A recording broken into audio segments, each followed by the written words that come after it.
Jai Shrimati Ji. Srimad Devi Bhagavath.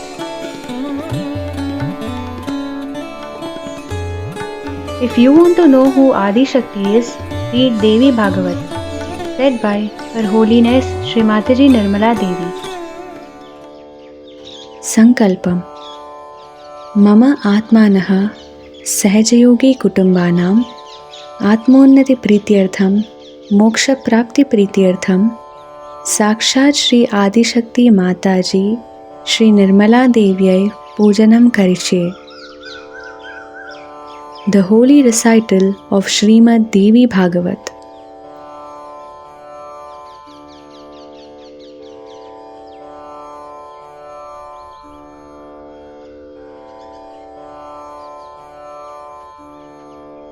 Chapter 3, Episodes 1 to 3. King Janmejay requests Shri Vyasji to tell about the principal gods, the creation of the universe and the meaning of Swaroop. Shri Brahma describes to Narada the glory and magnificence of Bhagawati Adya Shakti. Shree Devi provides a celestial vehicle and takes Shri Brahma, Vishnu and Mahesh on a tour of the universe and their final destination, the abode of Bhagawati Adya Shakti.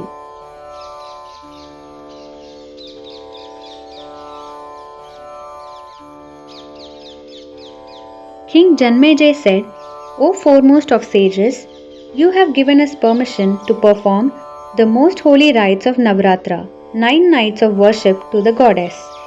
Kindly deign to tell us who is this Devi, how and when did she manifest, what was the purpose of her manifestation, and what attributes adorn her, what is Amba Yagya, and what are the rules and procedures to be observed. O compassionate one, please explain in detail. Also, please tell how the universe came into being. Because, O Brahmin, what is it, how it is, and all that is said about it is known to you completely. I have heard that Shri Brahma, Shri Vishnu, and Shri Rudra are all possessed of qualities and attributes, and respectively they are responsible for creation, preservation, and destruction. O son of Parashar, I desire to hear all this in great detail. Vyasji said, You have great intelligence. What you have asked is a very extensive and difficult subject. Many questions arise out of it. Many years ago, I had asked Naradji these questions, and whatever he replied, I remember it well. I am going to tell you, listen well. It happened one day that Sri Narada, ocean of complete knowledge, was seated on the banks of the holy river Ganga. I had the honor of meeting this most wise and intelligent being. He was the embodiment of peace. It gave me great joy to see him. I went and prostrated at his feet. When he gave me permission, I sat there on the sand. At that time, sage Narada was in a secluded place beside the river and sitting on a mound of sand. After the formalities of greeting, I spoke to Sri Narada. I said, O Muni, you are most wise. Please be kind and tell me who is the creator of this entire cosmos and its myriad universes. From where did it all originate?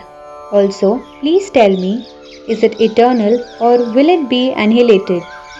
Is it the work of a single creator or are many responsible for its manifestation?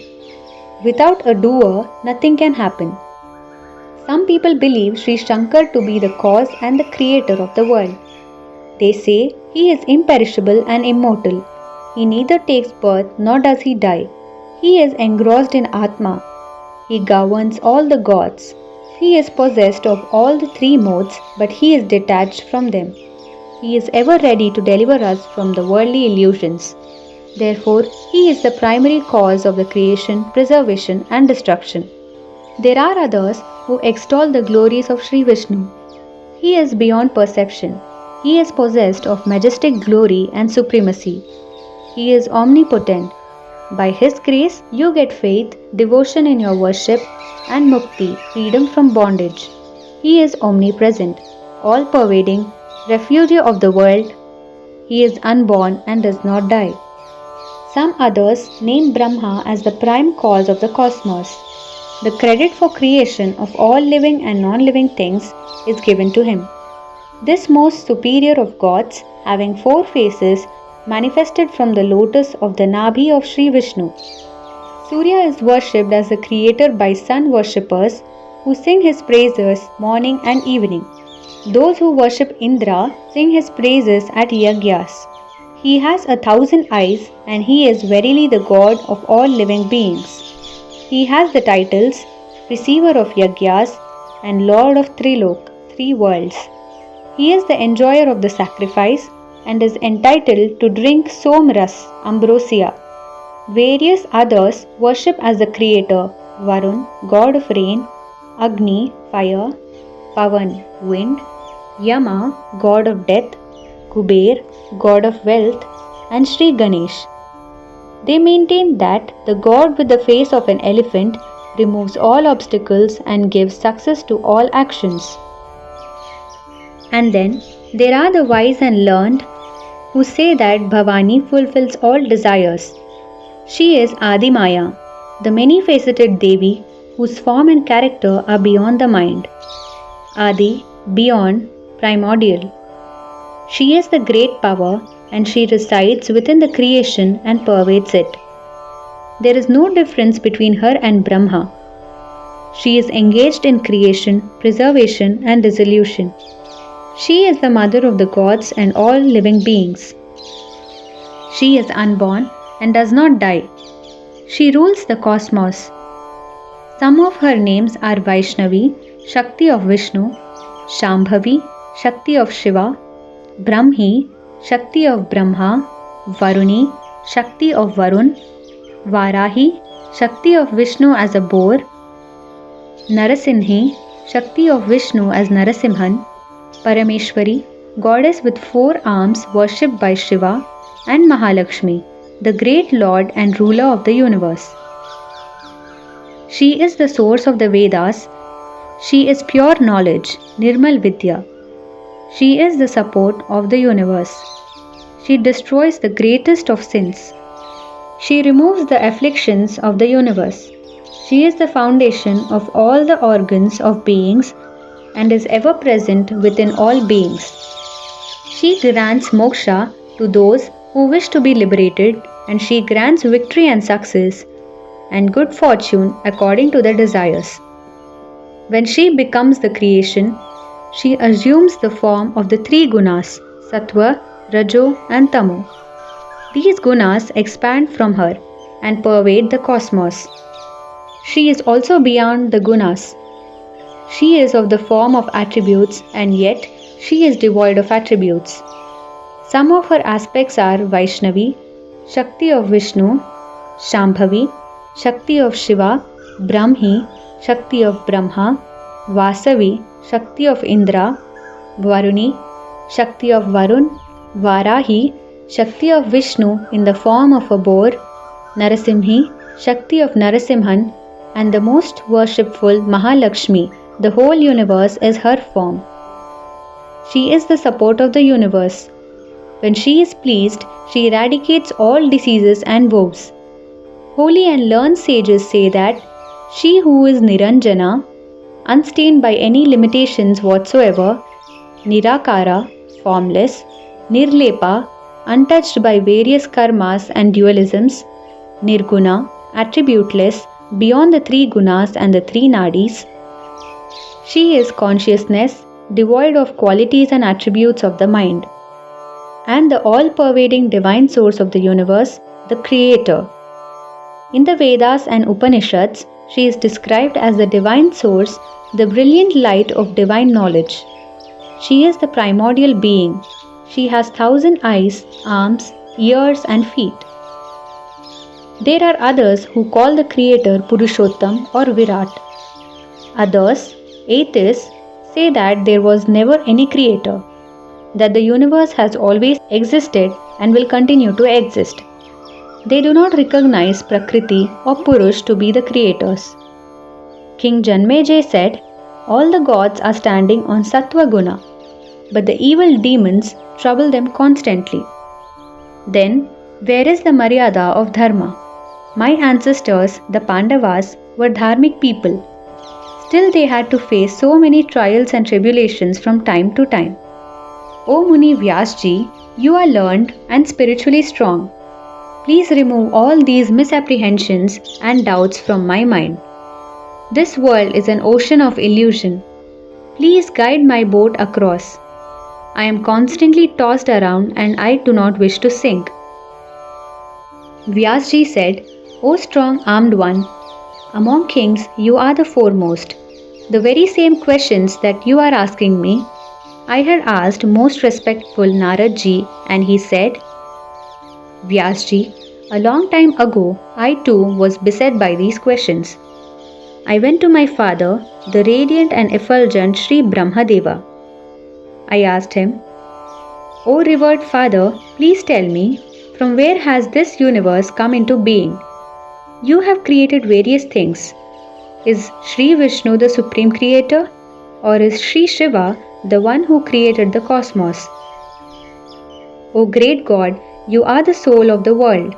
Please tell me clearly which gods have to be worshipped and who is the most supreme. O sinless Brahmaji, please have compassion on me and fulfill my heart's desire to know all these things. O son of Satyavati, Vyasji, when I pleaded thus, my father, the god Brahma, began to speak. Shri Brahmadev said, Son, what can I say? This is a very intricate question. O fortunate one, you can get the complete answer from Shri Vishnu.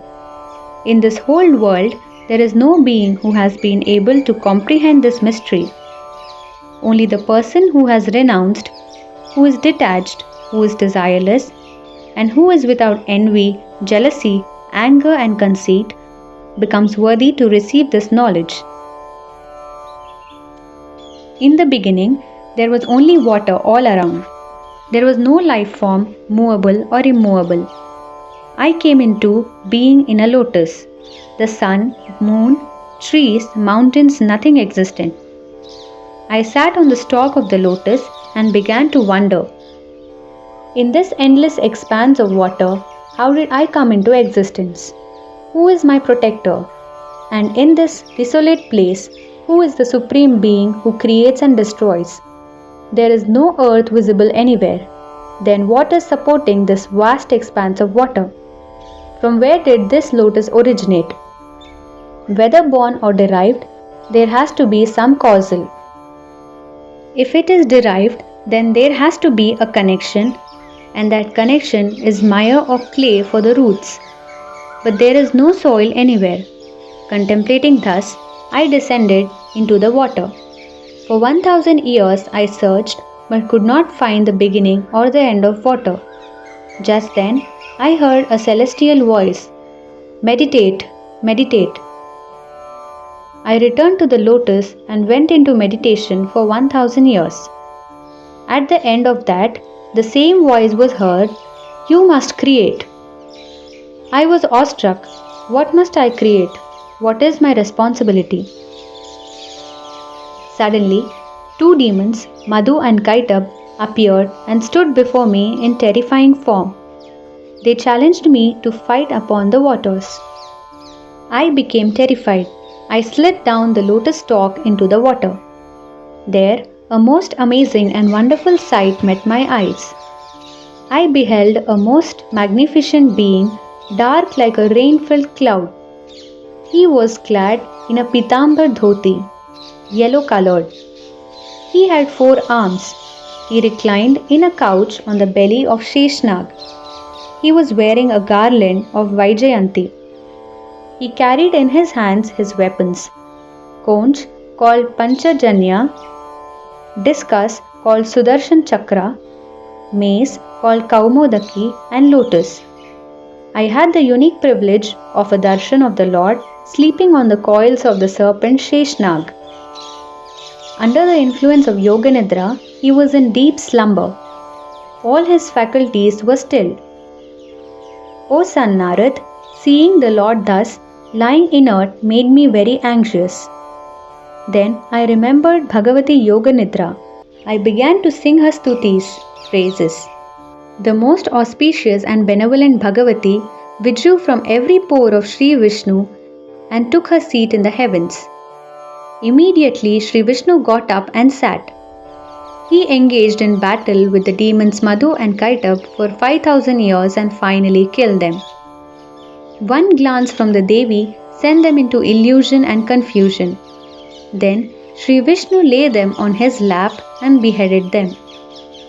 After that, there were only two of us, the Lord and I. Shri Rudra arrived at the same place and all three of us got a darshan of Bhagawati Adya Shakti.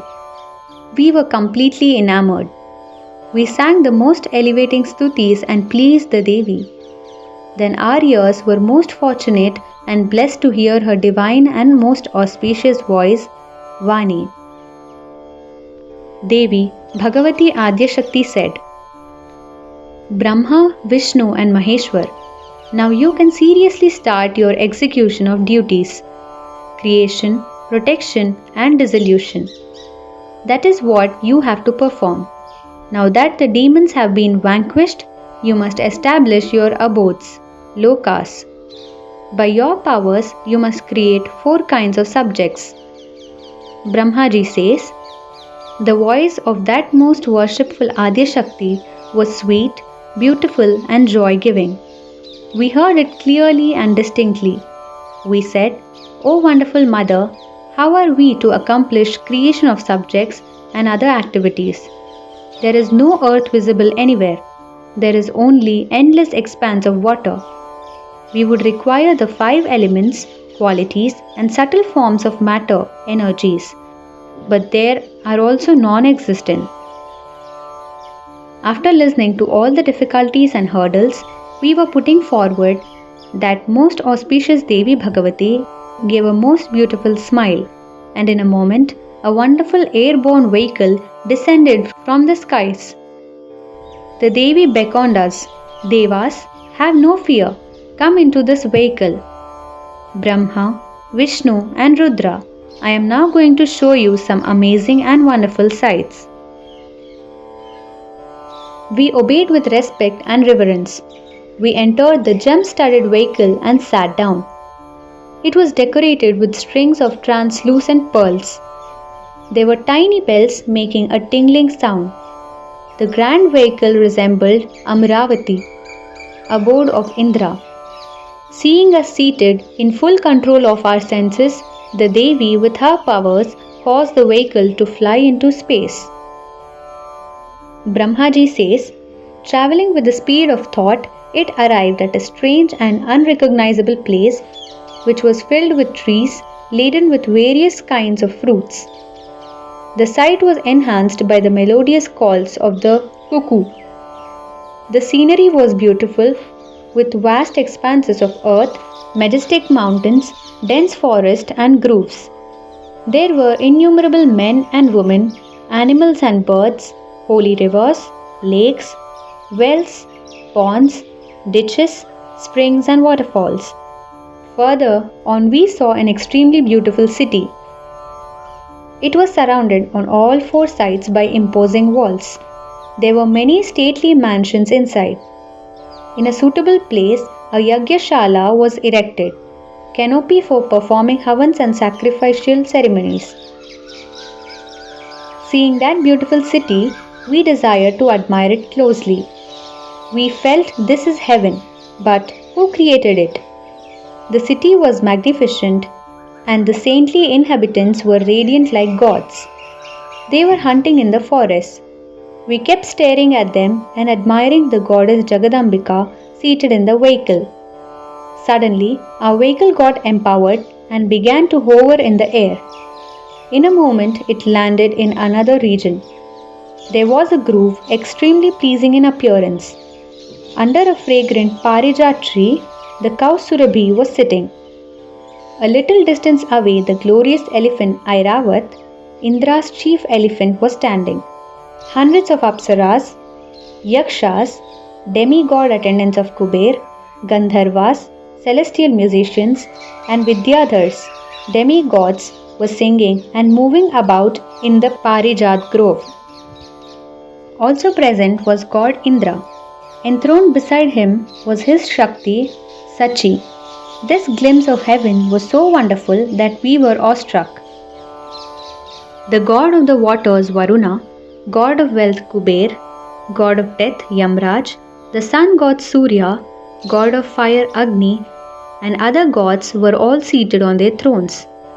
We were filled with wonder and amazement. The king of the place was undoubtedly Indra. He was sitting in silence and came out of his palanquin. We were witnessing all this from our vehicle. Again in a moment, our vehicle ascended into the air and landed in the holy Brahmalok, abode of Brahma. All the gods stood with their heads bowed in obeisance. Sitting on the throne was another Brahma. Seeing that, Shri Vishnu and Shri Shiva were greatly surprised. There was an assembly of gods. The Vedas had assumed their respective forms and were seated. The oceans, the seas, the rivers, mountains, and all variety of reptiles and snakes had gathered. Shri Vishnu and Shri Shiva looked at me and said, "O Brahma, who is this imperishable Brahma?" I replied, "I myself am in confusion as to who this creator is, who I am, and what is my purpose." In a moment, our vehicle took to the skies again and we landed on the peak of Kailash. There was a gathering of many yakshas. There was a grove of the celestial coral trees, and parrots and cuckoos enhanced its beauty. Gentle strains of sweet music from veenas and tambourines filled the air. As our vehicle landed, there emerged from a mansion the three-eyed Lord Sri Shankar. He was seated on the sacred bull Nandi. He had 5 faces and 10 arms. He had the moon as his crest jewel. He was wearing a tiger skin. His bodyguards on the either sides were Sri Ganesha and Sri Kartikeya. All the Ganas followed, singing the praises of Lord Shiva. We were exceedingly surprised to see all this. Within a second, we left the top of the mountain and reached Vaikunth, where stood the luxurious palace of the beautiful goddess of wealth, Shri Lakshmi. O son Narada, the wealth, the riches, the fortune that we saw there are beyond description. Shri Vishnu was as astonished as we were. The lotus-eyed Shri Vishnu was enthroned. His form was as lustrous as the flower of the linseed plant. He was wearing a yellow garb, which destroys samsara. He had 4 arms. He was seated on King of the Condors, Garuda. He was adorned with jewels and ornaments. Once again we were surprised and confused and looked at each other. We moved again with the speed of wind. We saw a sea with water as sweet as nectar. The waves were rising high and falling again.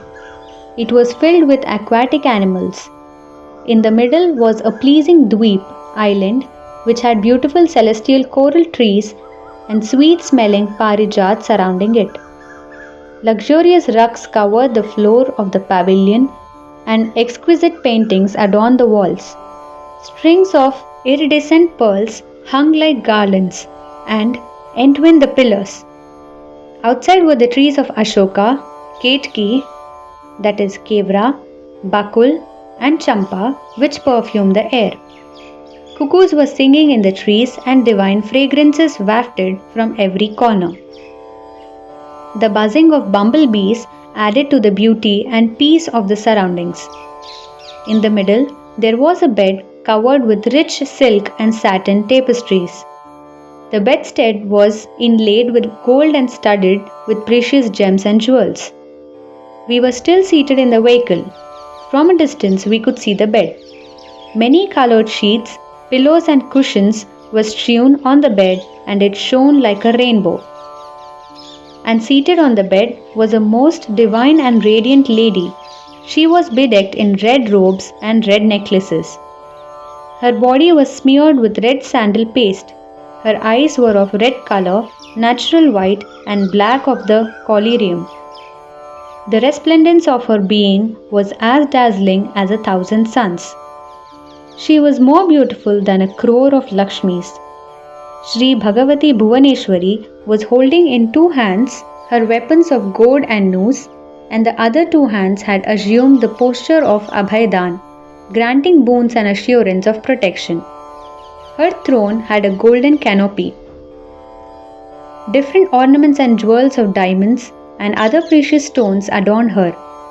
We had never before beheld such majesty and splendor. Devotees were chanting Hreem, the mantra of the Devi. Others were singing praises of her holy names. Divine maidens were sitting and meditating on some of her names, Bhuvaneshwari, Maheshwari, and others. A six-cornered mystical diagram was drawn, and inside was enthroned the Devi Bhagavati Bhuvaneshwari. Seeing this splendorous sight, we were transfixed.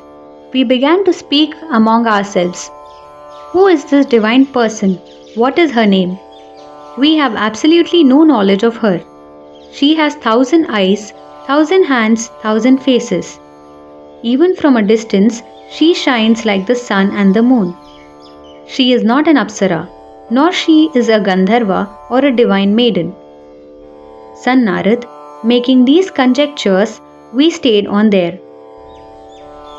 Then Shri Vishnu, from his inner wisdom, divined that this radiantly smiling and exquisitely beautiful goddess was verily Devi Jagadambika. Then he told us that the Devi Bhagavati was the primordial cause of the existence of all of us. She is also known as Nirmal Vidya and Mahamaya. She is the entire creation. She is indestructible. She can only be worshipped by the wise and the brave. She cannot be worshipped by the cowardly and the stupid.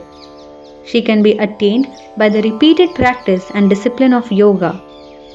She is the seed energy of the desire of Parabrahma. She is ever young, untouched by time. The entire universe and the Vedas are in her, as she is the mother of the universe. She is called Sadashiva, the sacred spouse of Sadashiva. Her right eye, being the embodiment of the sun, creates day. Her left eye creates the night. Her third eye, like the slightly open golden lotus, creates twilight. She is the matrix of the universe, worshipped by all the gods. She devours the entire creation at the time of Pralaya, the ultimate dissolution. Universe is her form and also the individual self, Vishwa, in the wakeful state in her form. Shri Vishnu said, Brahma and Shankar, she is the ultimate power. The energy manifested in every particle as well as the primordial vibration is she. Her crores of aspects are all enthroned here. You can behold them one by one. These omnipresent forms are adorned with divine ornaments and anointed with heavenly perfumes. Behold Brahma and Shiva. All the goddesses are in attendance on Adya Shakti. Only the very virtuous, generous, compassionate, and those who are detached from worldly desires merit darshan of this most supreme and benevolent goddess Bhagavati Bhuvaneshwari. Those who are self-centered and caught in the web of worldly pleasures never merit darshan of this Mahadevi. She is the total life force of the universe. She is the eternal companion of Sadashiva. The entire act of creation is her play for the pleasure of Sri Sadashiva. He is just the witness and she is the creatrix of the cosmos. She is the primordial power, being the first cause. She is the unitary basis of the plurality of the universe. Shri Vishnu continued, O Brahma and Shiva, this is the Devi whose darshan I had on the desolate waters. I was a baby lying in a cradle of banyan leaf and she was gently rocking me. I was lying with my big toe in my mouth and sucking it and doing all kinds of childish play. My limbs were chubby and soft. I was in the form of a baby and this goddess was singing and rocking me. That was verily this same mistress of the cosmos, Bhagawati Adya Shakti. There is no place for doubt. Seeing her, I remember the past event clearly. The entire universe is in her, as she is the mother of the universe. Whatever I know about her and whatever experiences I have had, I will tell you. Listen.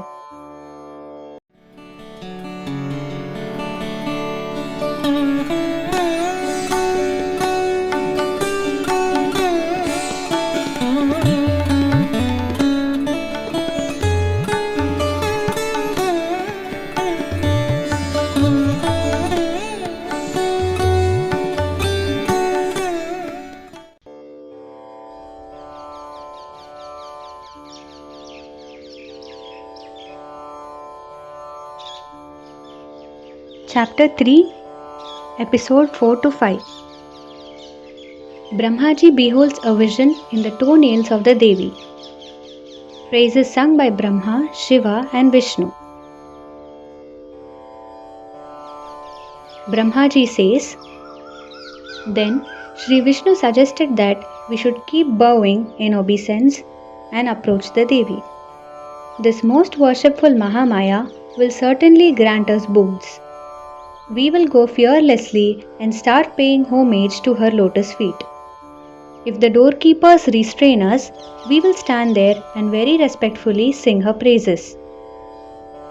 Brahmaji says, When Shri Vishnu said this, Shiva and I were very pleased. We were overjoyed at the thought of going near and immediately said, Yes, certainly we must go. So three of us, Vishnu, Shiva and myself, we approached her throne. As we neared her lotus feet, she looked at us with pure love. We prostrated in pranam and sat before her. We were, all three of us, beautiful maidens. We were dressed in rich clothes and ornaments. We saw a footstool. It was encrusted with emeralds, rubies and diamonds. They were radiating light like the rays of 1 crore suns. We stopped there. Thousands of maidens were in attendance. Some were draped in red, some in blue, and some in yellow silk cloths. They were all auspicious persons. They wore beautiful ornaments. Some were singing praises, some were performing divine dance, and others were playing music on the veena and other instruments. Narad, I am now going to tell you of a most wondrous and amazing sight that I saw. Listen carefully and with full attention. The holy feet of Bhagavati Bhuvaneshwari were soft and white and delicate like lotuses. The nails of her toes were like polished mirrors. In those nails, I could see the entire movable and immovable Brahmans, universes.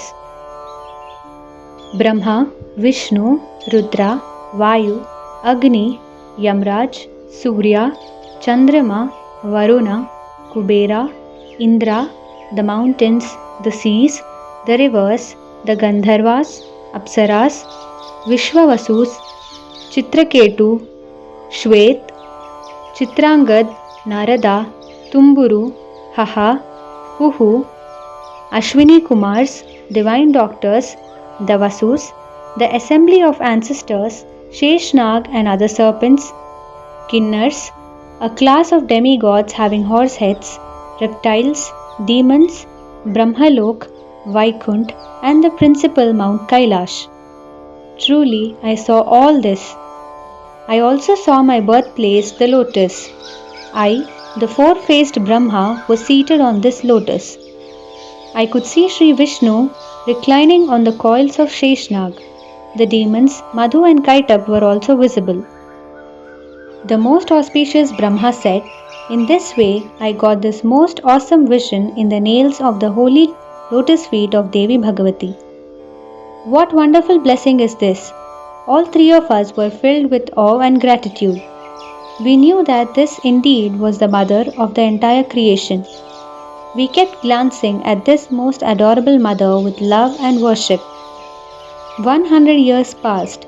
All the maidens were very loving towards us, and we were also happy to be friends with them. Shri Vishnu, in the form of a maiden, began to sing hymns in praise and worship of the Devi Bhagavati Bhuvaneshwari. Shri Vishnu sang, Obeisance to you, O Prakriti Devi, Mother of the entire creation. Salutations to Bhagavati, who is in the form of Brahma. The world made of Prakriti and Purusha has emanated from you.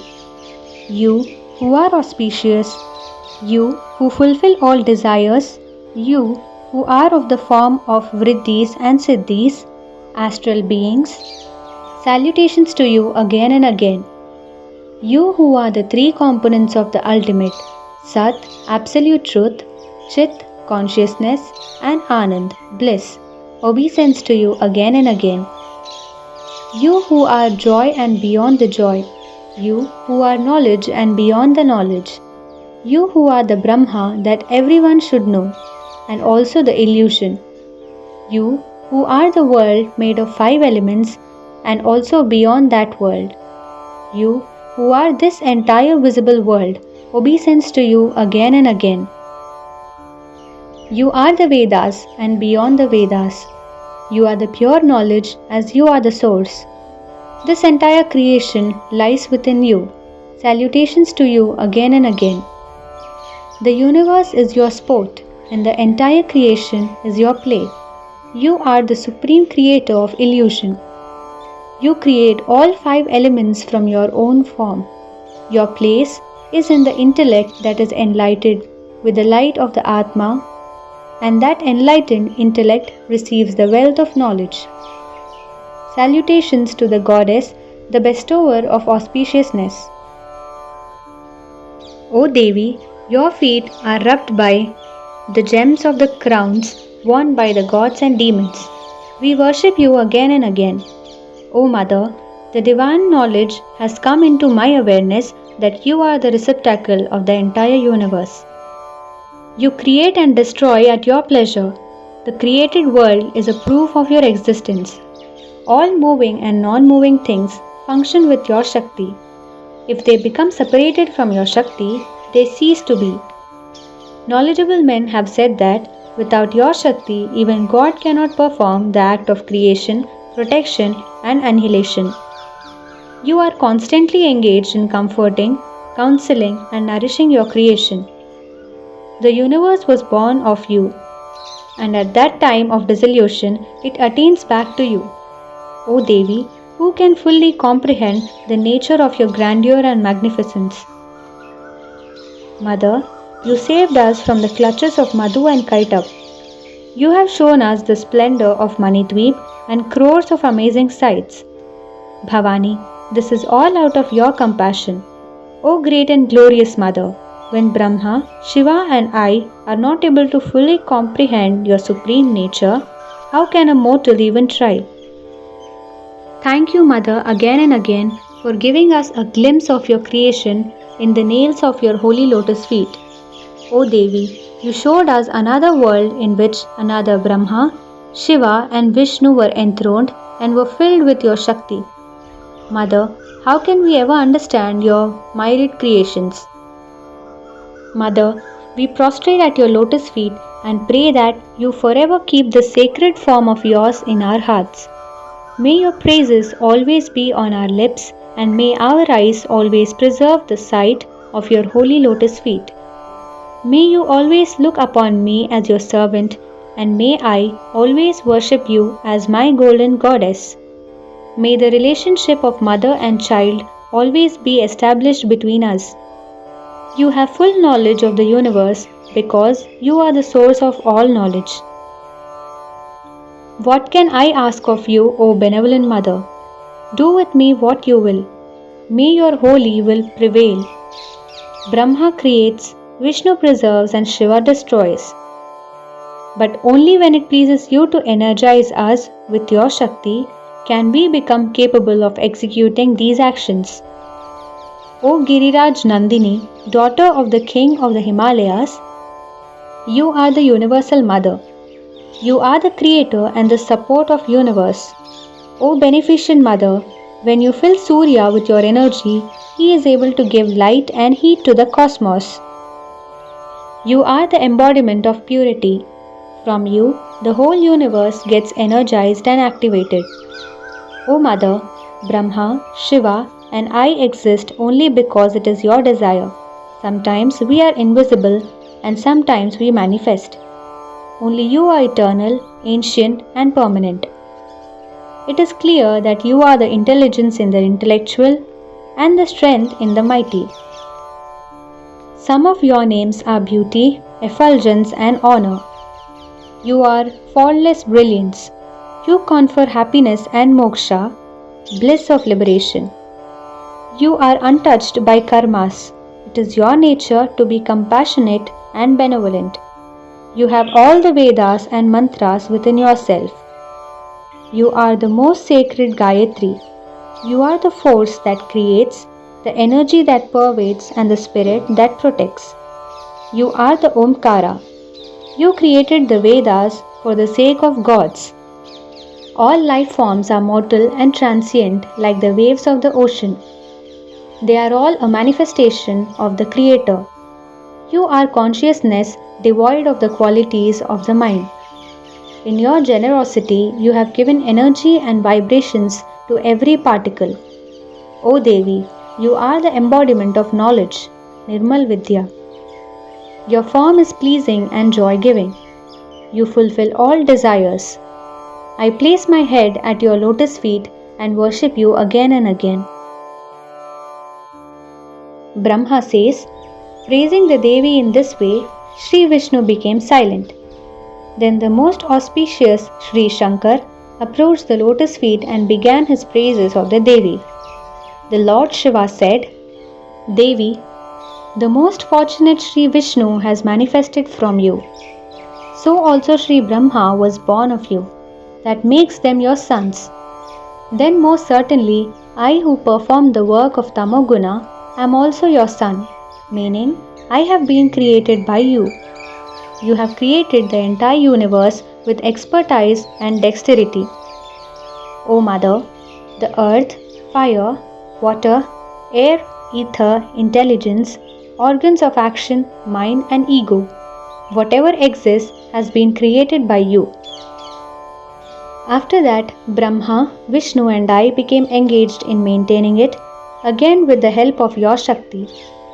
Mother, if some theories have been formulated that from the 5 elements, earth, water, fire, air, ether, the creation evolved by itself, then the elements themselves are your creation. And therefore, you are the supreme primordial creator. If anything exists, it is because it has come from you. What does not come from you does not exist. Mother, it is you in the form of Brahma, Vishnu and Shiva who creates, maintains and sustains the cosmos with its galaxies. It is your manifested form. From time to time, you awaken in a formidable form for dissolving the universe and then subside into the dark divine deity devoted to healing and affording eternal joy. Ati Raudra, Ati Saumya. When you become the creation, you assume the form of 3 gunas, moods, Sattva Guna, Rajo Guna and Tamo Guna. It is on these 3 gunas that Vishnu, Brahma and I function. So, you are the causal, you are the source and you are the result. Brahma, Vishnu and I travel in your celestial car and we saw innumerable worlds. Please Bhavani, tell us who created them. You are eternally involved in creation, preservation and dissolution. O benevolent Mother, except for the dust of your holy lotus feet, there is no other object of desire for me in the 3 lokas, terrestrial, celestial, atmospheric. Is there any being who would leave your abode and desire a kingdom? Every moment away from your divine presence is equal to a yuga, an era or an age. O Mother, those who are engrossed in prayer and meditation but do not have your lotus feet as the sole and immutable object of adoration have most certainly been short-supplied divine knowledge by Shri Brahma. In spite of accumulating rewards for their austerity and pity, they are deprived of the supreme gift of moksha. O unborn Mother, just by worshipping the dust of your lotus feet, one gets moksha so speedily. Whereas, Those who spend lifetimes in tapasya, prayer and sacrifice without keeping you in their attention do not get liberated from the ocean of illusion and the cycle of birth and death. O Devi, please counsel us and reveal to us that most secret mantra that grants final emancipation and liberation. Just reciting and meditating on that all-encompassing mantra, we will attain absolute joy, Niranand. Proximity to your lotus feet is moksha. Brahmaji says, the most splendid and magnificent Lord Shankar completed his song of praise and the Devi was prasanna, pleased. In clear and distinct tones, she enunciated the most sacred mantra of 9 syllables. Shri Mahadev was very blessed and fortunate to hear it. He bowed his head and continued to sit before the Devi. He commenced recital of this great mantra together with the Bija mantra. Seeing the Lord Shiva engrossed in chanting, I also prostrated before the Devi and said, O Mother, you are the purest form of the creatrix of the universe. It is not that the Vedas, divine knowledge revealed by Brahma, do not fully describe all your qualities. It is just that for such an ordinary purpose, your glory should not be used. In all Yagyas, you are invoked as Swaha, one who consumes. In all the 3 worlds, there is nothing that is not known to you. It was my false pride and false notion that I am the creator and no one is more powerful than I. I am the sole receiver of oblations and gratitude because I am Brahma. This was all my arrogance and vanity. Today, I have received the dust of your lotus feet and I consider myself blessed and most fortunate. By your compassion, I have received vast and accurate knowledge. You liberate the universe from fear and doubt. I am your most obedient servant. Please protect me. Those who do not know your true nature have named me as God. In ignorance and with heaven as their goal, they perform sacrifices and yagyas. You are unfathomable, all-pervading, totally elusive and transcending all categories of perception. It is you who installed me as Brahma and caused me to create the 4 kinds of life forms, born from the egg, born from the womb, born from heat and damp, and sprouting from the earth. O Adi Maya, please forgive me for the ego-filled notion that this knowledge was to create was known only to me and no one else. Please forgive me. Those who strive for liberation by tirelessly pursuing the 8-fold paths of yoga have only succeeded in blunting their brain. Mother, they do not know that just out of pure interest, if one utters your holy name, they can get moksha. O Bhavani, Vishnu and Shiva are primary beings. They have knowledge and experience of your true nature. You could have created the world all by yourself. One glance of yours would have caused the 4 life forms to come into existence. But as a diversion or a play, you made me Brahma and entrusted the creation to me. Mother, how you came into existence has neither been heard or seen. From where did you come? This also is not known to anyone. In this entire creation, no one knows. You are alone, without Maya, the basis of plurality. You are unsupported, unformulated, undifferentiated. You are infinite. When you emerge, you appear in your great splendor. O Mother, it is only by your energy that we have succeeded in our various endeavors. I, Brahma in creating, Vishnu in preserving, and Shiva in annihilating. If you withdraw your energy from us, we will become ineffective. O Mother, your creation is wonderful in its variety and diversity. The unwise and foolish get into doubt and controversy. Adidev Vishnu is akarmi, not the doer. All his qualities are manifest. He has no desire nor designation. He is nothingness and yet he is complete. He is engaged in maintaining and sustaining your divine play. You support the form and the formless. There was no one before you, no second nor third. The unitary basis of the plurality of the world. O Mother, I cannot comprehend this. Please be kind to me and clarify my conclusion. Also, please tell me, are you male or female? Kindly unravel these mysteries and please forgive me for asking.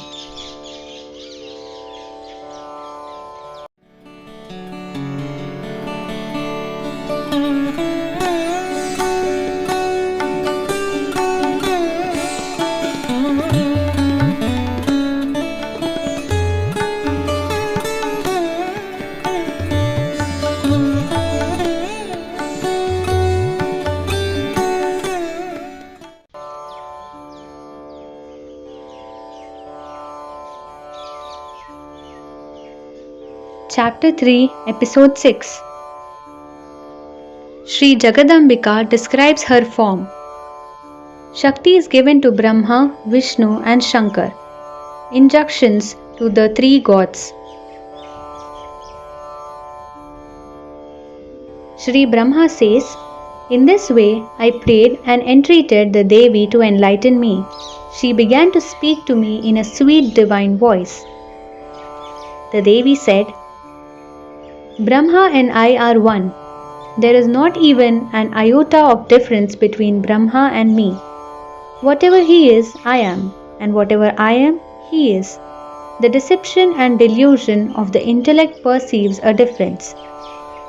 Wisdom will give subtle knowledge of our nature. There is no obstacle in the way of the wise and subtle being from crossing the ocean of illusion and getting liberation. Brahma is one. It is only during creation that he assumes the dual role. Then one gets the false notion of Dvaitya, where you think this world is separate from God. Like light is one, but it shines with different intensities from different lamps, or different mirrors reflect one object in different ways. In the same way, Brahma and I are one.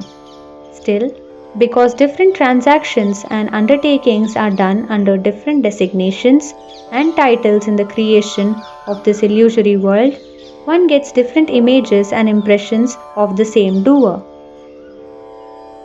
O Brahmaji, in the forging, structuring and constructing of the universe, it will always appear as if the doer and the creator are different. When we assume two separate forms to accomplish a function in the creation, then the known quality which is visible and perceptible should be accepted as completely and entirely a united single doer. In the vast nothingness before creation, I am neither man nor woman nor neuter. Then when the creation is begun, these speculations and assumptions appear. I reside in the creation as intelligence, prosperity, satisfaction, honor, memory, faith, wisdom, compassion, bashful modesty, hunger, thirst, forgiveness, lustre, peace, desire, sleep, laziness, old age, youth, knowledge, ignorance, longing, power, weakness, fat, marrow, skin, sight, truth, untruth, error, substance, Vani or sound, Paravani, sound which is silent, Pashyanti, sound which is the witness, Madhyama, sound which is still in the throat, and then Vaikhari, the sound when it speaks. I am also the various types of nadis. Outside of me, there is no substance that exists. Brahmaji, every existing thing is of my form. I am everything. This is the universal truth. Brahmaji, in this entire creation, I am all-pervading. It is I who is known by the names of the various deities. This is the absolute truth. When I am Parashakti, I am the ultimate power. The energy manifested in every single particle as primordial vibrations is mine. I am the Shaktis Gauri, Brahmi, Raudri, Varahi, Vaishnavi, Shiva, Varuni, Kauberi, Narasimhi and Vasavi. They are all my forms. To perform different functions, I assume different forms, and it is my energy in these forms that accomplishes. I am the cool wetness of water, the heat in the fire, the radiance in the sun and the cool light of the moon. I will tell you an absolute truth. If I withdraw my energy, all movement in all life forms will cease. If I separate myself, Shiva will forever be incapable of destroying negativities. When I withdraw, even minutely from a human being, the being feels extremely weakened, and that unfortunate being is never referred to as being minus Rudra or minus Vishnu. When anybody lies prone on the earth, unable to help himself, who is in fear, whose heart is palpitating with anxiety, then he is always said to be minus energy or Shakti. Therefore, consider me as the prime cause of all activity. You are desirous of creating, but it is only when I provide the energy that you can carry out the act of creating the entire cosmos. In the same way, Vishnu, Shankar, Indra, Agni, Chandrama, Surya, Yama, Tvashta, Varun and Pavan all achieve success in their endeavors only with the support of my energy. The earth can only become stable and sustain and support life when I permeate it with my energy. If I withdraw, she will not be able to support even an atom. Sheshnag, Kachap, Tortoise and Diggaj, the 8 celestial elephants who support the world, also work only on my energy. Drying up of all the waters of the world, extinguishing the flames of all fires, changing the directions of winds are all contingent to my desire. At this very moment, anything that I desire will be done. Brahmaji, if my energy departs, the entire life forms in the universe will be rendered lifeless. One must not even think that they can exist in any other way. Just as there is a distinction between a whole earthen pot and its broken pieces of clay, so also between a living body and a body devoid of my energy, there is a distinction. Today there is no earth. If we reflect on this, we can understand that every atom and molecule has been destroyed. But in spite of being transient, the soul does not dissolve into nothingness. It is eternal, yet it appears perishable, because it is subservient to the doer. It has 7 significant differences. Brahmaji, I give you this Mahat Tattva, the soul. Accept it. Out of this comes the ego or I consciousness. After this, you must do the work of creating the universe with all its life forms in exactly the same way as you did in the past. Now you may go and establish your abode and execute the responsibilities that I have entrusted to you. Brahmaji, accept this Shakti as your wife. She is of unequal beauty. Her face is radiant and ever smiling. She is known as Mahasaraswati and is possessed of all qualities of Rajoguna, action and creation. She is wearing a white sari and is decorated with a snow-white garland. She is seated on a white lotus. Rare and supernatural ornaments enhance her splendor. She will be your companion and loving wife. Consider her a part of my majesty and glory, and give her the due honor and respect. Never reproach her or treat her with disrespect and disregard. It is not desirable. Now you take her to Satyalok. The time has come for you to start. Make use of the soul I have given you and create the 4 life forms. Along with the soul, there is life breath, consciousness and body. Use the same methods as you did for your prior work and start creating anew. But keep this always in mind, the creation should conform to the causals of time, season, purpose, occupation, nature, principle, disposition, attributes, merits, virtues, whether movable or immovable. Vishnu is possessed of the right to receive honor, reverence, and respect from you because, being stationed on Sattva Guna, he is supreme in all respects. Whenever dharma declines and evil prevails, he will reincarnate himself on the earth, in a place of worship or in heaven. Sometimes he will manifest in the human kingdom, and at others he will manifest in the animal kingdom. It is his innate nature to destroy evil. The extremely powerful Mahadev will also help you in time of need. After creating the gods, you can rest and enjoy recreation.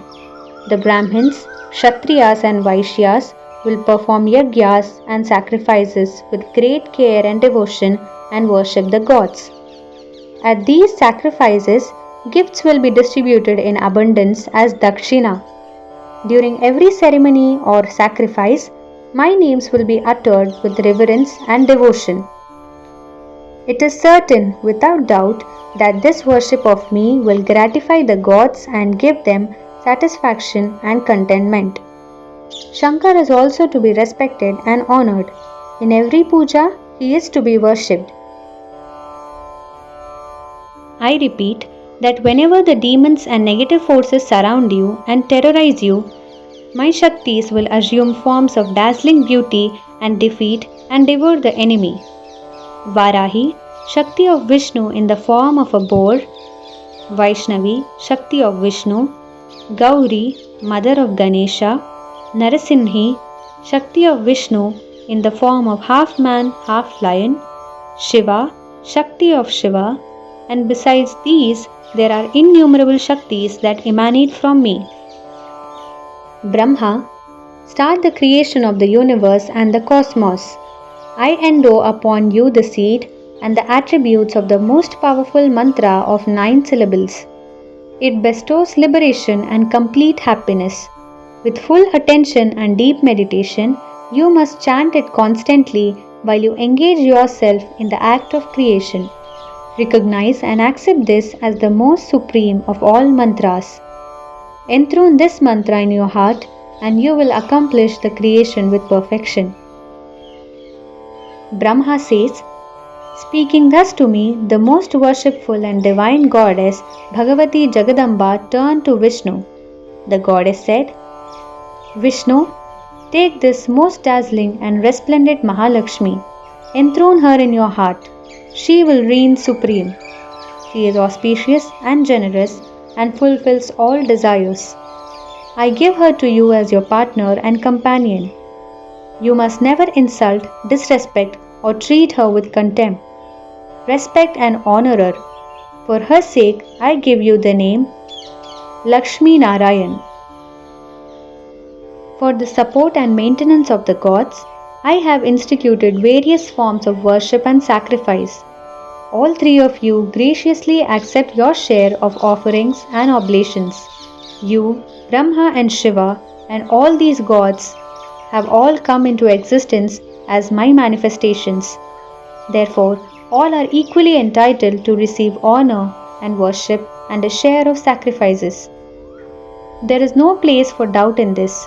The ignorant and obstinate who create distinctions, multiplicity, and disunion among the deities will certainly go to hell.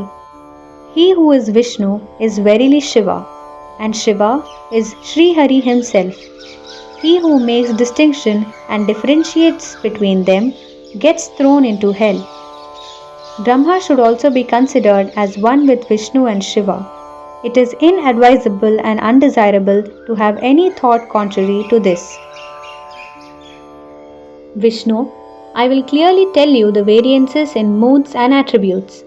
You are the great being. In you, Sattva, evolution awareness and righteousness of highest being should be predominant. Rajoguna and Tamoguna, will be subordinate and subservient to you. In the diverse creations, you will combine with Rajoguna, the mood of creative action, and enjoy the company of Mahalakshmi. Ramakant, the first seed, Aim, of speech, learning, Kleem, the second seed of desire, action, and Hreem, the third seed of illusion and unreality. These are my mantras. The Bija mantra of the Devi, which is the combination of Vyat, which is Ha, ether, and Ra, fire, bedecked with crescent moon, fulfills all desires.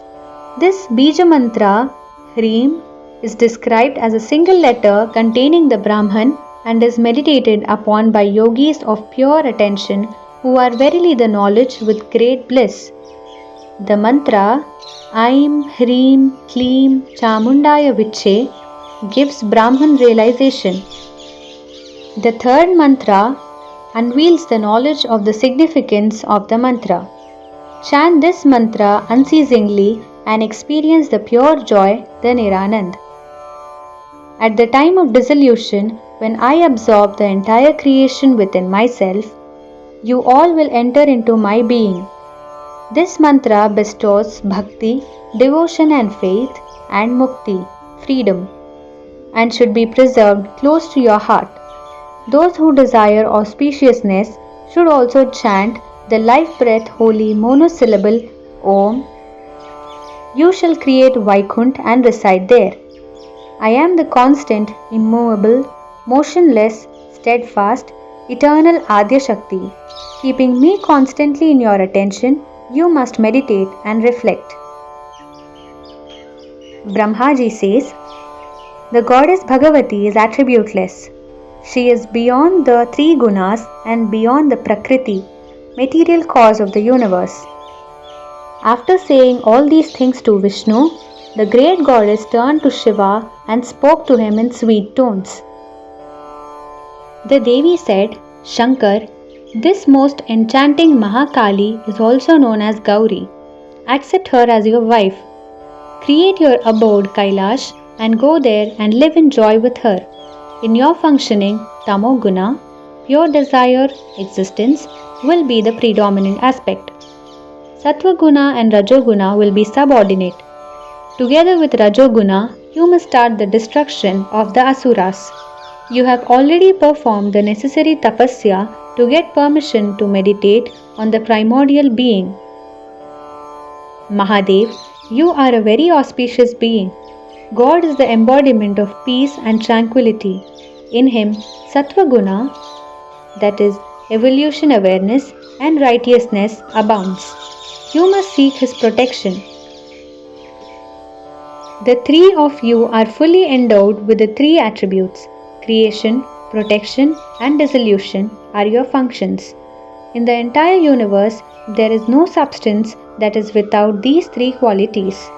Everything that exists in this universe possesses these threefold principal qualities. Anything that is nirgun and can still be seen can never be and never shall be in existence. Only the Supreme Spirit is nirgun and never fully visible to anyone. Because anything that comes within the range of sight is transitory. Nirgun energy can only be realized through faith. The universal consciousness that is felt in all beings is the highest self. Shankar, according to the situation and time, I take the forms of manifest and unmanifest. My form is the highest and most auspicious. I am always the causal. I never enter the field of action. In the causal state, I am Sagun, endowed with qualities and possessed of attributes. When I dwell with the most supreme primordial being, I am in Nirgun state. Ego, sound and touch are the qualities of Mahatattva, the soul. All functions in the universe are carried out day and night by virtue of causal and action. Ego is born out of me. Also, I am within my ego. This introduces the aggregate of intellect, mind, sense, wisdom. Energy of ego is of three kinds: Gnana, knowledge, Kriya, action, and Artha, effect, result, subtle forms of matter known to be senses. Knowledge is produced by the energy of Sattvic Aham. Power by which activity or motion is produced is by Rajasic Aham. And the power by which sense objects are generated is Tamasic Aham. From the ego, subtle forms of matter are born, and this is a ceaseless, uninterrupted, perpetual process.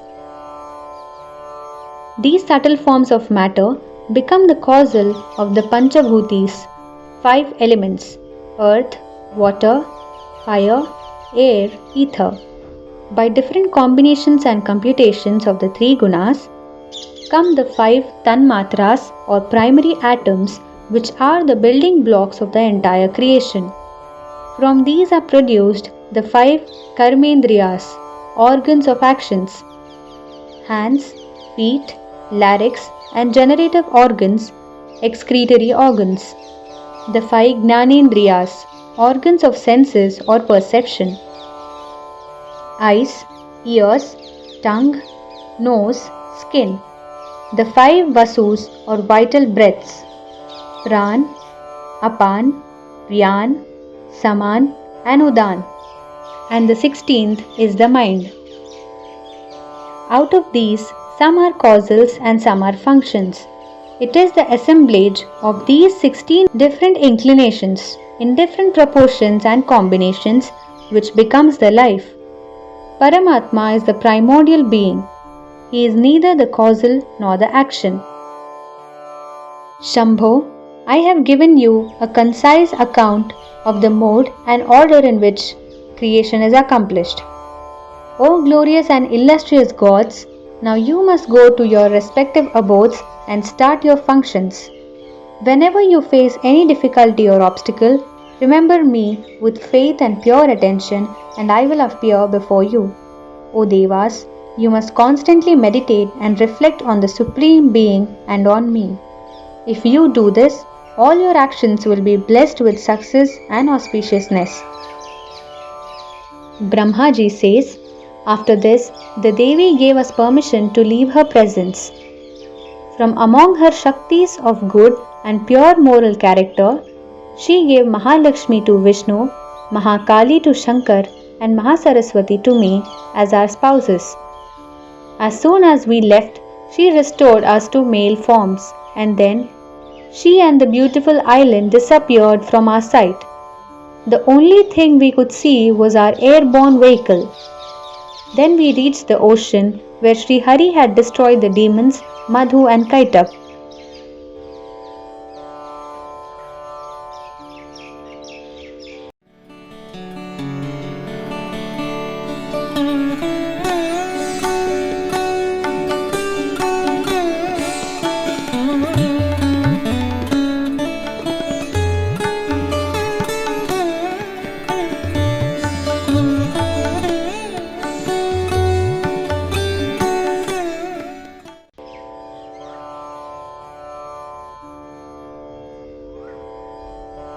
Chapter 3, Episode 7, 8, 9. On Narada's request, Brahmaji describes the subtle and gross aspects of the Paramatma, the threefold creation and the qualities and attributes of the gunas. Brahmaji says, in this way Vishnu, Shankar and I had a most joy-giving darshan of the most majestic, mighty and powerful Devi.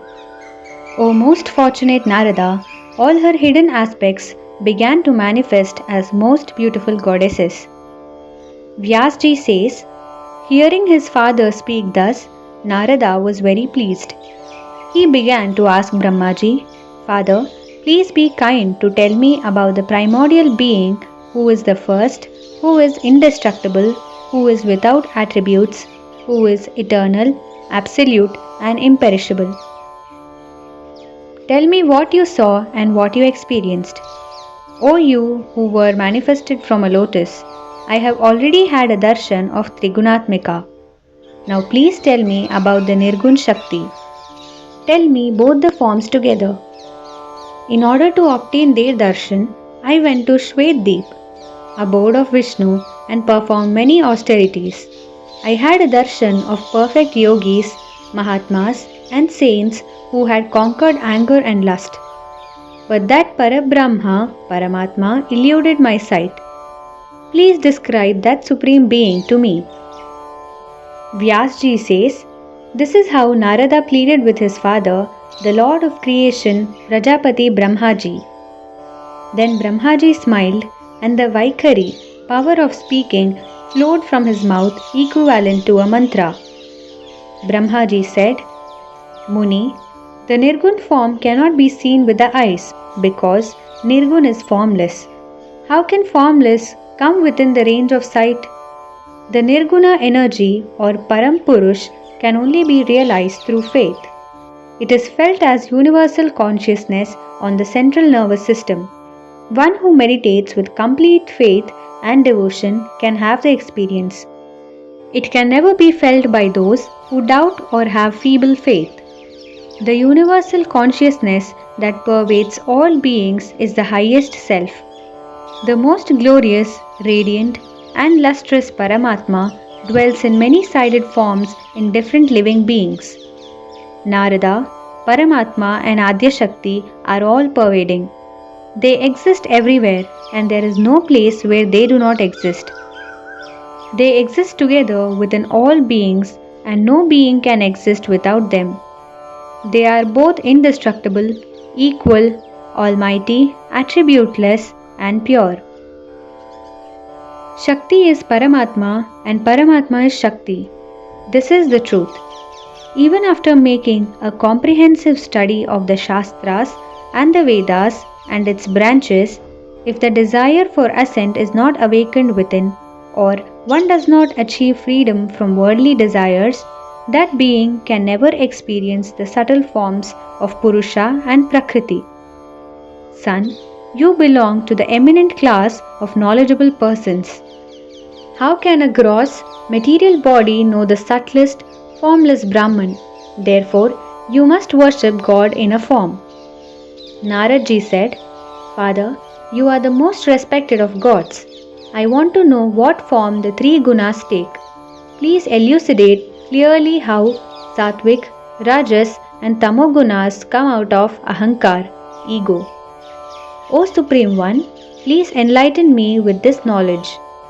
Please also define the characteristics and qualities of the different gunas.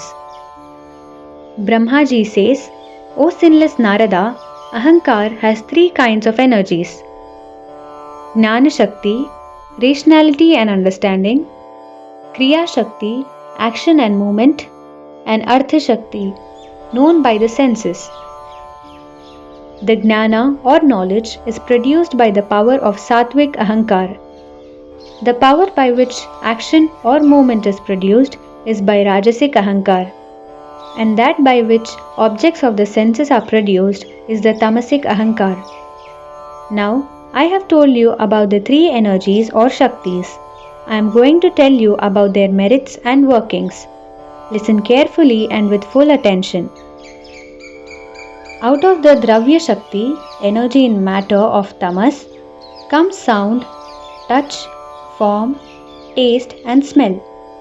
From these come the 5 Tanmatras or subtle elements, primary atoms. The quality of the element Akash is sound, Vayu is touch, Agni is form, water is taste and earth is fragrance. These 10, 5 gross and 5 subtle materials when combined become endowed with power to work out results in the shape of earth, water, fire, air and ether. When these combine with the Panchikarana process, organs or instruments of senses, the building of the whole cosmos takes place as a natural consequence of the Tamas Ahankar endowed with the energy of generating material substances. Next, I will tell you about Rajas Ahankar. Listen. The 5 Jnanendriyas, organs of senses, ears, hearing, tongue, taste, eyes, sight, skin, touch and nose, smell, and the 5 Karmendriyas, Organs of action: voice, hands, feet, generative organs, and organs of excretion, rectum, plus the 5 vital breaths: pran, apan, vyan, saman, and udan. The collection of these 15 substances is called the Rajas Shakti. They are all endowed with the energy of action or motion. Their eminent causal is said to be mood or mental disposition. Jnana Shakti, that is knowledge, intelligence, perception, is born of Sattvic Ahankar. The 5 presiding deities of the 5 organs of perception, Vayu, Sun, Varuna, direction, and Ashwini Kumar. The 5 Vasus who preside over the 5 Karmendriyas, organs of action, the 4 presiding deities of Antakarana, Buddhi, understanding, Manas, mind, Ahankara, soul, Chitta, conscience, named moon, Brahma, Rudra, Kshetragya, and the mind. These 15 substances are born out of Sattvic Ahankar. The highest self, Paramatma, has 2 forms, gross and subtle. The subtle is the formless, the consciousness incarnate, the primary causal of all this phenomenal cosmos. Sadhakas get a glimpse of this subtle aspect in their meditation as vibrations in their gross body. Brahma says, "This my body is called Sutratma, or the divine formula. My body and soul, having the nature of a string or thread called Hiranyagarbha, is also the gross body of the Paramatma." I have already described the 5 Tanmatras, subtle forms of matter, that is light, melody, aesthetics, Ganges, and fragrance. When the Panchikarana work, organs of sense, is done, then the 5 Tanmatras, subtle elements, are converted into the 5 gross elements: earth, water, fire, air, ether. From this combination is born the gross body. I will even tell you the secret of this Panchikarana process. Once the individual elements manifest in their pure divisions and forms, each is endowed with a characteristic and its own speed and degree of advancement or evolution. Akash, ether, has only one guna, sound, and no other. Vayu, that is air, has sound and touch. Agni, that is fire, has sound, touch, and form. Jal, water, has sound, touch, form, and taste. Prithvi, that is earth, has sound, touch, form, taste, and fragrance. By various combinations and computations of these gross and subtle elements is produced the body of the Brahmand, the grand cosmos. These jivas or life forms number 84 lakhs. Brahmaji says, "Son Narada, I have told you in concise form the process of the creation of this universe. Now I will tell you about the gunas. Assemble your mind to single point attention and listen." Sattva guna is pure love and affection. From joy comes love. The causals of this immovable and stable love are simplicity, sincerity, truth, virtue, purity, faith, reverence, compassion, tolerance, forgiveness, satisfaction, bashful modesty, peace, tranquility, contentment.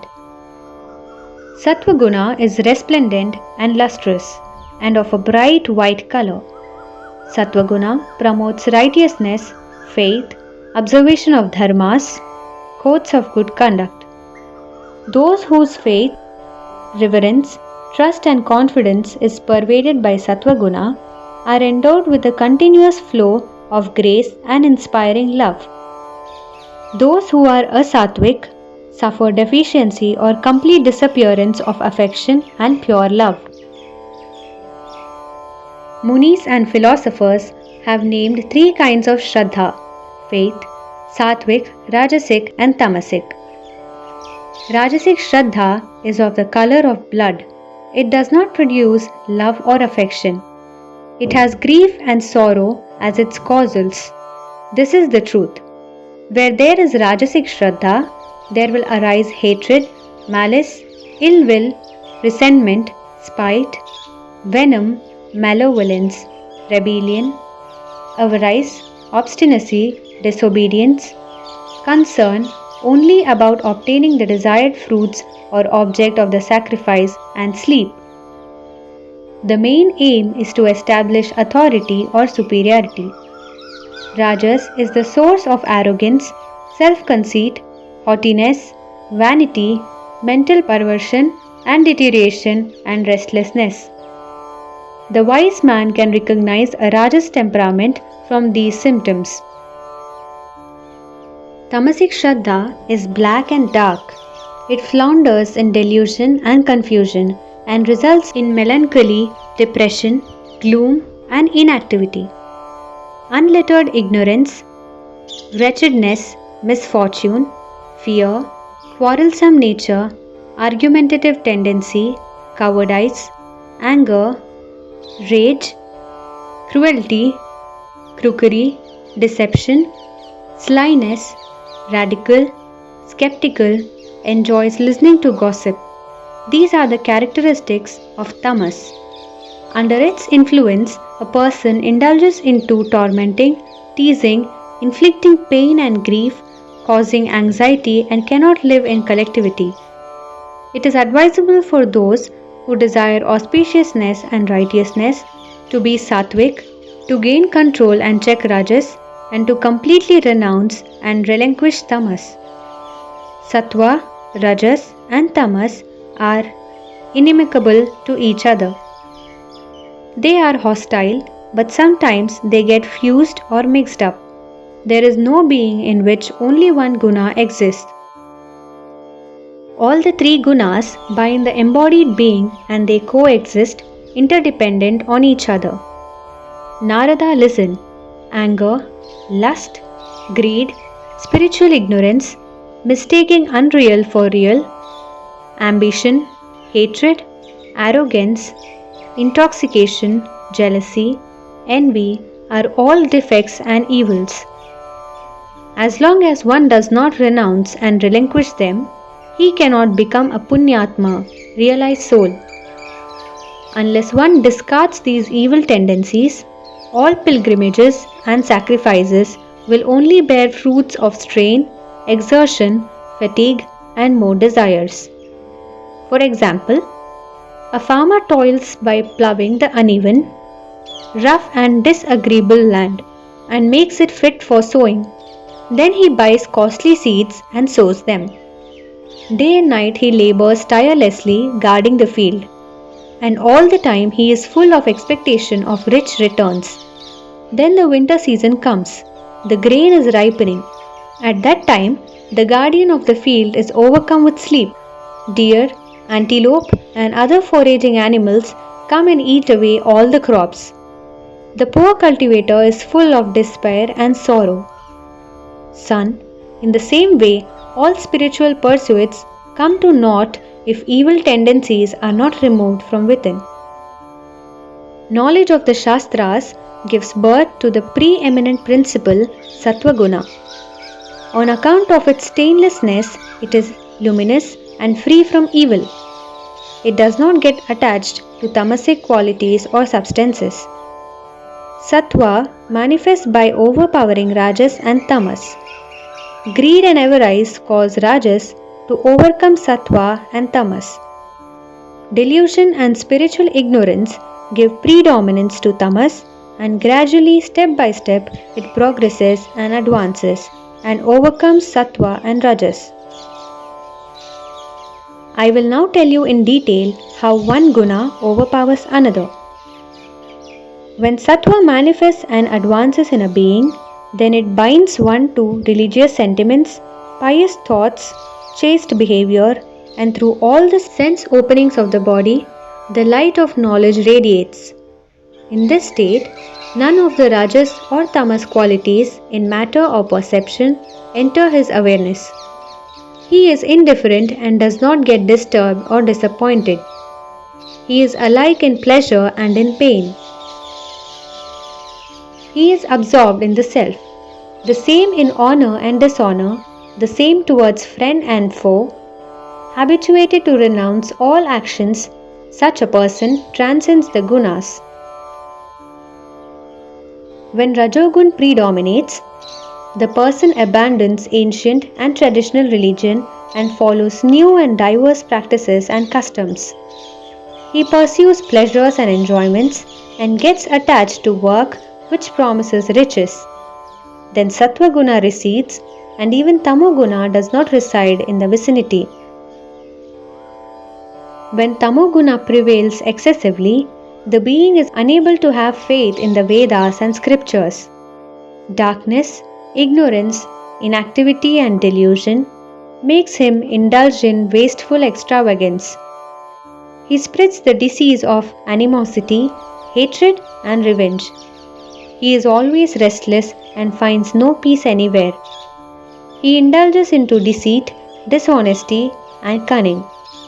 He scorns Rajo and Sattva and blunders willfully and unobstructed into grandiose and expensive pleasures and enjoyments.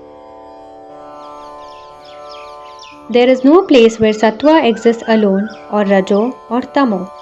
They all exist in a mutual, reciprocal way. Nowhere can Sattva Guna exist without Rajoguna, and nowhere can Rajoguna exist without Sattva. O foremost among men Narada, without Tamoguna, Rajas and Sattva do not find balance or support. They are all three interdependent. Similarly, without Sattva and Rajo, Tamoguna cannot exist by itself.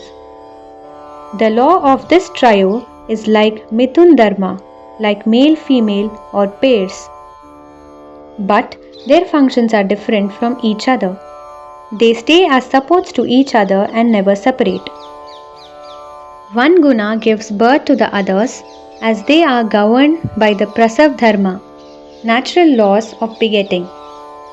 Sometimes Sattva gives birth to Rajo and Tamas, and sometimes Rajo gives birth to Sattva and Tamas. And sometimes Tamas gives birth to Sattva and Rajas. In this way, one becomes the originator or Janak of the others. Like clay produces a pot and a pot produces clay, within the mind, these gunas, by their reciprocal action, give rise to attainment of knowledge. Knowledge, knower, and knowable form the threefold impulse to action.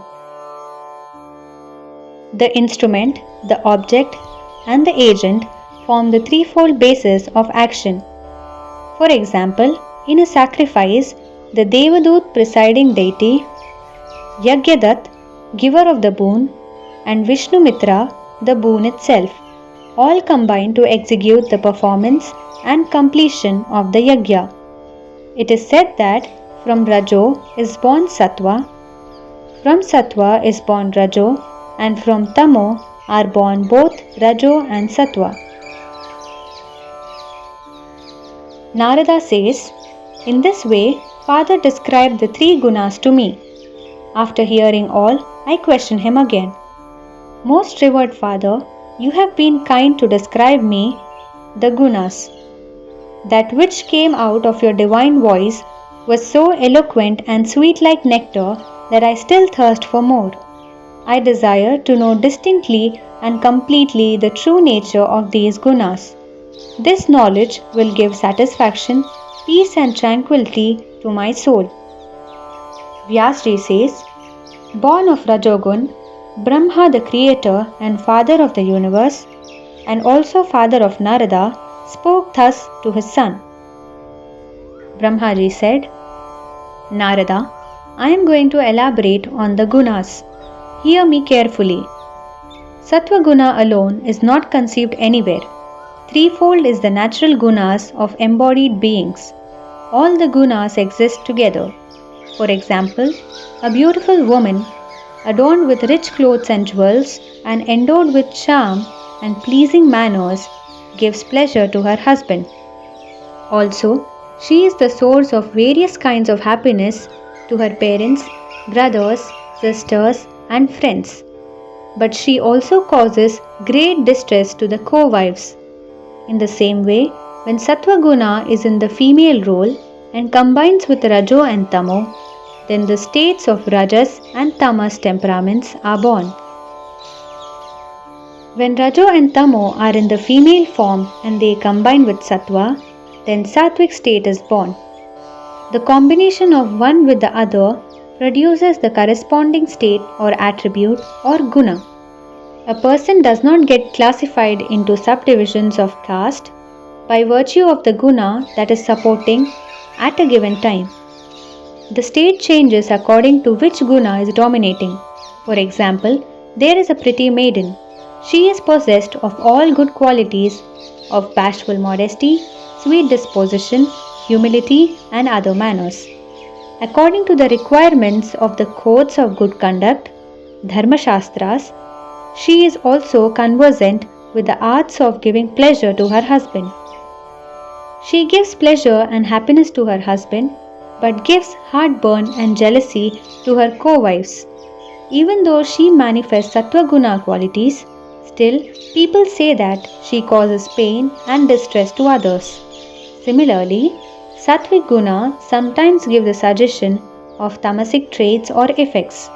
Like, for instance, the guards of a kingdom provide protection and peace to the holy sages who are tormented by robbers.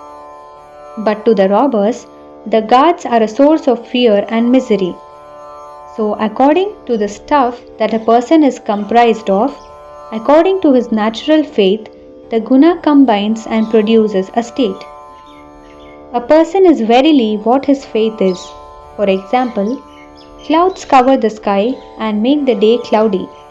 Lightning flashes and darkness pervades. Rain begins to soak the earth. This situation distresses the farmer who has just ploughed his field, but gives joy to the farmer who has already sown the seeds. The greatest misery is felt by the builder who has not yet laid the tiles on his roof. This proves that the gunas, according to the nature of a person in whom they combine, result in favorable or unfavorable attributes and conditions. Brahmaji says, O son Narada, I will tell you the traits or characteristics of the gunas. Listen.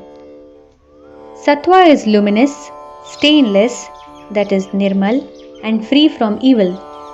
Just as during infancy, the sense organs like nose, eyes, ears, and others are tender and small, and the pure soul does not get diverted to the affairs of matter, so also the light of knowledge radiates from the body where Sattva reigns supreme. Yawning, sleeping, inactivity, lethargy, and delusion prevails when Tamas predominates. When Rajas predominates, then greed, restlessness, passion, attachment, activities which cause physical pain, and undertaking of travels for gain, all these prevail. He becomes quarrelsome and argumentative, and this makes his attention wobbly. He gets blinded by success, and his desires increase unbounded. He gets filled with the weight of self-importance, and this quickly covers and dulls his senses. He is possessed of desires, attachments, and causes senseless torture to the elements in the body, as also the self. He is always agitated and suffers from sleeplessness. Narada, understand these to be the characteristics of the gunas. Narada said, Respected father, you have shown the three gunas to be of different tendencies. Then how do they coexist and constantly work in cooperation with each other? Because the different temperaments are enemies of each other. So please tell me the secret of their mutual and reciprocal working. Brahmaji said, Son, I will tell you this mystery. Listen carefully. These gunas can be likened to a deepak, lamp. The lamp throws light and makes objects visible. The three components, oil, wick, and flame, have no affinity. They are opposed to each other, yet the oil supports the wick supports the flame, and by the cooperation of all three, light is shed and everything around gets enlightened. Narada says, Satyavati Nandan Vyasji, this is how the gunas got manifested by Prakriti. Whatever forms take birth, have as their causals the three gunas born of Prakriti. Vyasji says, O king, upon my asking, Narada explained all these gunas, their descriptions, their qualities and characteristics, and their modes of functioning in great detail. The truth is that the one from whom this entire universe has emanated, the primordial Shakti, should be worshipped exclusively and entirely. According to the nature and requirement of the circumstance, she presents herself in form or formless state. The indestructible, undesiring, eternal Purusha, that is Paramatma, the God Almighty, is not free to create without his energy, the Adi Shakti. He is a non-doer without the Mahamaya. Creation of the real and unreal is all done by Mahamaya. Brahma, Vishnu, Shankar, Surya, Chandrama, Indra, Ashwini Kumars, the Vasus, Kuber, Vayu, Agni, Varun, Swami Kartikeya and Ganesha and other deities can perform their functions to perfection only when they are filled with the energy of Adi Shakti. It is the Parameshwari who is the cause of the universe. It is she whom you must praise and worship. Perform all ceremonies and rituals and become fully engrossed in your worship of her. She is verily Mahakali, Mahalakshmi, and Mahasaraswati. She is the presiding deity of all living things. All the causals have emanated from her. She fulfills all wishes. She is the embodiment of peace. She is to be worshipped in joy. She is extremely compassionate. Just by invoking her divine names, she grants all desires. All the gods, including Brahma, Vishnu and Shankar, have worshipped her in the past ages. All the munis and sages, desirous of moksha, have worshipped her and prayed to her. With complete attachment and dedication to her, even ambiguous and inarticulate chanting of her names causes her to grant rare and difficult to obtain favors. When surrounded by dangerous and ferocious beasts in the forest, and hasty chanting of I, omitting the nasal sound Aim, also elicited her protection. O king, as an example, there is a story of a Brahmin who had taken a vow to always speak the truth. This was narrated by a saint at the congregation of pious sages. I heard it with my own ears. There was an ignorant and unlettered Brahmin called Satyavrat. He saw a wounded hog and exclaimed the sound I. Actually, I with the nasal sound Ma, that is Aim, is the mantra of the Devi. In ignorance, he continued to chant I, and this impressed the Devi so much that in her overflowing compassion, she transformed him into a highly accomplished prince of poets.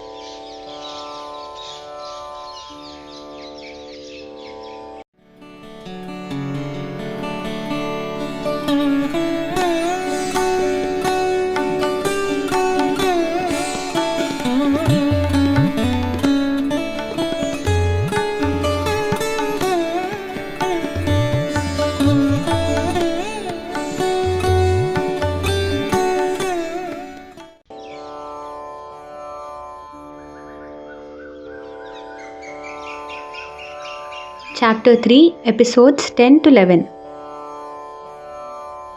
The story of how the foolish Atathya became a great poet by the grace of Devi Bhagavati. Janmejay asked, O twice born one, who was that fortunate Brahmin? To tell which country did he belong and what was his nature? Please be kind to tell me everything. How he heard the mantra and how he started chanting it, and how he instantly got the divine blessings. Please tell me in detail this story which gives joy to the spirit. Suji says, when King Janmejay pleaded thus, Satyavati Nandan Vyasji, who is most generous and noble-minded, spoke thus in holy and sweet tones. Vyasji said, I am going to tell you this story which has connection with the Puranas. Listen.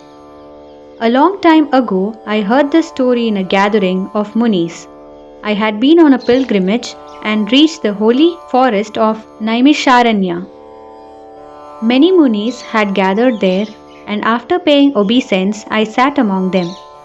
They were all tapasvis of the highest order, practicing severe austerities and totally free from worldly attachments. The proceedings began with sage Jamadagni. He said, all you respected and auspicious Munis, of all the gods, Brahma, Vishnu, Rudra, Indra, Agni, Varun, Kuber, Pavan, Tvashta, Swami Kartikeya, Ganesha, Surya, Ashwini Kumars, Bhag, Pusha, Chandrama, and all the planets, who is the most important, who commands worship, reverence and prayer? Who is capable of granting the highest boons? In whose worship does one experience the greatest joy, Niranand, and who gets pleased instantly? O you who are always immersed in spiritual pursuits, nothing is hidden from you. In answer to this question, Sage Lomasji spoke thus, hear me all. Those who are desirous of auspiciousness and good fortune should worship Mahashakti.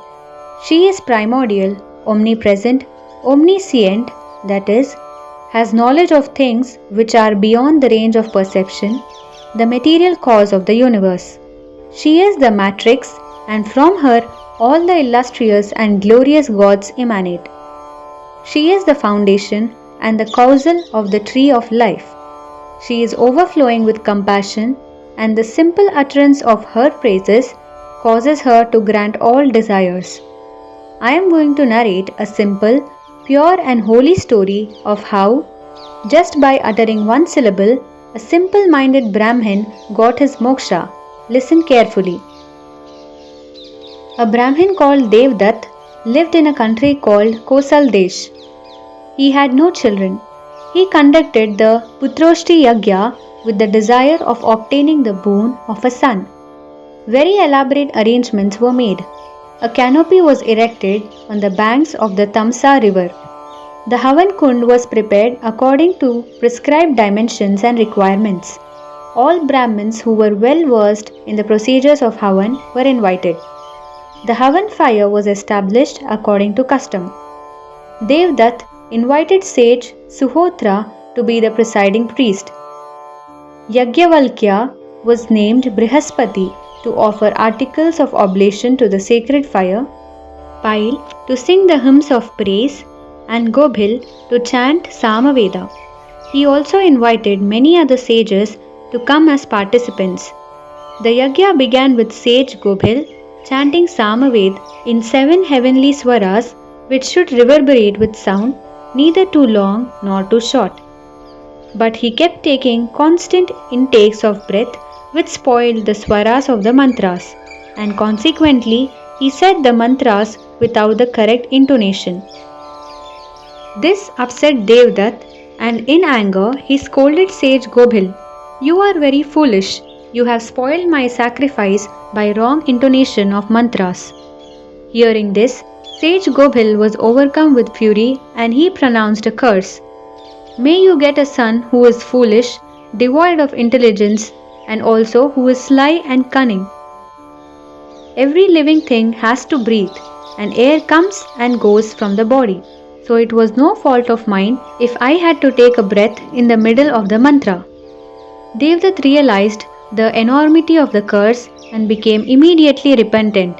He pleaded with sage Gobhil to forgive him and reminded him that those who renounce the world and spend time in meditation should never get angry. They should be compassionate. He pleaded with the Muni, I am already sad because I have no son. And now you have increased my woes by cursing me. Even the Vedas say it is preferable to have no son at all than to have a foolish child. According to the Brahmins, a foolish son is worthless and fit to be abandoned. A foolish Brahmin is comparable to an animal or a low caste person, and he never gets authority to perform pujas or accept gifts. He is treated with ignominy and disrespect and never offered a seat during ceremonies. The kings avoid such people and only give them the job of cultivating fields. It is better to conduct obsequies with a mat of kusha grass than to have a foolish Brahmin in attendance. A foolish Brahmin should only be given as much food as he can eat. He should not be given wealth and gifts. A king who entertains such a Brahmin is an insult to his kingdom. He should always be able to differentiate between a Brahmin, learned in the scriptures and procedures, and a worthless, illiterate, foolish Brahmin. Only an inauspicious and unfortunate king will disperse his wealth to foolish Brahmins. It is like a neem tree which is laden with fruit. Only crows come and eat that. No one else touches those fruits. Where the wise and learned Brahmin perform ceremonies, there the ancestors achieve heaven and live peacefully. Then, O learned Gobhilji, why have you pronounced such a fearful curse upon me? In this world, a foolish son is worse than many deaths. Please mitigate this curse. You are wise and benevolent. Have pity on me. I place my head on your feet. Lomasji said, in this manner, Devdutt tried to appease the sage. He sang his praises and his eyes were filled with tears. Then Gobhilji turned towards the repentant Devdutt. The anger of great souls cools in an instant. It is only the sinful one who nurses his anger and prolongs it indefinitely. It is the nature of pure water to cool down. When it is put in a vessel on the fire, it does get heated up, but when the fire is removed, it cools to normal temperature. Sage Gobel's heart filled with compassion, and he said to the sorrowing Devdutt, your son will be born foolish, but later he will become wise and learned. This is verily the truth. This assurance comforted Devdutt. He completed the ceremonies and distributed wealth and gifts to all the Brahmins, and they departed. In due course, Devdutt's beautiful wife Rohini became with child. All the prescribed ceremonies were performed in the 3rd month. Gifts were distributed. Later, on a day when the planets were in auspicious formation and the presiding star was Rohini, a son was born to Devdutt. At the proper time, the naming ceremony was performed. Keeping in mind the past events, Devdutt named his son Atathya, which means truth or reality. In the 8th year, the initiation or second thread ceremony was performed. He was sent to a guru for his spiritual education, but he did not learn a single word. He just sat like a foolish child. Then his father tried different methods of teaching, but the child could not absorb anything. Devdutt sank into despair. Even after being taught for 12 years, the boy could not even master the evening prayers. Everyone got convinced that Atathya was foolish and devoid of brains. Whenever he went, people derided him. Even his parents began to condemn him. Seeing all this, Atathya became reclusive. Then, one day, he decided to leave and go into the forest. He built a small abode on the banks of the river Ganga, and with full control over his material body and its requirements, he lived with a vow to always speak the truth. This boy neither knew the Vedas, nor did he know how to chant mantras and prayers. He had no knowledge of posture control of breathing, restraint, cleansing techniques, mantras to be said on a bed of nails, how to recite Gayatri mantra. Also, he did not know the rituals for bathing, excretion, rinsing of mouth with water, awakening the digestive system before taking food, offering of sacrifices and performing havan in the evening. This Brahmin used to get up in the morning and without uttering mantras would rub his teeth with a piece of green stick from a tree, and without proper protocols of toilet ablutions would enter the holy Ganga for a bath. Then he would collect from the forest any and every fruit without discrimination and would satisfy his hunger, but he always spoke the truth. Never an untruth came out of his mouth. For this quality, people of the surrounding area gave him the name Satyavrat, one who has vowed to speak only the truth. He never caused harm or emotional upsetting to anyone, nor did he take part in improper activities. He was a satisfied man and slept peacefully at night. Nor did he ever know fear. He had only one cause for concern. When will my body die in peace? I am leading a life of difficulties in the forest. A foolish man is an insult to the living. It is better than I should die. The only reason I am a foolish person is because God made me like this. In spite of taking birth in a high caste Brahmin family, I am of no use to anyone. Just like a barren woman or a tree which does not produce fruit or a cow which does not give milk, I am useless. But how can I blame God for this? Maybe in my previous lives I did not author any holy books and present them to Brahmins. Or I did not impart pure knowledge to my juniors. As a result, I am now suffering the ignominy of being a foolish Brahmin, held in contempt by all. Maybe I did not meditate. I did not welcome saints and holy men into my home with reverence and respect, and I did not respect Brahmins and give them gifts. There are so many young Brahmins well versed in the Vedas and other scriptures and procedures. I, most unfortunate one, do not even know how to meditate. In what form shall I worship? But even this desire is of no use because I am ill-fated.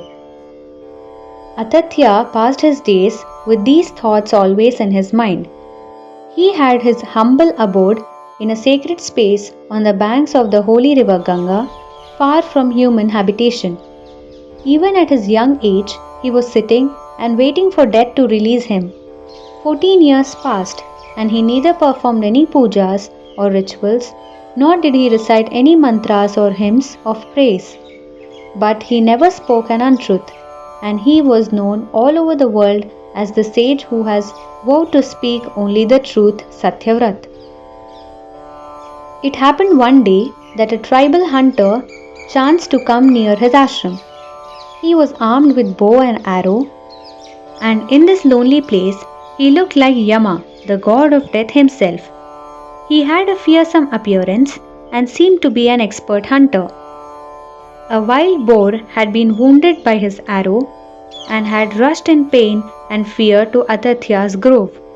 Its body was trembling, it was completely covered in blood and was a most pitiable sight. As it passed Atathya, he was overcome with pity and compassion and uttered the syllable I, which, unknown to him, is the Bija mantra of Shri Saraswati.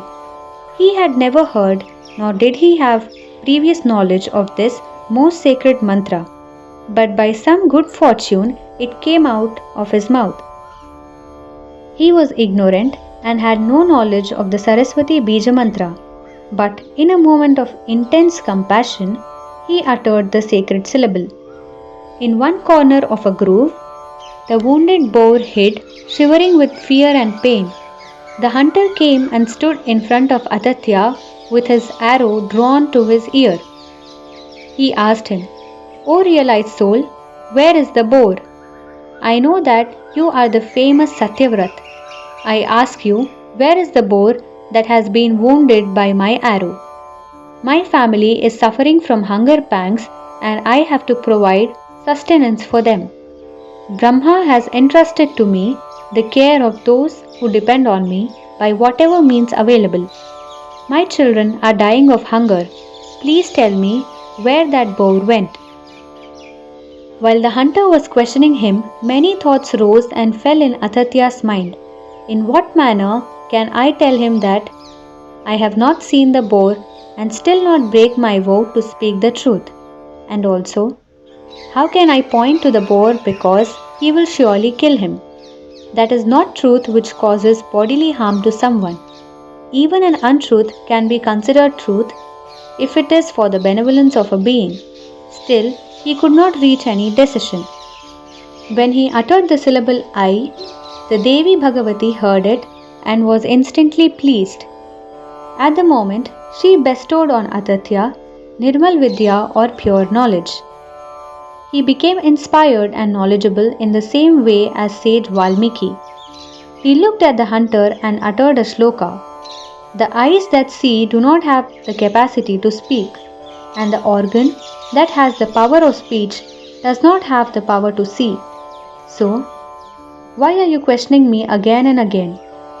Hearing this, the hunter left the ashram and went away. He gave up hopes of finding the boar. Atathya received from the Devi Bhagavati all the knowledge, all the wisdom and all the fame just like sage Valmiki. At every gathering of saints and sages, his glories were always sung. His father, who had disowned him, heard of his blessings and came to his ashram and paid him due reverence and respect and invited him back to the house.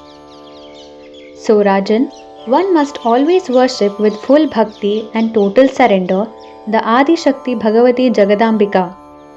The most worshipful Parashakti is the causal of entire creation. Now Maharaj, you occupy yourself with preparations to perform Yagya with all prescribed materials and rituals to Shri Bhagavati. It will grant you your desired wishes. This is already well known to all.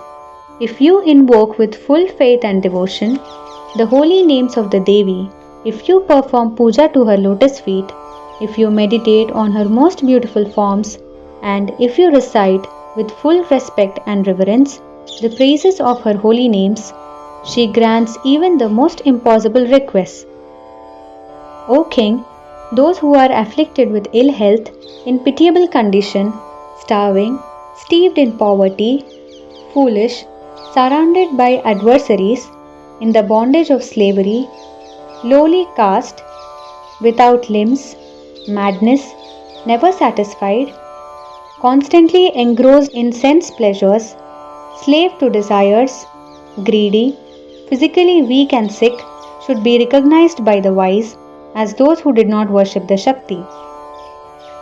And those who are endowed with wealth, who have been blessed with children and grandchildren, who have a healthy body, who is satisfied, who is knowledgeable in the scriptures, who has royal dignity of Rajalakshmi, who is respected by brothers and friends, and who has all good qualities, such a person should be recognized as being a worshipper of the Devi Adi Shakti Jagadamba.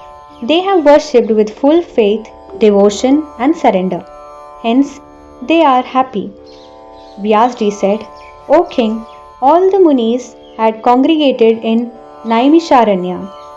I heard this narration from the mouth of sage Lomasji. O King, now you must engage yourself in bhakti and aradhana of Devi Bhagavati.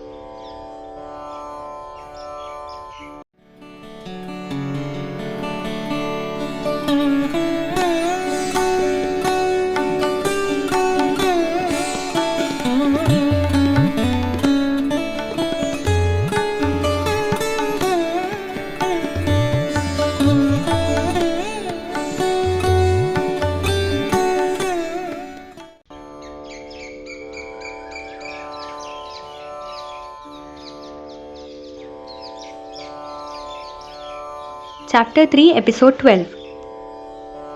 3 kinds of Yagyas, importance of Yagya done in the mind, and Vyasji's advice to Janmejay to perform Devi Yagya.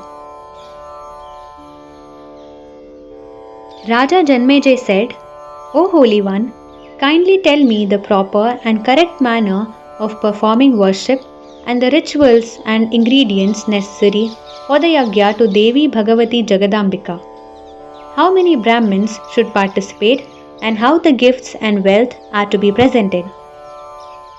Vyasji says, Rajan, listen carefully. I am going to tell you all the procedures. There are 3 types of Yagyas, Satvik, Rajas and Tamas. Satvik is for the Munis to perform, Rajasic is to be performed by kings, and Tamas is to be done by Rakshasas. The learned sages and ascetics who have renounced worldly attachments should perform the Gnanamaya Yagya, Yagya performed by the attention.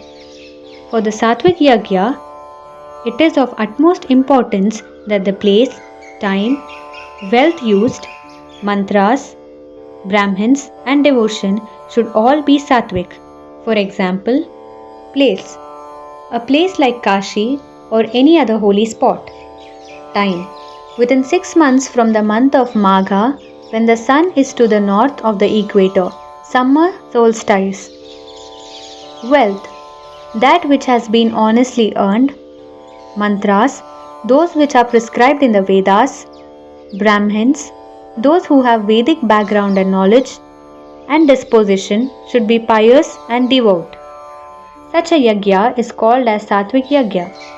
Any ceremony which is performed by spending ill-gotten wealth does not give any fruits in this lifetime, nor does it give any benefits in the next. Therefore, if one desires prosperity in this lifetime and peace and happiness in the next, he should perform all holy and auspicious actions using money earned by honest and fair means. King, you were witness to the best and foremost Rajasuya Yagya performed by the Pandavas. During the closing ceremony, much wealth and many gifts were distributed. Shri Krishna of the Yadeshwar clan himself graced the Yagya. Sage Bharatwaj and all other learned sages were assembled there. It had continued for 1 whole month. In spite of all this, the Pandavas had to face many hardships and difficulties. They were exiled into the forest. Panchali, that is Draupadi, was insulted and dishonored. The Pandavas lost in a game of dice. So where was the fruit of the Yagya? Instead, they had to suffer humiliation and great hardships.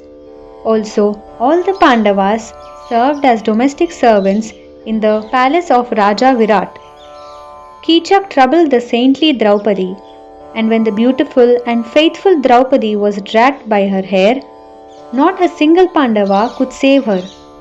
If a correctly and properly performed Yagya results in desired fruits and boons, then wise men should understand that definitely there was some irregularity in the Yagya performed by the Pandavas.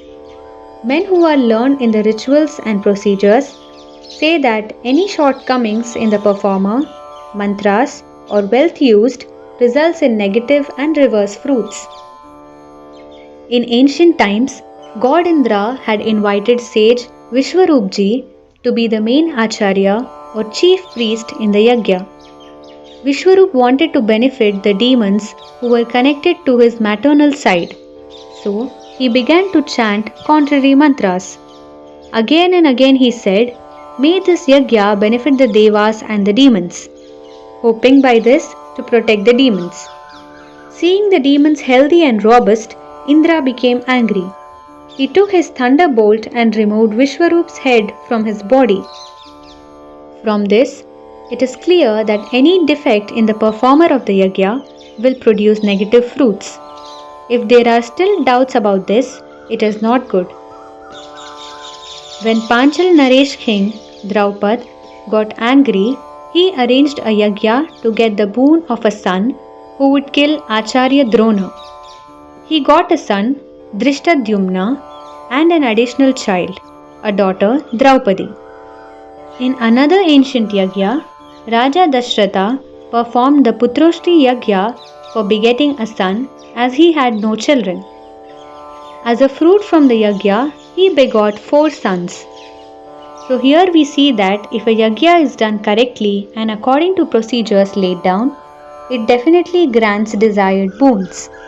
So King, it is proved that any departure from the prescribed rituals, mantras, wealth and performers' purity will result in negative fruits.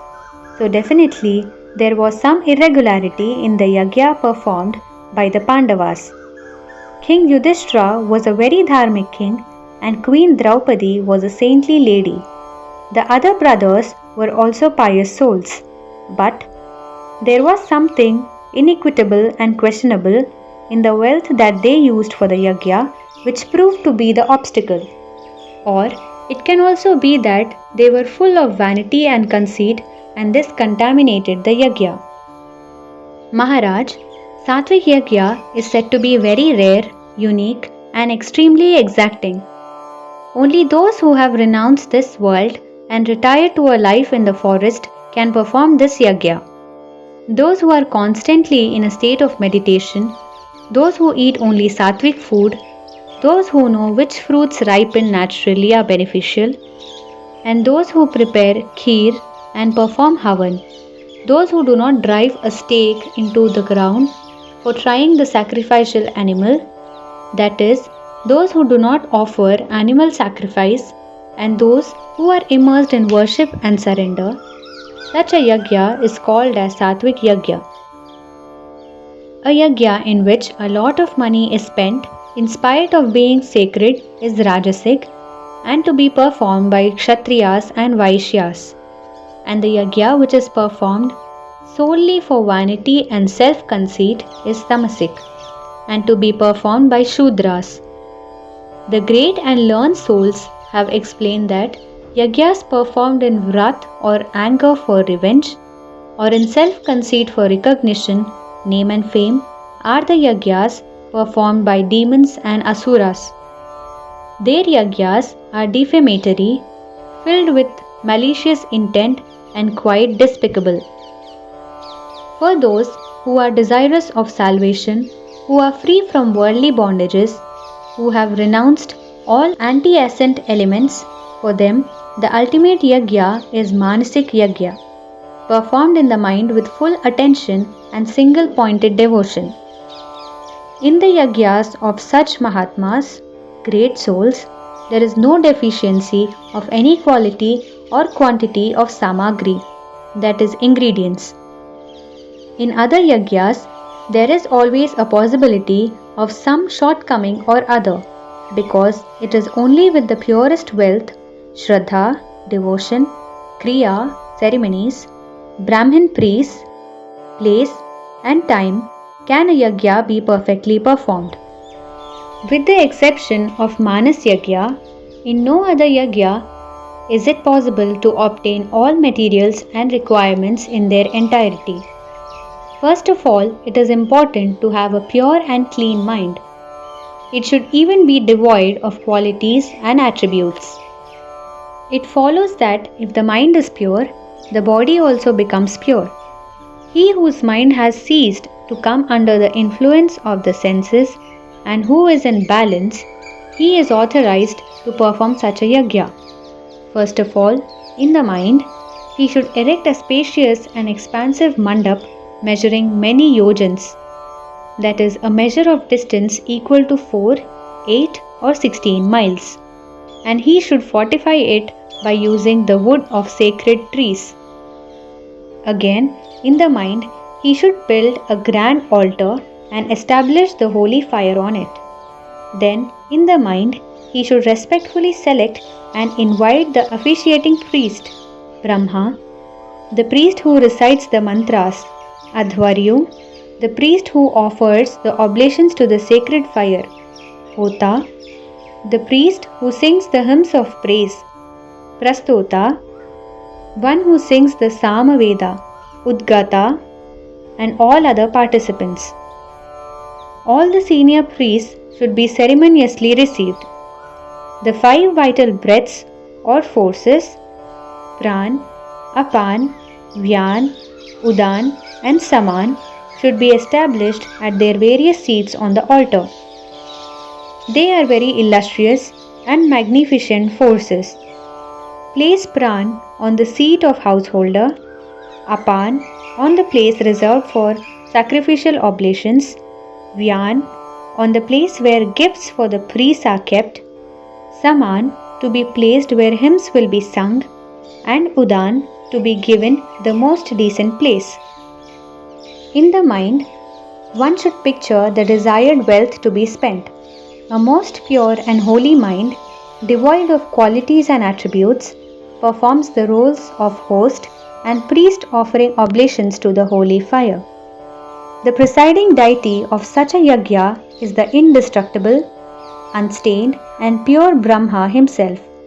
The most auspicious goddess, Bhagavati Jagadambika, comes in her Nirgun, formless state and grants boons. She is Sakshat Brahma Vidya, the pure divine knowledge. The entire universe is supported by her. She is all-pervading. The realized soul who performs this yagya in his mind uses her own divine energy as the provider and support of the yagya. After this, the totally free and detached attention, together with the vital life breaths, should be surrendered through path of Sushumna to dissolve into the eternal Brahma. This entire ceremony is to be performed with Shuddha Ichcha. After that, with the mind at total rest and peace, one must enter the meditative state at the lotus feet of the ever-loving Bhagawati Adya Shakti. Then, the soul begins to see Parabrahma pervading all living things and all living things as Parabrahma. Then his realization is complete and he gets a glimpse, that is jhanki, of the most compassionate, most benevolent Bhagavati Jagadambika. She grants Sat, Chit, Anand to her children and the precious gift of Nirmal Vidya. At that moment, all illusions and delusions are consumed, and the body is maintained only for the divine experience of God realization. Such a soul, after death, attains the lotus feet Nirmal Dham. He who meditates on the Devi becomes complete. Nothing is left to be done. After that, there is only one occupation in life, to meditate on the holy lotus feet of the Mother of the Universe, the most divine goddess Devi Bhagavati Jagadamba. O King, such a yagya grants the fruit of self-realization, and there is no doubt in this. This is eternal. The fruits of all other yagyas are temporary. It is the advice of learned men and a directive of the Vedas that all those desirous of obtaining heaven should perform the Agni Stom Yagya, offering of oblations to the fire. This is correct, but in my mind it is clear that when the term of the fruit expires, the soul has to take a rebirth and enter the mortal world. Therefore, the yagya performed in a clean and pure mind, with clean and pure ingredients and clean and pure intentions, grants the eternal boon of moksha, and this is the most desirable yagya to perform. But a king who is desirous of victories cannot perform this yagya. O king, the serpent yagya that you performed recently was a tamasic yagya, because it was done to wreak vengeance on the serpent Takshak for striking your father with his venom. You burnt alive crores of snakes in that sacrificial fire. Maharaj, now you perform in all its purity the Devi Yagya that Shri Vishnu himself performed even before creation. You must perform a similar Yagya. I will give you all the details and instructions. First of all, you must identify Brahmins who are learned in the Vedas and proficient in all the rituals. Also, they should have knowledge of the Bija mantras of the Devi, and they must be able to chant the mantras in the correct swaras. They will be appointed as the presiding priests. You will be the provider or host. Perform the yagya as per prescribed procedures, and whatever boon you receive, offer it for your deceased father and his soul will attain salvation. The sin that accrues from insulting a Brahmin cannot be expiated by anyone.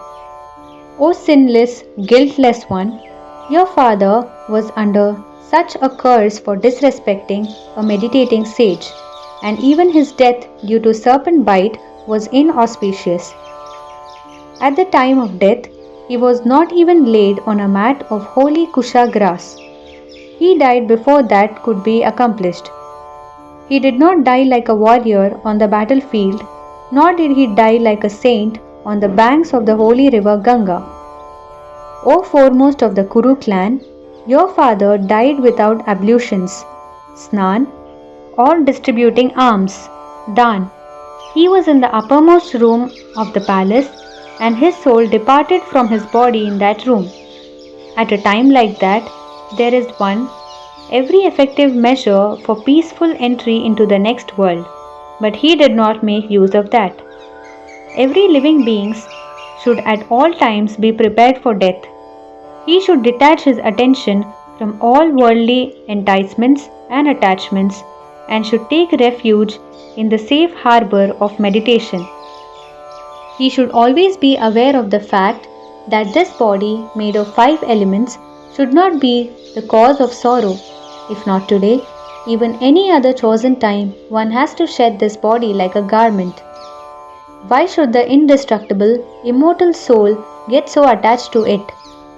That which has to be destroyed has got to be relinquished.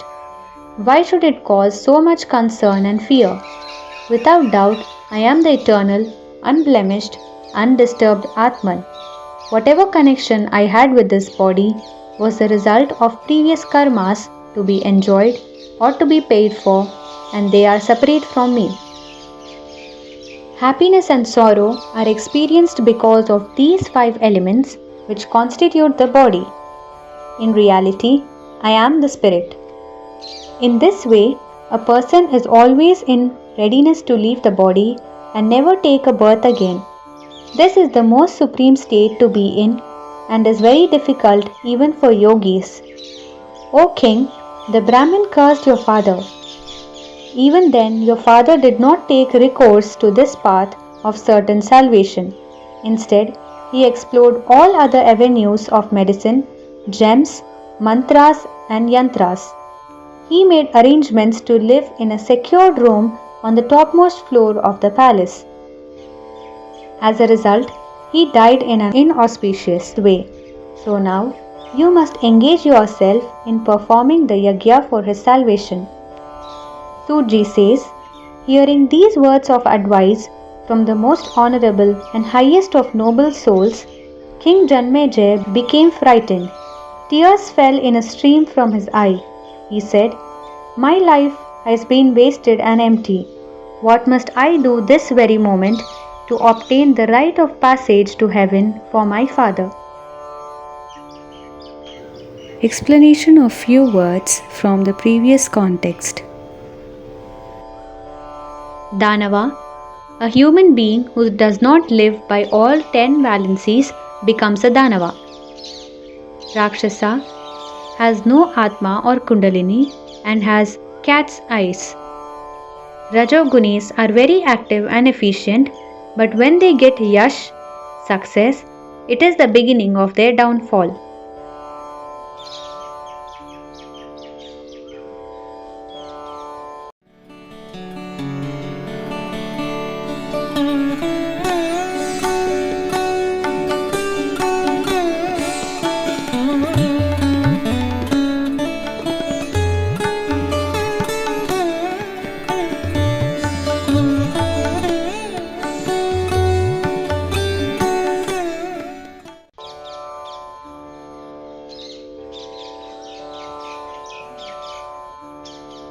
Chapter 3, Episode 13.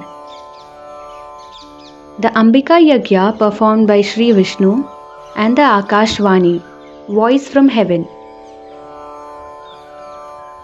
King Janmejay asked, Grandsire, Shri Vishnu is the greatest of all gods and the causal of the universe. Then, how could he perform a Yagya? Please tell, who were those fortunate Brahmins who had full knowledge of the Vedas and proficient in the procedures, who participated as priests in this great Yagya. O great ascetic sage, please be kind and tell me all that you know about this unique and rare Yagya. I will listen with full and uninterrupted attention and will try to follow the same rituals and procedures in my Yagya. Vyasji, most exalted sage, said, O fortunate king, listen. I will tell you how that most auspicious and greatest Bhagavati Yagya was performed. When Bhagavati Bhuvaneshwari projected from her most divine being the three Shaktis and sent them forth, they took the male forms of Brahma, Vishnu and Shankar. Each was given a seat on a vehicle. At that time, the primal gods could see only vast and awesome expanses of ocean inundating everything, a veritable deluge. As per the directions of the Adi Shakti, they began to create abodes for themselves. They created the earth and stayed on it. The supporting and sustaining energy was provided to the earth by Adi Shakti, and only then could it come into existence and become established. It contained fat and marrow which had come from the bodies of Madhu and Kaitap. This combined together and gave the earth its name Medhini. For providing a base or support to all things, earth is also called Dhara. And because it is expansive and outspreading, earth is also called Prithvi. Because of its weight and mass, earth is also called Mahi. Bhagavati Bhuvaneshwari brought the earth to rest on the forehead, that is the Mastak, of Sheshnag. In order to keep it stable and steady, the mighty mountains were created. The mountains were made to function like iron nails and bolts, which are driven into wooden structures to ensure that they remain immovable, firm and steady. For this reason, the learned Pandits call mountains as Mahidhar. Devi Bhagavati selected the most expansive Mount Sumeru with a circumference of many yojans and decorated it in a most beautiful manner. She crowned the peak with precious stones. Marichi, Narada, Pulastya, Pulaha, Kratu, Daksha Prajapati and Vashisht. These are known as Brahma's sons. Kashyap was born to Marich. Daksh Prajapati had 13 daughters. These 13 daughters gave birth to a host of gods and demons. From then on, the Kashyapi creation started, which branched into humans, animals, reptiles, and various other kinds of creatures. From the right half of Brahma's body, the first Manu, primal man, was born, and from the left half of Brahma's body, the first woman, Shatrupa, was born. Two sons were born to Manu and Shatrupa, who are Priyavrat and Uttanpad. Also, three most beautiful daughters, possessed of all good qualities and attributes, was born to them. Born of the lotus, Brahma created his abode on the peak of Mount Sumeru. Then, Shri Vishnu created, for the sake of Shri Lakshmi, his abode in Vaikunth. That most beautiful and grand Vaikunth was situated above all the lokas, worlds. Bhagwan Shankar also created an enchanting abode which is known as Kailash. There he lived amidst a congregation of spirits. Besides the mortal world and the nether world, there is a third world called heaven, presided over by Indra. It is also situated on one of the peaks of the mountain Sumeru. It is decorated with gemstones and very rich drapes, and the god Indra resides here. During the churning of the ocean, many things came out of it, like the fragrant Parijat tree, the four-tusked elephant Airavat, the wish-fulfilling cow Kamadhenu, Uchchaishrava, the white horse of the sun, and the beautiful Apsara Rambha and other Apsaras. Indra took all these to his palace to enhance its beauty. Also from the churning came Dhanavantari, physician to the gods, and Chandrama.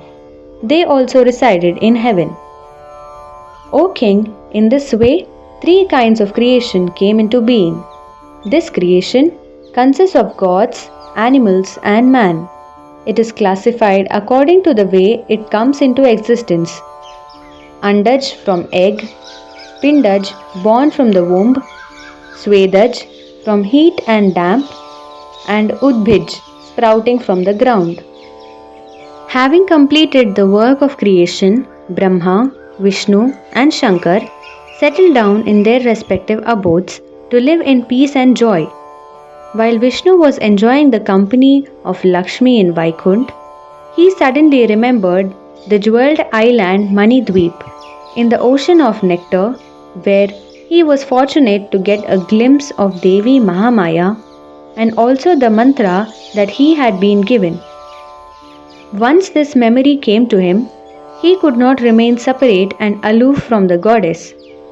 He immediately decided to perform the Ambika Yagya. He descended from his abode. He invited Mahadev Sri Shankar, Brahma, Indra, Varun, Kubera, Agni, Yama, Vashisht, Kashyap, Daksha Prajapati, Vamadev, and Brihaspati. Preparations were begun for a yagya of enormous proportions, and all the samagri, ingredients, were made ready. Priceless sattvic items were procured. The divine architects designed a most beautiful altar and canopy, Yagyashala. The highest tapasvis and realized Brahmins were nominated as the presiding priests. To enthrone the holy fire, several altars were erected. The Brahmin clergy began chanting the Bija mantra of the Devi, that is, the Maya Bij. According to the sacred rites, oblations were offered to the sacrificial fire and the Havan began. After the entire samagri was offered as oblation, a divine voice was heard in the heavens. Directed at Vishnu, the most Madhurya tones and the sweetest and kindest words were heard clearly by all. Vishnu, you will be called as Param Parameshwar. In all yagyas, you will be worshipped first. All those who perform yagyas will offer obeisance to you. Not only this, but the entire Janata will worship you, and you will be known as the giver of boons. Whenever the gods are troubled by the demons, they will come to you for help. O Purushottam, foremost among gods and men, you will grant them refuge and protection. All the Purans and the extensive Vedas will contain your praises and songs of your glory. You are verily the God who commands honor and worship. Whenever Dharma is in danger on this earth, you will incarnate partially or wholly to protect and preserve. This will be your prime responsibility. All your incarnations will manifest one after the other in this world. The great souls will recognize and worship you. All your avatars will have yogis as your disciples. Madhusudan, you will be known all over the world. In every incarnation, you will be helped by my energy, which will manifest as Varahi, Narasimhi, and others, who will be the main cause of your success in fighting the negative forces. They will bear innumerable weapons, will be most beautiful in appearance, and will be adorned with jewels and ornaments. Madhav, by the help of these Shaktis, you will be able to defend and protect the gods. By my benefaction, you will have success in all your endeavors. Do not ever disrespect or disregard these Shaktis. You should always recognize, respect, and honor them. If human beings worship these Shaktis in their hearts, all their desires will be fulfilled. Also, your praises and worship will spread throughout the creation and the 7 islands. In the world, all the unsuccessful human beings will worship you and your Shaktis and obtain boons. They will perform pujas to you, sing your praises to please you, and you will fulfill their desires. By all this honor and worship, you will become known in the mortal and heavenly worlds. Vyasji says, after saying all these things in sweet and kindly tones, the heavenly voice became silent. Shri Vishnu was filled with awe and joy in every part of his being. He performed the concluding part of the Yagya, bid farewell to Brahma and his Devas who departed for Brahmalok, and himself mounted his Vahana Garuda and returned to Vaikunth. The Rishis and Munis were overwhelmed and slowly left for their respective ashrams. They were filled with joy and happiness, and the heavenly voice awakened in them deep bhakti for Devi Bhagavati. From that moment, they began to meditate on that Devi Bhagavati who grants boons and who is described in the Vedas.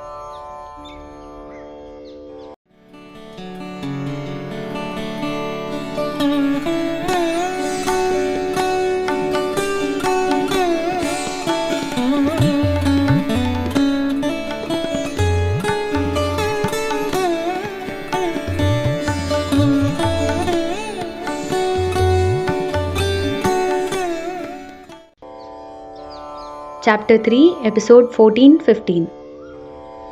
King Janmejay requests Shri Vyasji to describe the Devi. The war between King Yudhajit and Veersen.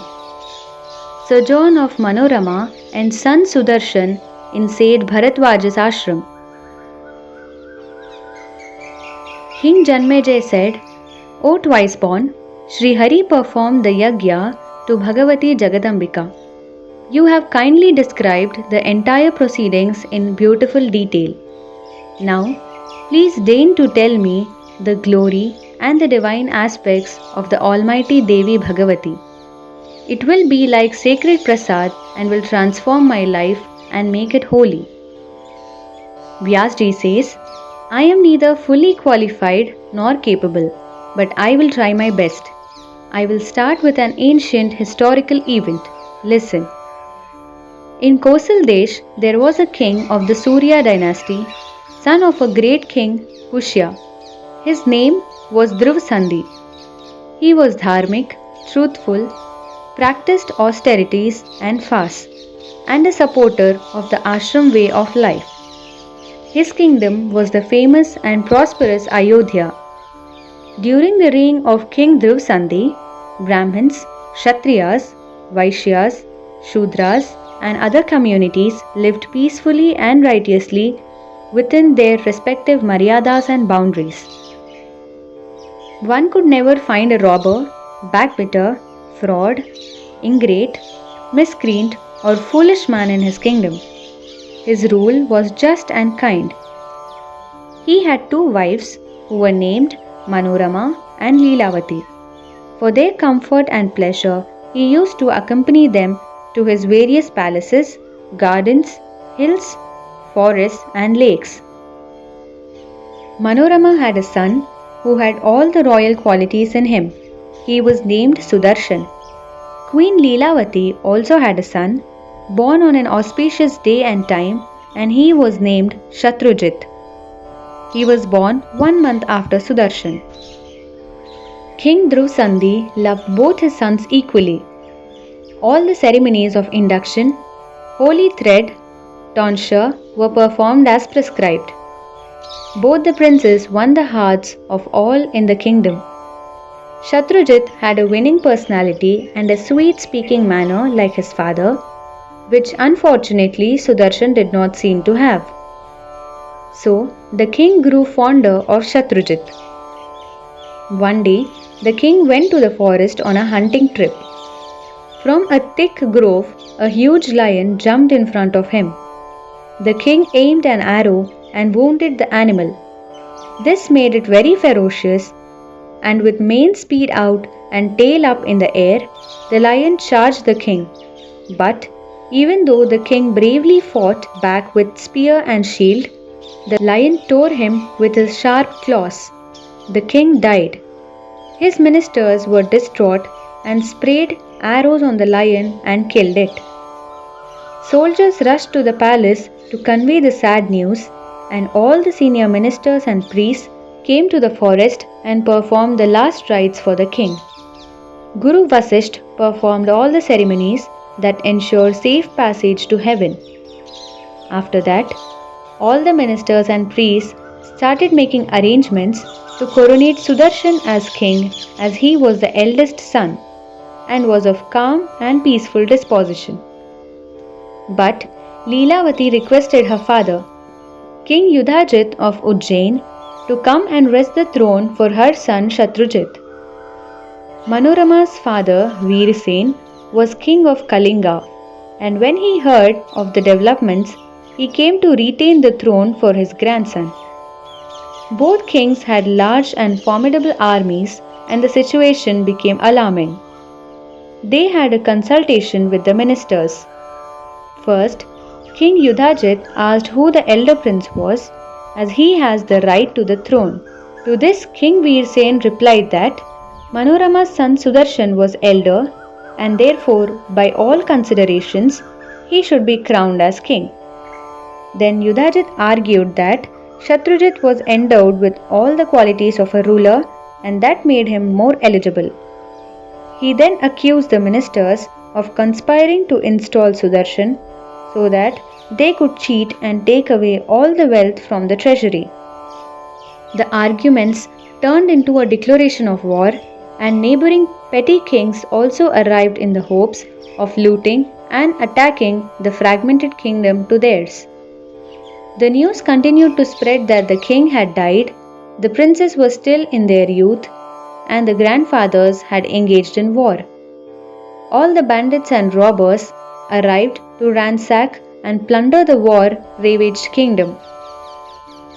Vyasji says, the war began and both kings were incensed by anger and ambition.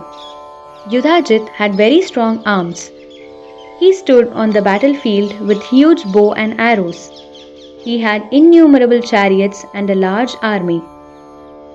Raja Veersen was illustrious and radiant like Indra.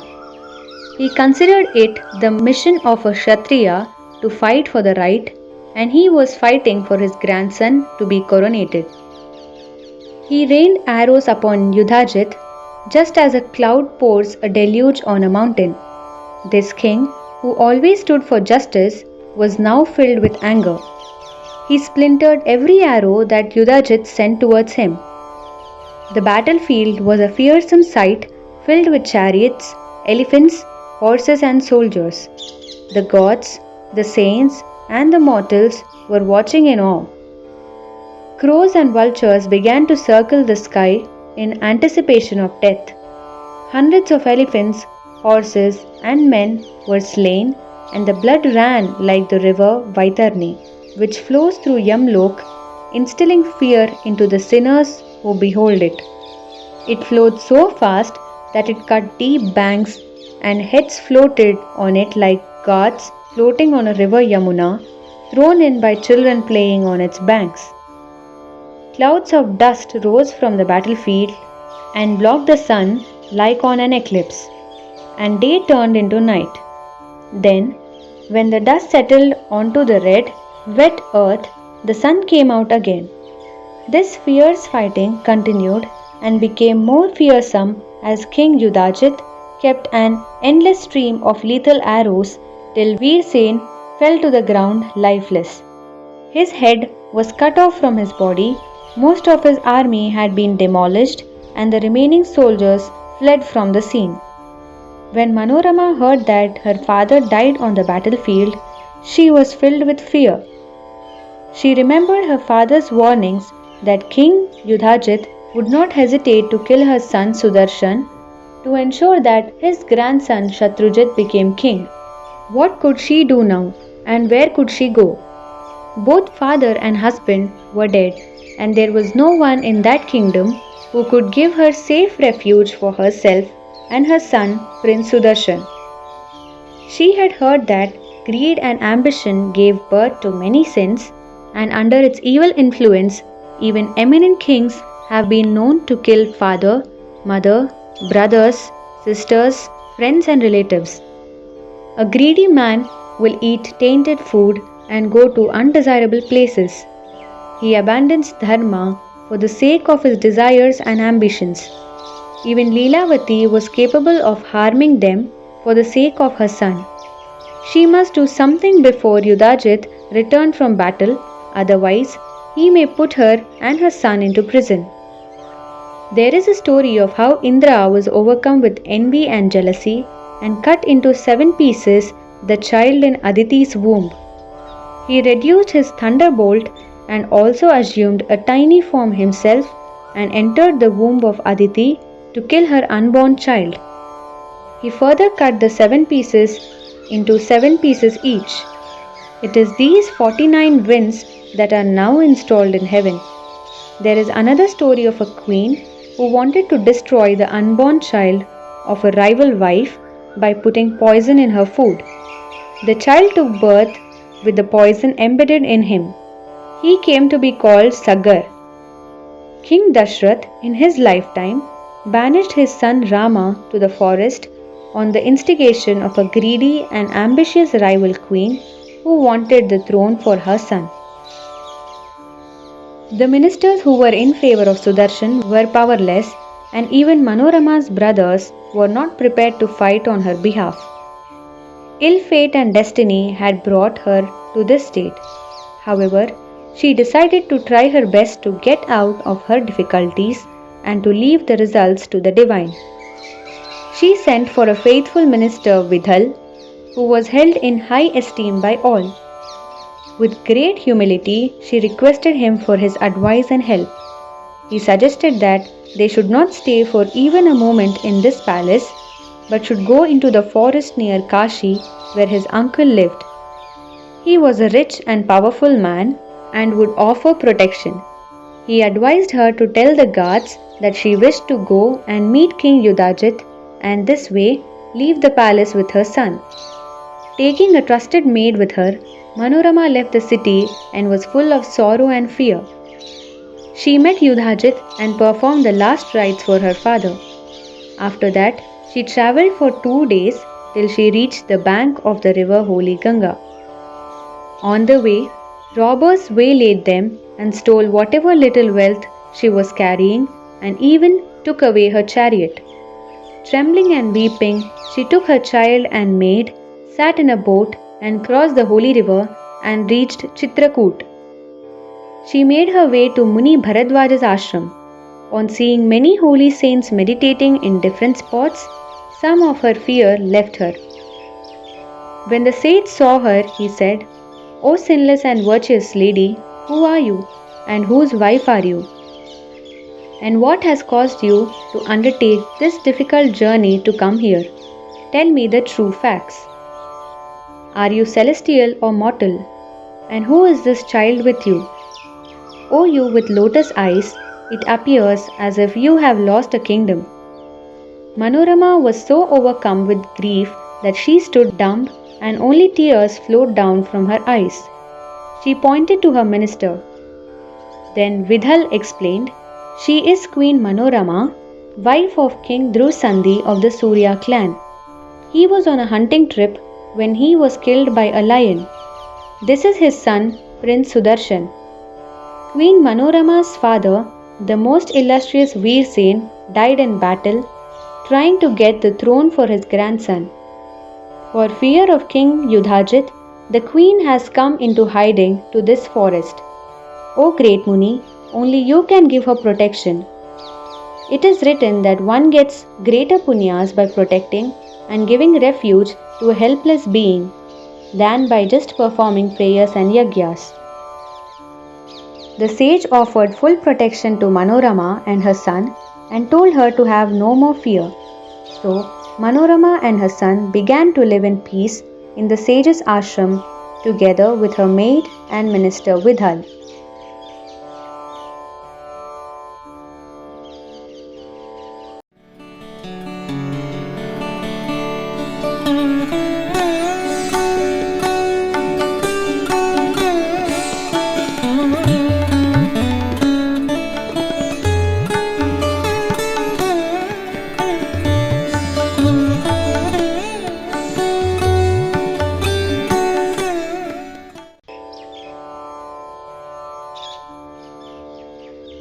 Chapter 3, Episode 16-17. Yudhajit's visit to the ashram of Muni Bharadwaj, his threat to take away Manorama and her son, Muni Bharadwaj's mysterious reply, and Devi Jagadambika's blessings on Sudarshan. Vyasji says, after the battle, Yudhajit returned to Ayodhya and immediately left in search of Sudarshan. He sent his soldiers all over to look for Manorama. After consulting the Brahmins, he chose an auspicious day and coronated his grandson Shatrujit. Verses from the Atharva Ved were chanted and Abhishek was performed by pouring waters of sacred rivers over his head. By the beating of drums and blowing of conches, the celebrations began in the kingdom of Kuru.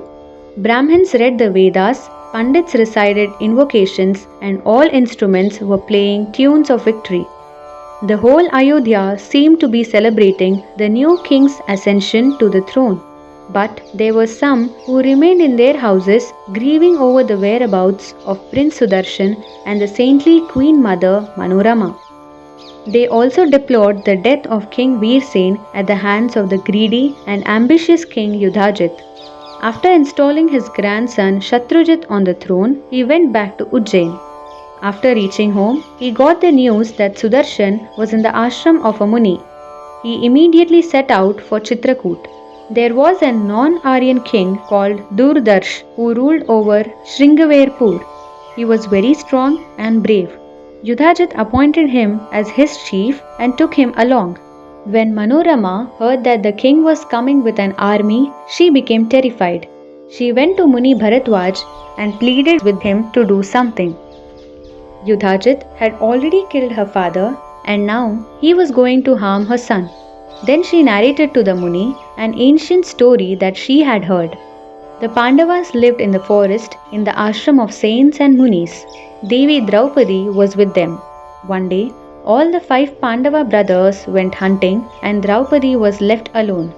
In the sacred grove, many other holy men lived like Dhaumya, Atri, Galav, Pail, Jabali, Gautam, Bhrigu, Chyavan, Kanb, Jatu, Kratu, Vitihotra, Sumantu, Yagyadat, Vatsal, Prashasan, Kahod, Yavkrit, Yagyakrit, and many other holy men. They were all chanting the Vedas. That place was filled with saints and sages, and Draupadi lived without fear with her maids. At that time, the king of Sindhudesh, the prosperous and successful Jayadratha, passed that way with his army.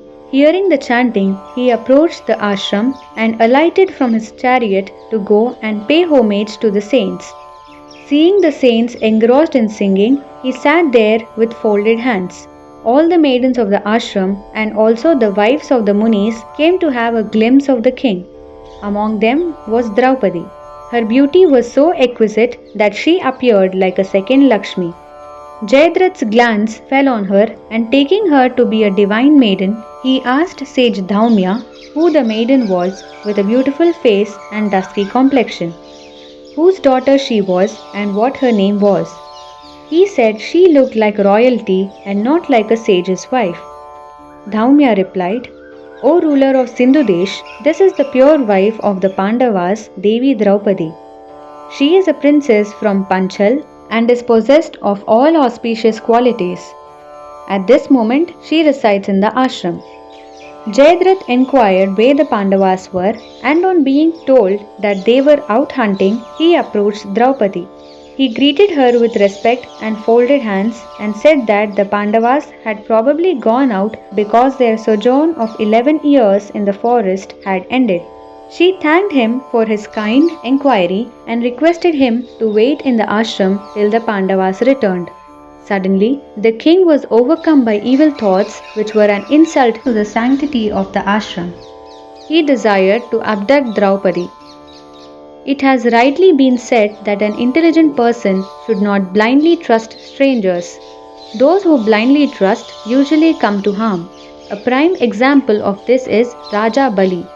Son of Virochan, Shriman Bali was pious, righteous, generous, virtuous, ready to give protection and of high moral nature. He was the grandson of Prahlad. Adharmic thoughts never entered his mind. He had performed 99 yagyas and given much wealth as dakshina. In those days, the devas and yogis used to worship Shri Vishnu in their yagyas, and to fulfill the desires for which the yagyas were performed, Shri Vishnu's partial incarnations were born into this world. The Ansh avatar of Shri Vishnu took the form of Vamana to deceive King Bali as per the desire of Indra and was born in the house of Kashyap. He tricked Bali and seized from him his kingdom and the entire land of the earth up to the boundaries of the oceans. Bali was an honest and upright king who honored his word. Shri Vishnu played this trick on Bali to fulfill a boon that Indra desired. Manorama said she had heard this story, and if Shri Vishnu could carry out an intrigue like this, to actualize the fruit of a yagya, then what can one expect from a mere mortal? Therefore, one must never fully trust another, because when one falls under the influence of greed and ambition and desire, he can sink to any depths and are mindless of the punishments of the nether world. Those whose attention is devoured by greed try to misappropriate another's possessions and wealth by any means. Cunning mind, hypocritical communication, or sinful deeds of force and cruelty. Many persons perform prayers and sacrifices for wealth and possessions. It is of course understood that the gods do not hand over the wealth in person, but in due course the wealth passes to the person who desires it from someone else. The gods are very proficient and skillful in giving wealth and prosperity. Traders do yagyas and pray the gods to give them grain and cloth which they can sell and become wealthy. But in the process of selling and profiteering, are they not appropriating the money of others? As soon as a trader acquires the goods, he immediately puts a higher price on it. In this way, everyone divests others of their money. Then how can one trust another? For those who are overcome greed and desire, it is futile for them to undertake pilgrimages, charitable acts, and study of the scriptures and holy books. All their good actions get neutralized by their bad. Therefore, Manorama pleaded with the sage to send Yudhajit back to his kingdom. Just as Sita lived in Valmiki's ashram, she also would live in Bharadwaja's ashram with her son, and in fearlessness and peace. Hearing her plea, sage Bharadwaj went to Yudhajit and requested him to return to his kingdom. Yudhajit said, "O sage of the highest qualities, do not resist me. Make Manorama leave your ashram. I will not go without her. If you refuse, I will take her away by force." The Rishi Bharadwaj said, "As in ancient times, Vishwamitra got ready to forcibly take the sacred cow Nandini from Muni Vasisht, so also, if you have the Shakti to remove Manorama from my ashram, you may do so." Vyasji says, upon hearing these words, Yudhajit called his trusted minister and said, "O faithful one, you are exceptionally clever. Tell me, in the present situation, what must I do? Should I use force to remove this gentle, maternal, soft-spoken lady? Because even a compassionate man must not misjudge or underestimate an enemy, however small or weak. Given time, it can grow into a life-threatening proportion like the disease of tuberculosis. In this place, there is neither an army nor a guard who can resist me. I can easily catch and destroy my grandson's rival Sudarshan, and if I succeed in this, my grandson can have the kingdom without any thorns. It is also assured that once Sudarshan is dead, my grandson can rule without fear." The minister said, "O king, you must not act in haste. You have heard the sage's words. He has kept before you the example of Vishwamitra. It is an ancient story. Vishwamitra, son of Gadi, was a famous king. One day he happened to pass the ashram of Muni Vasisht. He offered pranams to the Muni, who offered him a seat. Then the Muni invited him to eat food. The king was not alone. He was accompanied by a large army. By the grace of the cow Nandini, everyone ate till they were satisfied. The king became very impressed by the cow. He requested Muni Vasisht to give it to him. Vishwamitra said, Muni, you are a great ascetic. I pray you to do me the favor of giving me this cow. In return, I will give you 1,000 milch cows. Vasishtha replied, O king, this cow provides all the ingredients required as oblations for yagyas. Under no circumstances can I give her to you. Let your 1,000 cows remain with you.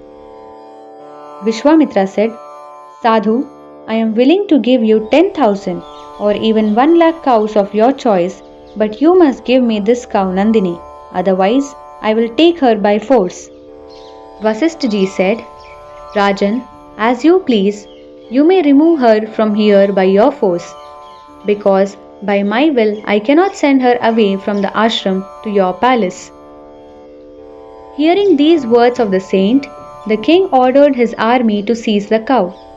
The soldiers were very proud of their strength and immediately caught and bound the cow. Nandini began to tremble with fear and tears rolled out of her eyes. She asked Vasishtha, Master, why are you relinquishing me? Look, these men have bounded me with ropes and are dragging me.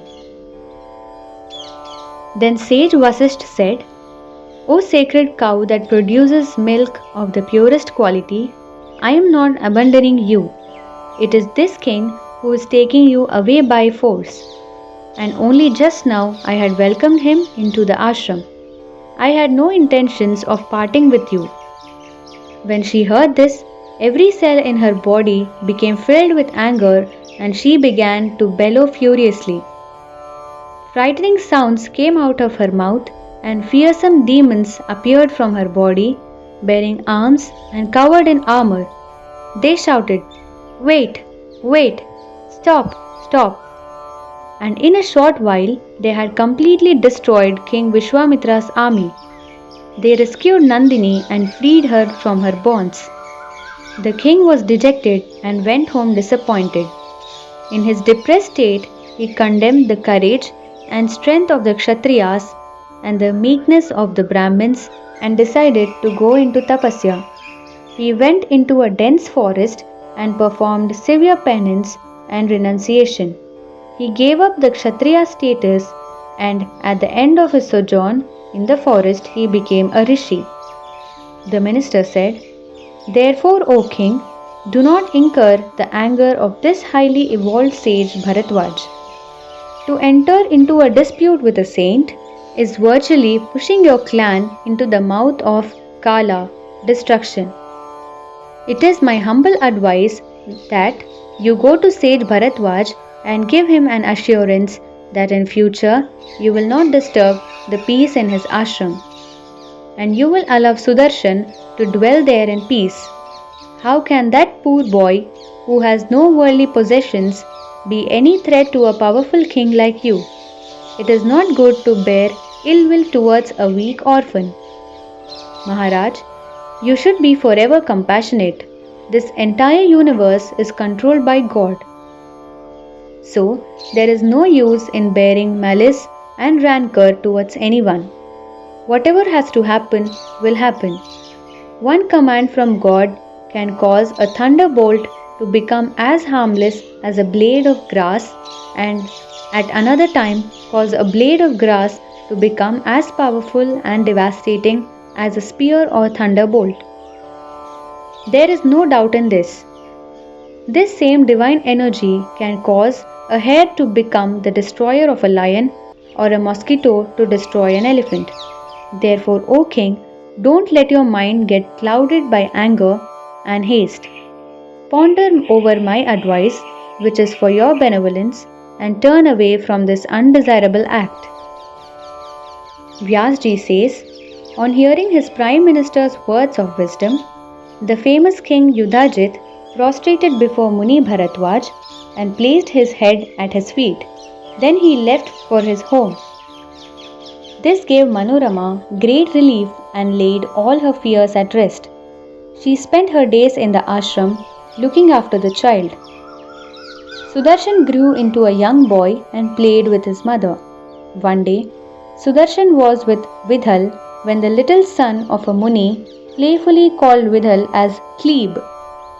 Out of this word, the syllable Klee registered deeply and clearly in Sudarshan's attention, and he began to chant it.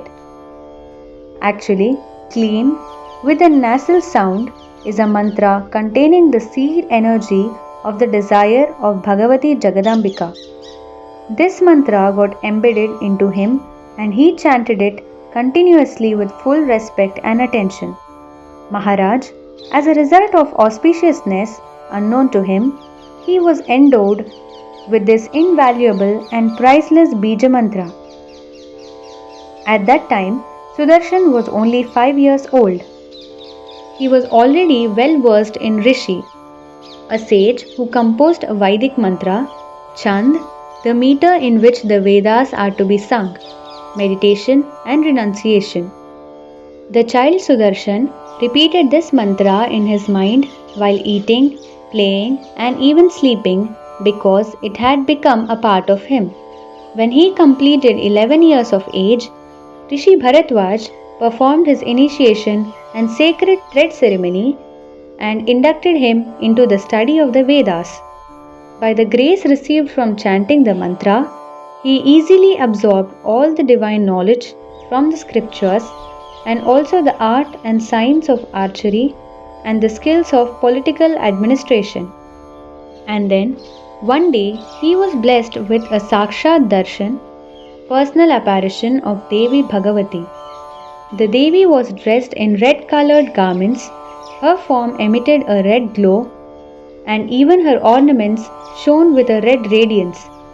That most magnificent Devi Vaishnavi was seated on Garuda.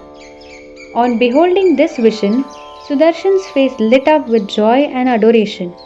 He was now fully endowed with Nirmal Vidya, and the prince settled into constant meditation on Bhagavati Devi Jagadambika. He continued to live in the same forest on the banks of the holy river. The Devi also presented to him a bow, sharp arrows, a quiver, and a coat of armor. The king of Kashi had a beautiful daughter called Sashikala. She had all the noble qualities that a princess should possess. She had heard that in the forest adjoining the ashram of sage Bharadwaj, there lived a prince who was not only highly accomplished but was also as beautiful as Kamadev, the god of love, and that his name was Sudarshan. She made a decision in her mind to marry him, and from then on she surrendered to this idea. One auspicious night, the Devi Ambika appeared in Sashikala's dream and spoke to her in pure, clear tones. The Devi said, "O slender and beautiful maiden, ask for any boon. Sudarshan is my devotee. Heed me and marry this prince who fulfills all expectations."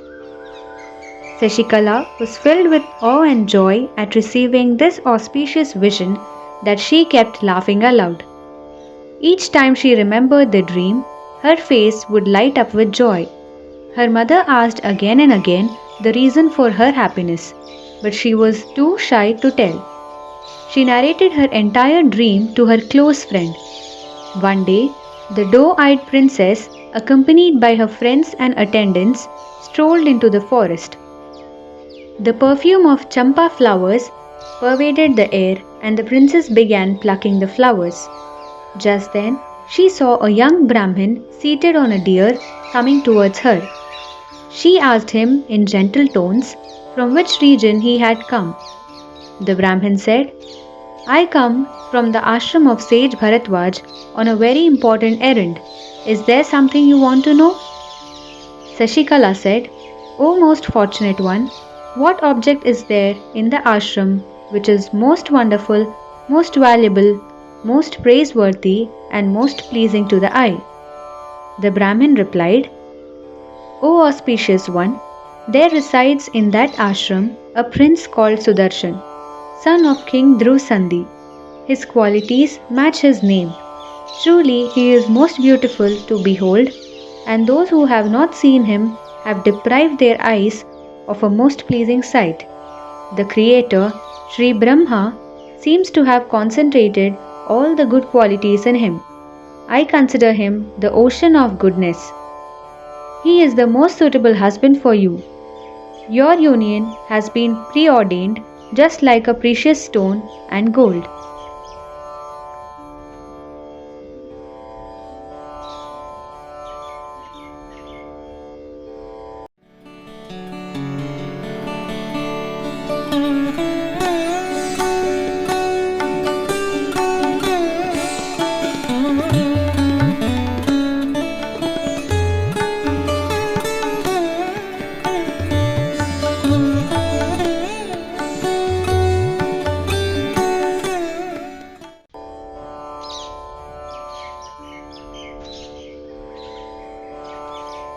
Chapter 3, Episode 18-19.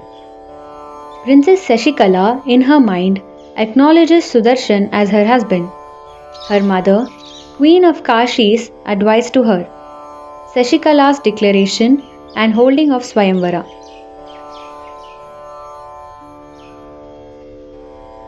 Vyasji says, hearing the Brahmin's description of Sudarshan, Sashikala's heart overflowed with admiration and affection for the prince. She had already decided in her mind that he would be her husband. She became fearful and despondent. She confided in her close friend, if just by hearing about him my body reacts with good vibrations, then surely he belongs to a gracious family. I have seen this prince in my dream. He is still an innocent youth and as radiant as the god of love. Since then, I cannot get his image out of my thoughts. Oh dear friend, everything has begun to seem strange to me. The sandal paste which is bought for my bath appears like poison. Necklaces look like serpents, and the gentle rays of the sun seem to burn like fire. My mind does not find peace either in the palace, the forest, the mountains or the lakes. By day or by night, none of the luxuries of the palace give me any comfort. My silken bed, the betel leaves, the songs and dances, nothing please me, nor do any of the sights satisfy my eyes. Now my only desire is to go to that forest where the prince lives. But I must avoid spoiling the reputation of the clan. So I cannot take such a step. Unfortunately, my father is not keen to hold a Swayamvara. If he did, I could have expressed my choice of a husband. I know there are thousands of wealthy and highly accomplished princes, but I am not interested. My mind is set on Prince Sudarshan even if he has been dispossessed of his kingdom. Vyasji says, Prince Sudarshan had no companions, nor did he possess a kingdom or wealth. Neither he was a famous warrior. He lived the life of an ascetic, living in the forest and eating fruits and roots. His only possession was the invaluable and priceless Kam Bij, seed mantra of the desire, mantra of Devi Bhagawati Jagadamba enthroned in his heart. It never left his attention even for a moment, and the chanting was unbroken and continuous. One night, the most radiant and effulgent Devi Jagadambika gave him a darshan of her Purna Brahma Swaroop, the entire universe as her form. This compassionate and benevolent goddess grants untold wealth and well-being to her devotees. The ruler of Shringaverpur, King Nishad, came to Sudarshan and presented him a grand chariot drawn by 4 magnificent horses. The chariot was well appointed and equipped with necessary implements and weapons, and was decorated with banners and pennants. He was convinced in his mind that Sudarshan was a valiant and victorious king, and he extended his gesture of friendship. Sudarshan was pleased and he gave him a proper welcome and offered him flowers and fruits from the forest. After King Nishad left, the sages and munis who were meditating in the forest expressed their pleasure. They blessed him and said, "By the grace of the Devi, you will shortly become an independent king. This is the immutable truth. There is no doubt in this. O chaste and pious one, the Devi Bhagavati is gracious, compassionate and benevolent. She gives light to the whole world. She is pleased with you. Now you have even got a friend. You must have no fear." Then they spoke to Manorama. "O one with the beautiful face, now your son is going to become the emperor of the world." Manorama said, "Most holy rishis, may your prophecy come to pass. My son will always be at your service. There is no obstacle that cannot be overcome by the power of prayer. Take this example. I have neither army nor wealth, nor ministers, nor powerful allies. So my son can never hope to get a kingdom. But you have the power of prayer and meditation, and by your blessings and pure desire, I have no doubt in my mind that my son will definitely become king." Vyasji says, Sudarshan had completed all his studies and acquired the necessary knowledge. Whenever he mounted his chariot and went out, he appeared so glorious and powerful that it seemed as if he was accompanied by a big army, Akshovini Sena, which, when complete, consists of 1,09,350 foot soldiers, 65,610 horses, 21,870 chariots, and 21,870 elephants. Sudarshan continued to chant the Bija mantra that he had learnt as a child. It was the effect of this mantra that caused him to shine with so much of Shakti and effulgence. One cannot imagine any other cause. Clean is the Bija, the seed energy of the desire of Adi Shakti Devi Bhagavati. Any person who receives this mantra as Diksha from a Guru and chants it with reverence and single-minded attention gets all his pure desires fulfilled. O King, there is no obstacle or problem in heaven or on earth that cannot be resolved by the grace of Devi Bhagavati.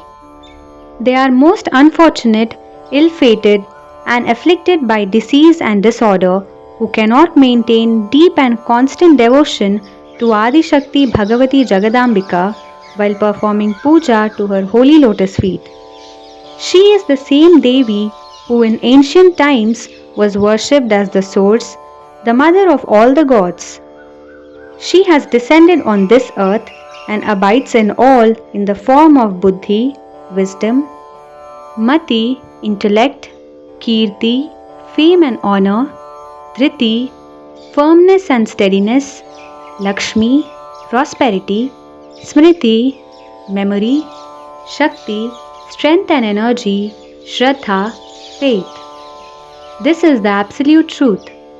Those who fail to recognize this are those whose senses and faculties are overpowered and clouded by Maya. They waste their energy and intelligence by entering into controversies and disputes. They burden their minds and bodies in the pursuit of worldly pleasures instead of decorating their lives by worshipping the most benevolent, the most loving Devi Bhagavati.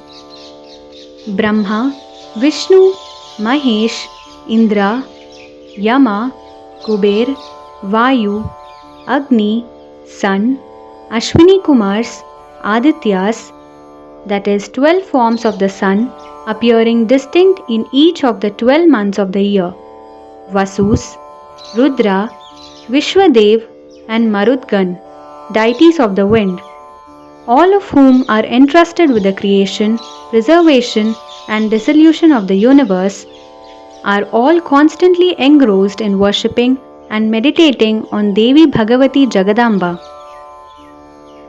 All learned persons pay obeisance and reverence to Adi Shakti Parabrahma Swarupini.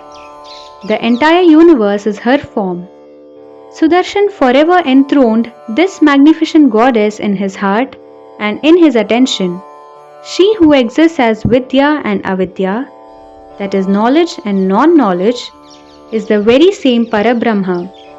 She is not easily accessible to those who are casual. It is only through meditation that the yoga, the connection takes place. She is the destination for those who desire salvation. It is only through her that one can know and experience the Almighty. Sudarshan constantly meditated on that Supreme Being who is daily manifesting herself in this threefold creation.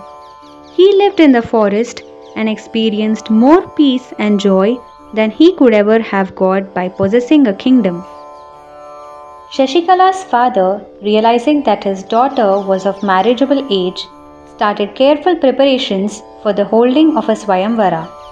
Learned elders have prescribed 3 kinds of Swayamvars, and the rules are the same for kings and commoners.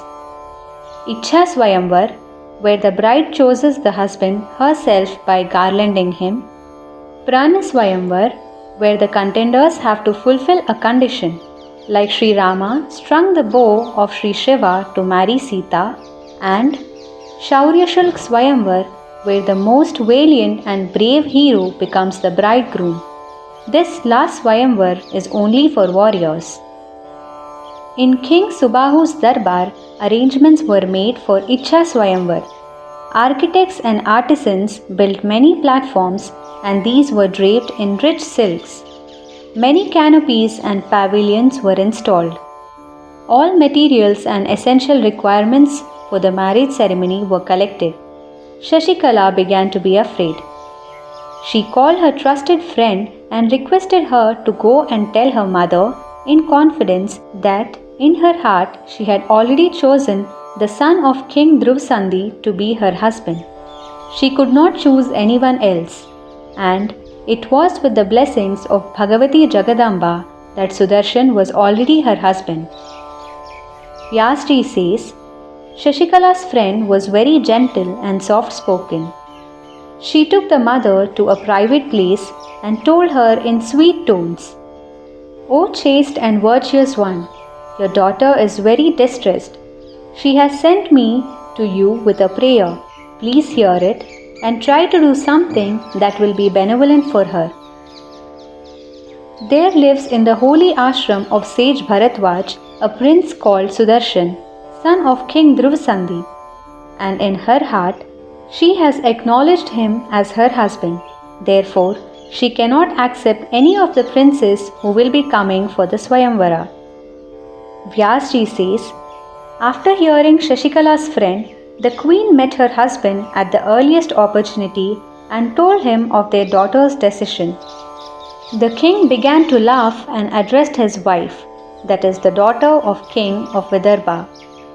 He said, "O beautiful one, don't you know who this Sudarshan is? He has been banished from his kingdom and is living in the forest with his mother. Raja Veersen was his grandfather and was killed by Yudhajit. O you with beautiful eyes, how can that pauper aspire to marry my daughter? It is possible that she does not mind his situation, but still, you should tell her that the princes who are coming are one wealthier than the other." Vyasji says, heeding her husband's instructions, the queen went to Shashikala.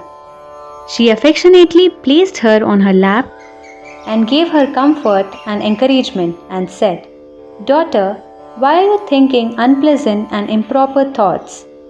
It has caused your father great distress because Sudarshan is an ill-fated youth who has been deprived of his kingdom and has no safe harbor. Also, he does not have any money. His friends and relations have forsaken him. He lives in the forest with his mother and eats only fruits and roots to satisfy his hunger. Such an unfortunate and weak inhabitant of the forest is not a fitting husband for you. O daughter, besides Sudarshan, there are innumerable intelligent, handsome, honorable, and wealthy crown princes who are worthy suitors. This same Sudarshan's brother is a fine youth who rules the kingdom of Kosal Desh. He is very handsome and possesses all good qualities. O beautiful daughter with dark eyes and eyebrows, I have heard one more thing which I want to tell you. Listen. King Yudhajit is constantly making efforts to kill Sudarshan.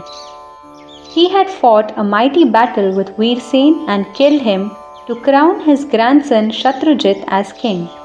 He even took an army and went to sage Bharadwaja's ashram. The sage advised him to return without Shatrujit. So how can this prince be worthy to marry you? Shashikala said, O loving mother, the prince who lives in the forest is the most suitable one for me.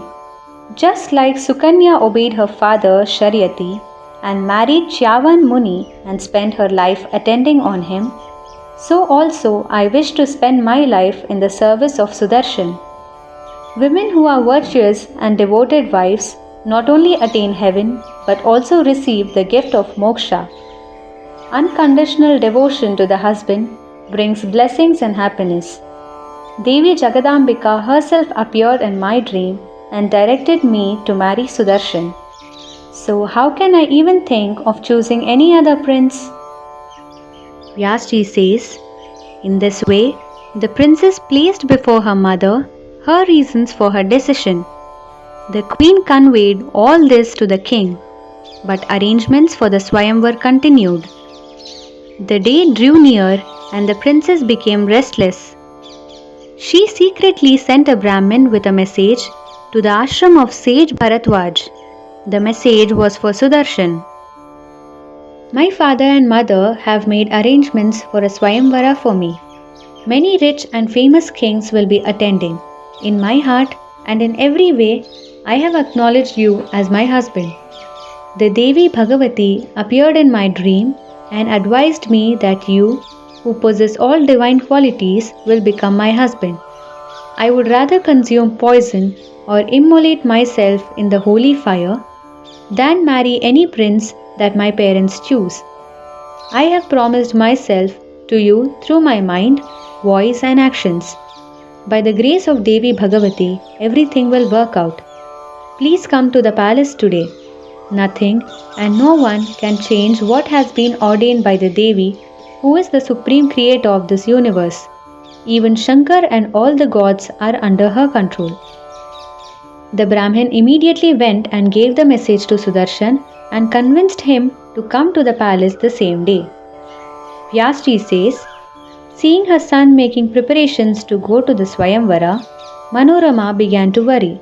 Her body trembled with fear and she imagined all kinds of dangers. Tears fell from her eyes and she said to Sudarshan, Son, where are you going? That place is only for kings. You have no protection and your enemies are very powerful. Please think clearly. Yudhajit will definitely attend the Swayamvara and he is waiting for an opportunity to kill you. There is no one to help you. Son, please do not go there. You are my only child and if anything happens to you, I will have no one in this world. Yudhajit killed my father and I am so fearful that if you go alone, he will harm you. Sudarshan said, O auspicious mother, whatever has to happen will happen. It is no use thinking about it. It is out of obedience to the will of Devi Jagadambika that I am going to the Swayamvara today. O you who have given me birth, you are a Kshatriya queen, and it is not proper for you to be afraid. I am under the protection of Devi Bhagavati and I have no fear whatsoever. Vyasji said, before leaving, Sudarshan went and took his mother's blessings. She said, May Devi Jagadambika protect you from the front. May Parvati protect you from the back and from both sides. May Bhagavati Shiva protect you everywhere. May Bhagavati Varahi protect you in difficulty. May Goddess Durga comfort you in sorrow. May Kalika protect you on the battlefield And when you are afraid and surrounded by enemies, may Parameshwari protect you. When you enter the pavilion, may Goddess Matangi protect you. And during the Swayamvara, may Bhagavati Saumya protect you.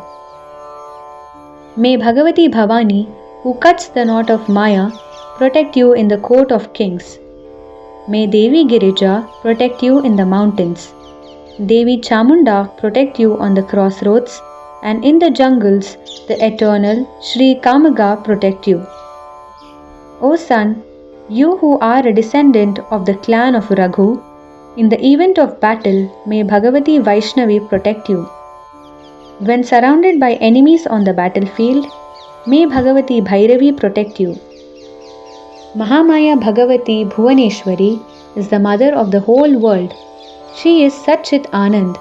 May all the gods protect you at all times. Vyasji said, after blessing Sudarshan, Manorama insisted on accompanying him. She said, it is not possible for me to leave you even for a moment. Wherever you are going, you must take me with you. She took a maid with her and prepared to leave. All the Brahmins blessed him and they left. 3 of them rode in the chariot and reached the kingdom of Kashi. King Subahu received them with a proper welcome and made arrangements for their stay in a beautiful bhavan.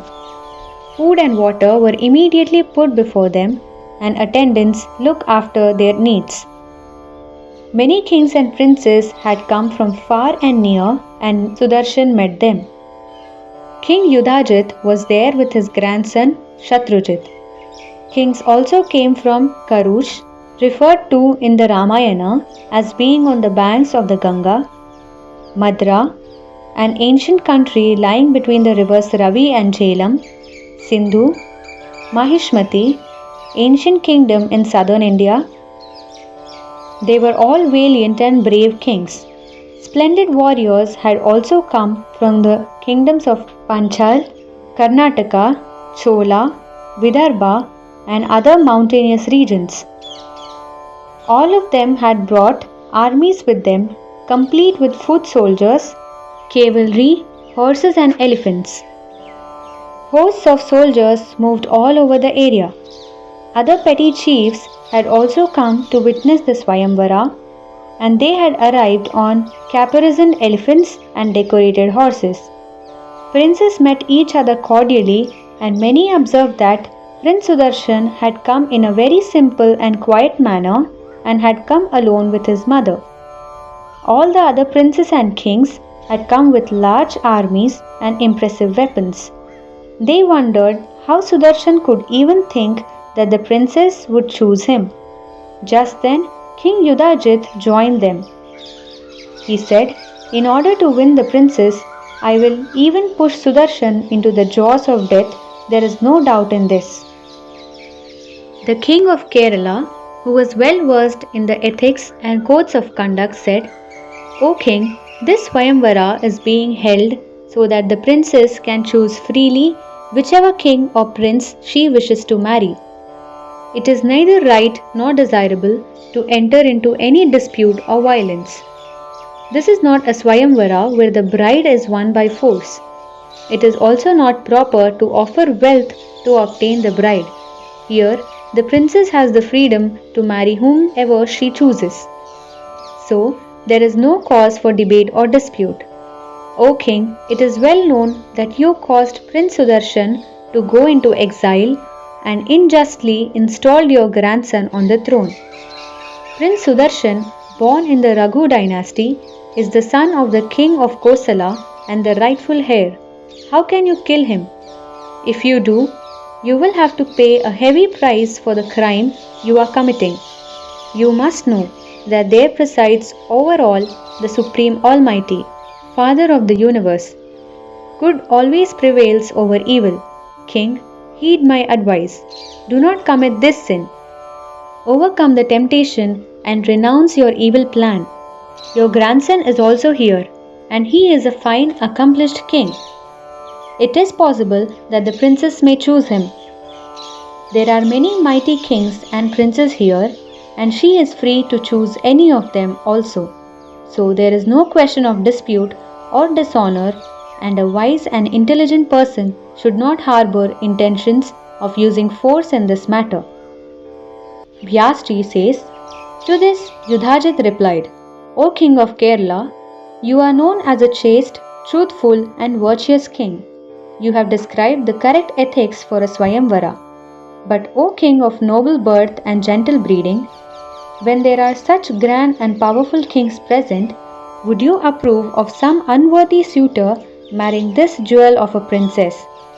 It is like a jackal stealing away the prize from a tiger. Just consider whether Sudarshan is worthy of getting this beautiful princess. Maharaj, the power of a Brahmin is the Ved, and the power of a king is the bow. I firmly believe that in a royal marriage, it is acceptable to win by strength and force. The most powerful and strong prince should win the princess. There is no place here for the weak and poor. This rule should be followed.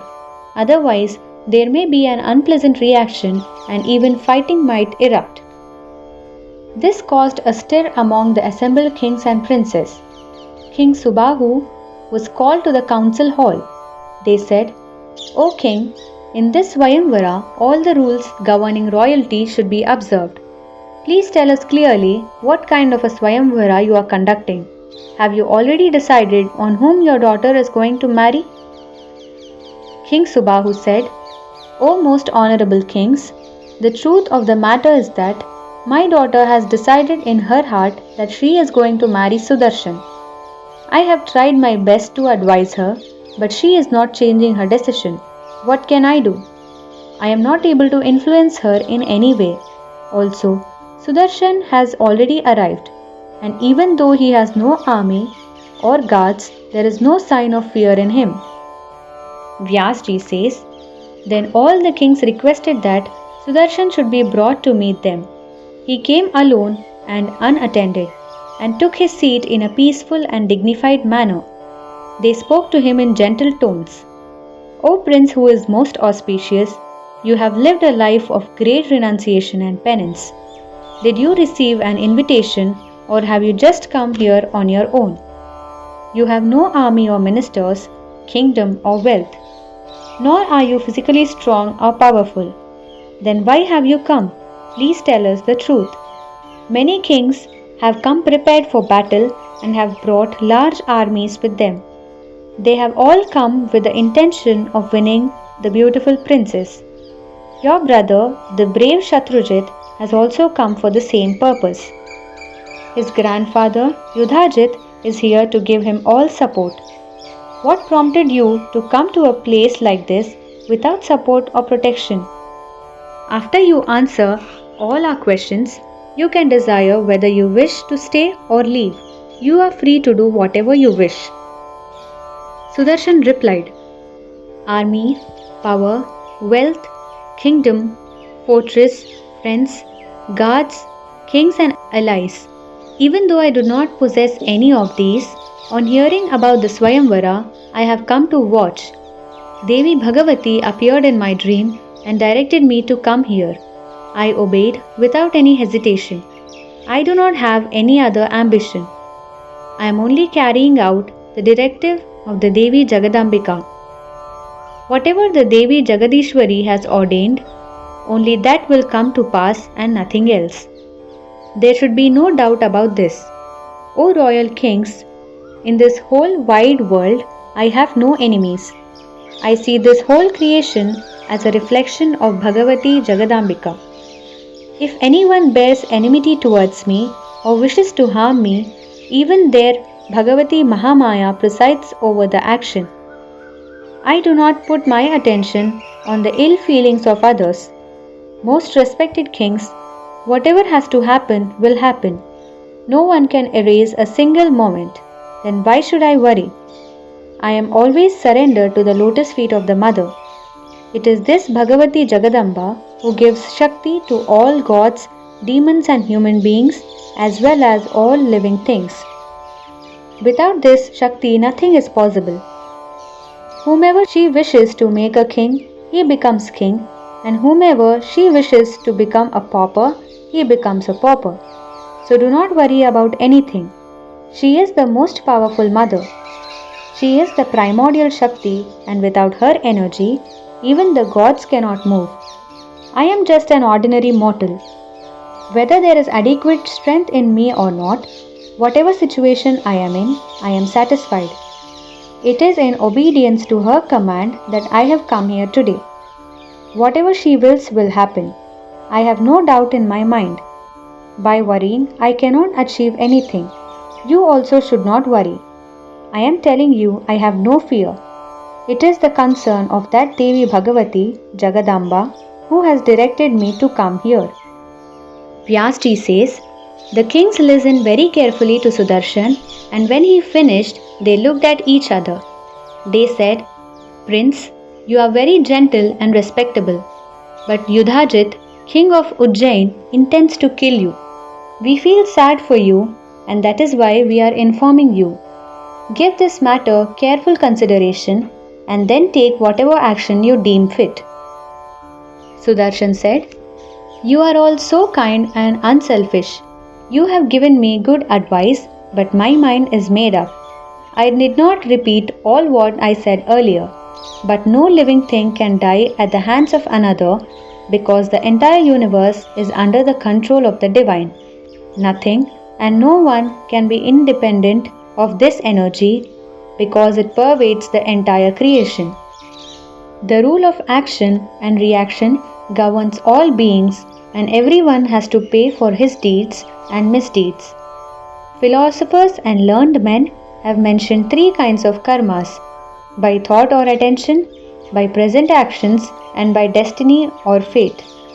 Time, action, and disposition or tendency, the whole world rests on this.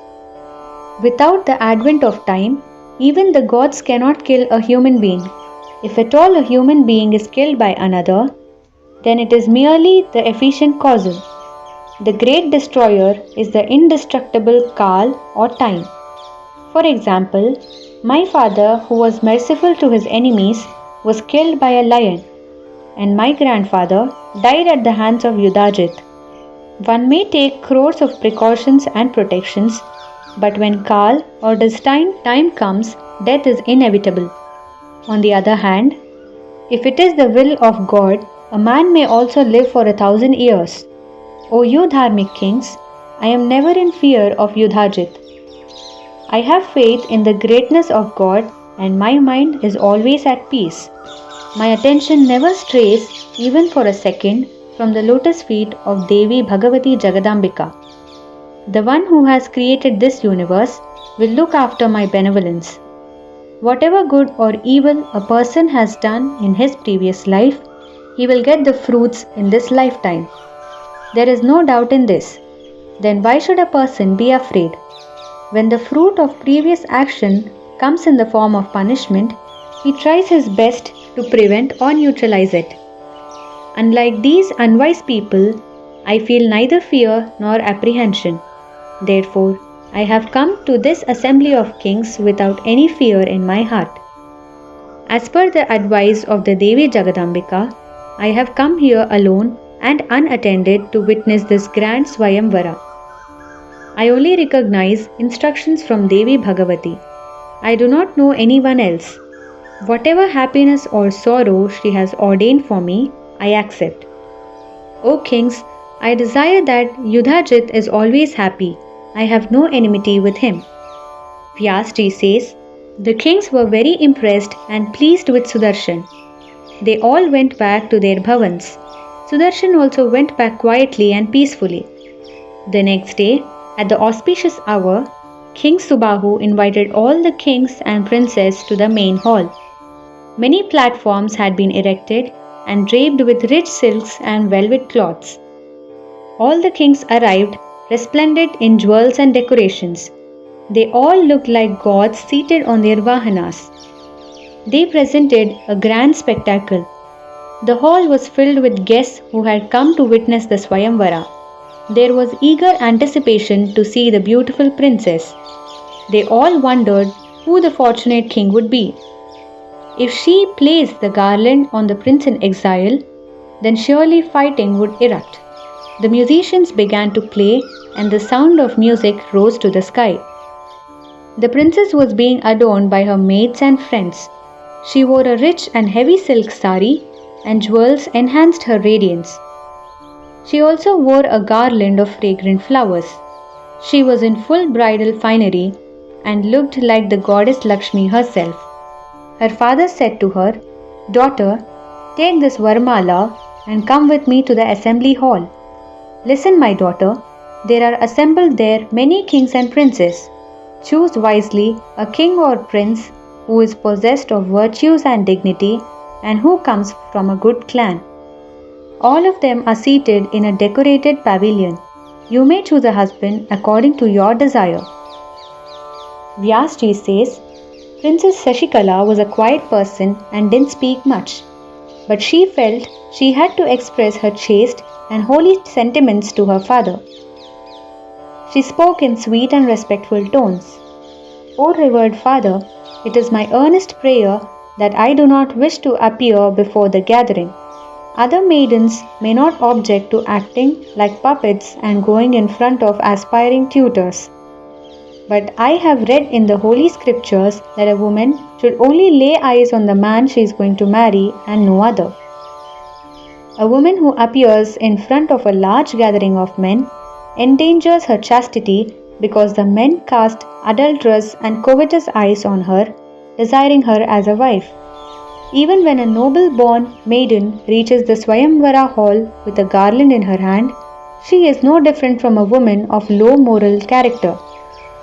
These unfortunate women go into the marketplace to find someone who will support them. They get habituated to surveying men and judging them. Must I also go and make my selection in the same manner?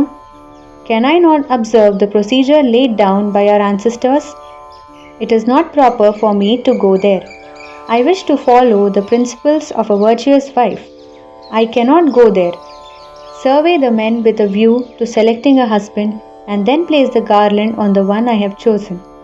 O gracious Father, you are aware that in my heart I have chosen Sudarshan as my husband. I cannot think of marrying anyone else. Therefore, if you desire my benevolence, please fix an auspicious date and perform my marriage to Sudarshan." Vyasji says, O king, on hearing his daughter's decision, King Subahu was filled with anxiety and concern. He thought, "What my daughter says is correct, but what do I do now? All the kings and princes are here with their attendants and armies. They are extremely strong and powerful and will fight at the slightest provocation. They have all taken their seats on the dais. If I tell them at this late stage that the princess is refusing to come for the Swayamvara, they will kill me. They are all proud and haughty. I have neither a large enough army nor a fortress to which I can escape. This lightly built Sudarshan is also without friend, army or wealth. My position is very precarious." King Subahu pondered for some time and then went to the assembly hall. He greeted the kings and princess and then spoke in humble tones. "O most noble and illustrious kings, I am very sorry that my daughter is refusing to come for the Swayamvara. Her mother and I have advised her, but still she refuses. I am your servant and I bow my head at your feet. Please stay for the puja. I will give gifts of precious gems, rich robes, elephants and horses, and chariots. Please forgive me. The princess is not in my control, and even when I threaten to punish her, she is willing to die. This is causing me great sorrow and distress. You are great and noble souls, very auspicious and very forgiving. This disobedient princess can be of no interest to you. I am in your debt. Please allow me to be of service to you, and please consider the princess as a daughter of your house." Vyasji says, most of the kings remained silent, but Yudhajit's eyes turned red with anger. He was furious. He turned to the king and said, "You are most foolish. How can you speak to us after insulting and dishonoring us? If you had any doubts about your daughter, You should not have arranged this Swayamvara. Why did you invite all these kings? They accepted your invitation and came here, and now you say there is no Swayamvara. This is unacceptable. Are you going to bypass these kings and get your daughter married to Sudarshan? This is mean and vile behavior. You have organized this Swayamvara without any thought or consideration. If you make Sudarshan your son-in-law, I will kill both of you. Then I will get the princess married to my grandson. While I am here, no other king can think of marrying the princess. Then who is this penniless Sudarshan to challenge me? When he was in sage Bharadwaja's ashram, I almost killed him. It was only when the sage intervened that I left him. But now I will not spare his life. Now you, your queen, and your daughter give this matter careful consideration and agreed to the marriage of the princess with my grandson. This way you can become my relative and can be under my protection. Sudarshan has neither kingdom nor protection. What happiness can he give her? Before giving a precious daughter, one has to consider the lineage, wealth, strength, appearance, size of the kingdom, fortress or stronghold, and allies that the bridegroom possesses. Just marrying for happiness is of no use. You should have considered all the merits as well as all the permanent and indestructible possessions before making arrangements for a marriage. You are my friend and I am giving you advice for your benevolence. You bring your daughter with all her attendants to the Swayamvara. If she chooses any prince other than Sudarshan, I will have no dispute with you. The marriage should be such that all your wishes are fulfilled. O King, all the kings and princes assembled here are from very famous clans, are very wealthy and very powerful. They are suitable in every possible way and there can be no objection to her choosing any one of them. So you may go and bring your daughter.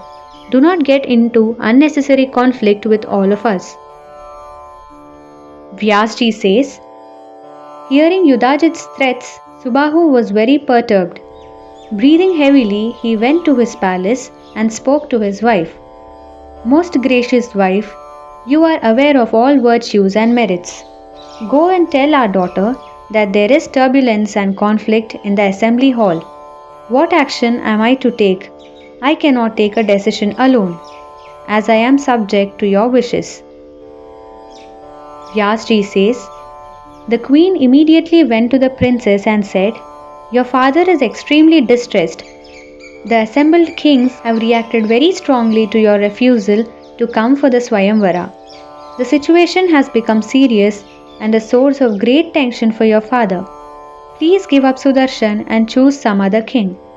If you insist on marrying Sudarshan, then that powerful Yudhajit will certainly kill both of you and your father and me also. He is full of ego and very proud of his strength. O beautiful daughter with eyes like a deer, if you wish for your happiness as well as ours, please choose another prince. The princess listened to whatever her parents said but did not change her decision. She said in fearless tones, O father, what you say is true, but you are aware of my decision. I cannot leave Sudarshan and choose any other prince. If you are afraid of the princess, and if this is causing you pain and grief, then please hand me over to Sudarshan. He will take me quietly in his chariot and we will leave the kingdom. After that, whatever is in my fate will happen. Whatever has been ordained by the divine cannot be changed by anyone. So, we should not worry about this. Whatever is predestined will happen at all costs. No one should doubt this. King Subahu said, a wise person should not act rashly. Those who are learned in the Vedas advise that it is dangerous to cross the wishes of a majority. Then how can I send you out of the kingdom with that prince? After you go, these kings will definitely destroy me in every way. Daughter, if you are agreeable, I can put a condition in the Swayamvar in the way that Raja Janaka did for Sitaji. The challenge was to string the bow of Sri Shankar. I can also set some impossible task as a precondition. This seems to be the only way out for us. Whoever succeeds will marry you, whether it is Sudarshan or some other brave and valiant prince. No one can have any objection to this, and I can perform your marriage with all due ceremonies. The princess said, Father, I have no hesitation or doubt in my mind that it is foolish to do so. In my heart, I have already chosen Sudarshan. Whatever deed one commits, whether good or bad, it is the mind which gives the inclination. When my mind is already set on marrying Sudarshan, why should I change it? O Father, when I come for the Swayamvar, I will be under subjection to all. It is possible that more than one prince succeeds in performing the task set by you. Then, in any case, there will be dissension and conflict. What action will you be able to take if that happens? I do not wish for such an ambiguous and uncertain situation. Therefore, without any worry or anxiety, perform our marriage as per the custom and let me go with Sudarshan. The Devi who blesses all those who praise her, that same Devi Chandika will protect us. Offer obeisance to Param Shakti Bhagavati and discreetly perform this ceremony. It will be advisable to go to the hall and respectfully request the kings to assemble for the Swayamvara in the morning. Then, tonight, according to Vedic rites, you may give me in marriage to Sudarshan. Then, after offering him the prescribed dowry, you may send us away. Sudarshan, son of King Sandhi, will certainly take me away. After we leave, there will definitely be anger and hatred, and many will want to fight. If that happens, Bhagavati Chandika will help us, and with her grace, Sudarshan will face the enemy. In this battle, if Sudarshan is killed, I will immediately commit sati. Father, I pray for your good fortune. Please remain in the palace with your guards. I will go alone with Sudarshan. Vyasji says, O king, hearing his daughter speak thus, King Subahu made his decision. He accepted what she suggested and gave her his assurance.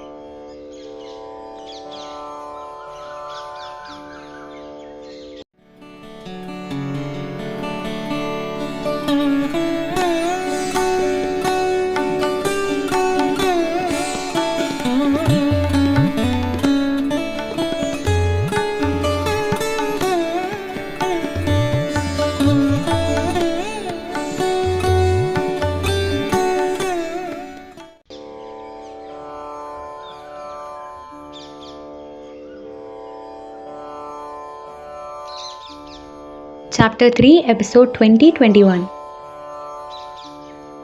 Marriage of Sashikala and Sudarshan, War of the Princess, Manifestation of the Devi, Death of Yudhajit and Shatrujit, Worship of the Devi by Subahu. Vyasji says, King Subahu was a pure and holy soul. He went to the kings and said, Most respected kings and princess, please retire to your apartments. The Swayamvara has been postponed to tomorrow. All arrangements for your food and comfort have been made. Please accept them. Kindly assemble here in the morning and we will have the Swayamvara. My daughter is not in a position to attend today. I will advise her and bring her tomorrow. In our wise society, there is no place for strife or anger. We are lenient with those who are under our protection, and I beg you to forgive the princess. Tomorrow morning, we will bring the princess and we will conduct the Ichha Swayamvar. The princess will pick a husband of her choice. Please be present in the morning. The kings accepted and retired to their respected quarters. They remained in the vicinity to ensure that nothing further happened to prevent the Swayamvara. Deep inside the palace, a marriage canopy was erected. King Subahu fixed an auspicious time and invited learned Brahmins to perform the marriage ceremony. The bridegroom, Prince Sudarshan, was anointed and bathed and dressed in appropriate rich robes. He was brought to the mandap and pujas were performed. Subahu was a very illustrious and dignified king. According to the custom, He gifted to his son-in-law water for rinsing the mouth, 2 sets of clothes, valuable jewels, 2 kundals, heavy rings for the ears, and a cow. Then he brought his daughter and according to Vedic rites performed the marriage. The open-hearted Sudarshan accepted these gifts graciously. At that moment, he felt that Sashikala was as superior as the daughter of Kuber himself and he felt humbled. Even the ministers honored Sudarshan by offering him garments. They had fearlessly accompanied the bridegroom to the marriage mandap. Ladies with artistic talents decorated the princess and dressed her in bridal apparel. They seated her in an ornamental palanquin, and brought her to the marriage mandap. An altar had been built for the sacred fire, and the priests had already installed the oven. The bride and groom offered parched rice to the sacred fire, and then they did pradakshina, circumambulating the sacred fire with the right side towards it. Then all the customs of the clan and dynasty of Sudarshan were fully observed. King Subahu gave 200 chariots drawn by well-bred horses. The chariots were richly decorated and equipped with bows and arrows. The king of Kashi owned elephants as tall and massive as the mountains.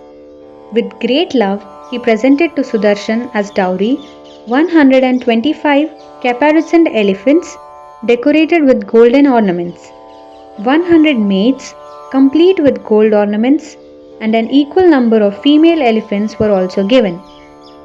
1,000 guards, resplendent in uniforms and fully armed, all kinds of precious gems, silk robes, rich bed covers and blankets, appropriate sacred objects and materials for worship, many stately mansions and places of residence were also given. King Subahu also gave 2,000 thoroughbred horses from Sindhu Desh, together with 3,000 huge camels capable of moving heavy loads. 200 brightly painted bullock carts were laden with food grains, ghee, and other provisions. All this was the dowry that King Subahu gave with his daughter Princess Shashikala. The King Subahu went before Manorama and spoke to her with bowed head and folded hands. O royal lady, you belong to a superior and honorable clan and are a queen. I am your servant, so please say to me whatever you wish. Manorama replied in sweet and humble tones, O king, may you always be blessed. May your clan grow and prosper. You have greatly honored me by giving your most precious daughter to my son. Bards and minstrels are expert in singing praises of glory and splendor. I am not the daughter of a poet, so I do not know how to adequately describe your great qualities. By this alliance, we have become one family, so it is not necessary to praise you. You are a renowned and powerful king, and by this marriage, my son has been elevated to the heights of Mount Sumeru. You are most virtuous and righteous. How can I adequately sing your praises? You have given your daughter to my son, knowing that he has been displaced from his kingdom. What a noble act! Sudarshan lives in the forest. He has no wealth. He survives on wild fruits. His father died many years ago. He has no army, and yet you passed over all the eligible kings and gave your daughter to my son. This is no ordinary decision. It is a normal practice to make an alliance with a person of equal rank, status, and wealth. In his present situation, who will ever consider Sudarshan as a suitable bridegroom for his daughter? So many wealthy, powerful, and valiant kings have come here, and at the risk of incurring their displeasure, you have made this decision. I bow to your strength of will and tranquility of mind. Hearing Manorama's words of praise and appreciation, King Subahu was very pleased. He spoke to her with folded hands. The kingdom of mine is very wide and famous. Please accept it. Henceforth, I will function as chief of your army. If you don't agree, at least accept half my kingdom. It is fitting that you should stay here with your son and enjoy the comforts of a palace. It is against my sentiments to see you living in the forest instead of Kashi. Yes, it is certain that the kings will all be angry. I will go and explain the situation to them and try to make peace. I will accept whatever demands they make, either for penalty or punishment.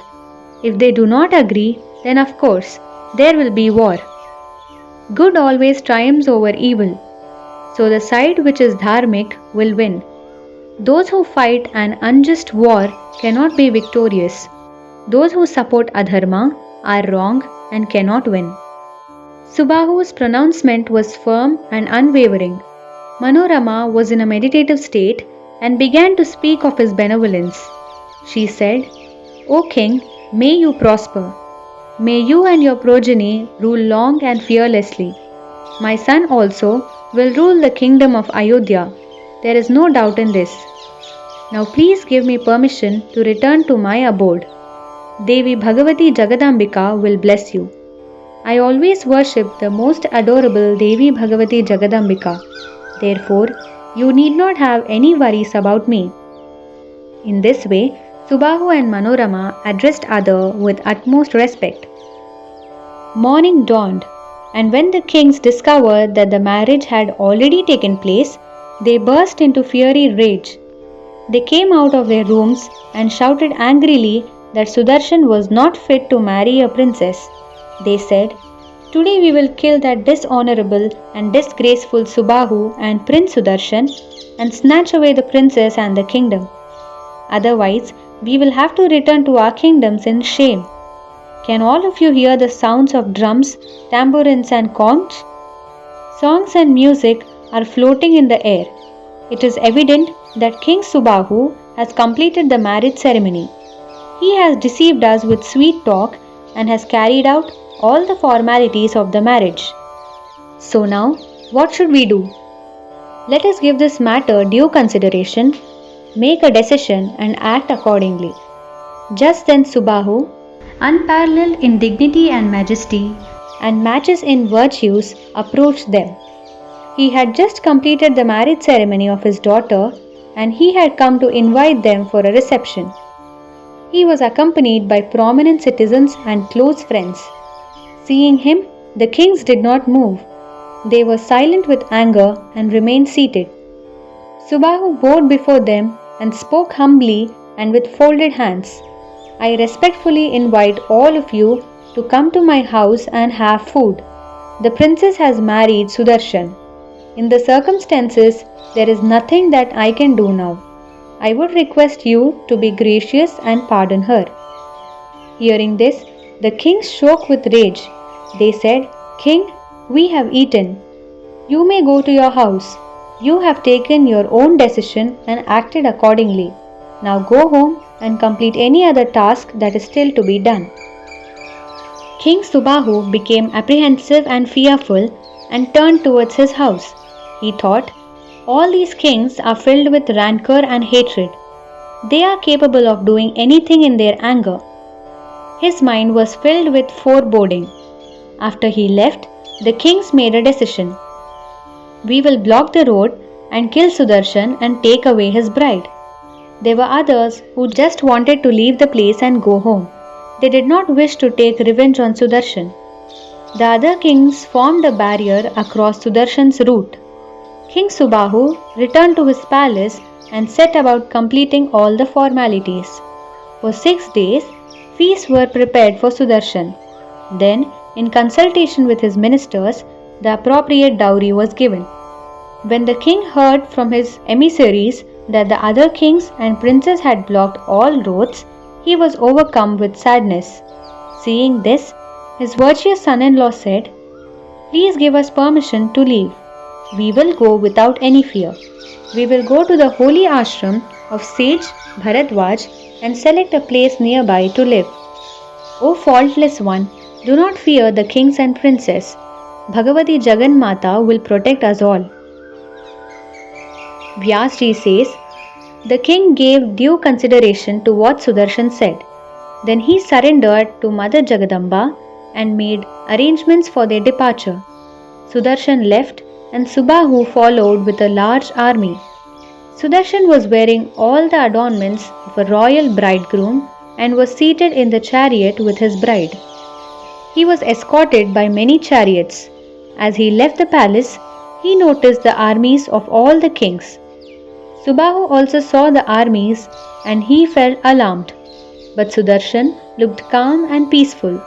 He put his attention on Bhagavati Jagadambika and meditated on her lotus feet and experienced in his entire being a total surrender. The single syllable Kama Bij is the most paramount of all mantras. He began chanting the sacred sound and both he and his new bride felt calm and fearless. With a great battle cry, the kings advanced on them with the intention of snatching away the princess. King Subahu got ready to attack, but Sudarshan restrained him. Till the kings who were intent on killing each other declared war. Sounds of conch and drums filled the air. Shatrujit was the first to appear with a fearsome army. His grandfather was beside him in full battle dress. Shatrujit was Sudarshan's brother and still he desired to kill him. Intoxicated with hatred and anger, they both struck arrows at Sudarshan. Subahu came to aid of his son-in-law with his army. A most dreadful battle started. Just then, all of a sudden, the goddess Durga appeared seated on a magnificent lion. She carried in all her arms weapons of destruction. Her captivating form was adorned with beautiful ornaments. She was draped in divine garments which were radiant. A garland of fragrant flowers adorned her. All the kings were filled with awe and amazement. They asked, "Who is this goddess seated on a lion and from where did she come?" Sudarshan offered pranams and then said to Subahu, "O king, look, this most worshipful goddess, Ma Bhagavati, has appeared here for my benevolence. She is the most excellent, incomparable goddess. She is exceedingly compassionate. It is due to her grace that I am fearless." Then both Subahu and Sudarshan bowed in adoration to the Devi. The lion began to roar ferociously. This frightened the elephants of the opposing armies. A terrible tempest arose. All quarters became dangerous and fearful. Sudarshan ordered his army chief to proceed in the direction of the kings, blocking his path. He said, "The Devi has come for our protection. No one can harm us. Go through their ranks. They can do nothing. I have surrendered to the Devi and in response, she has appeared before us.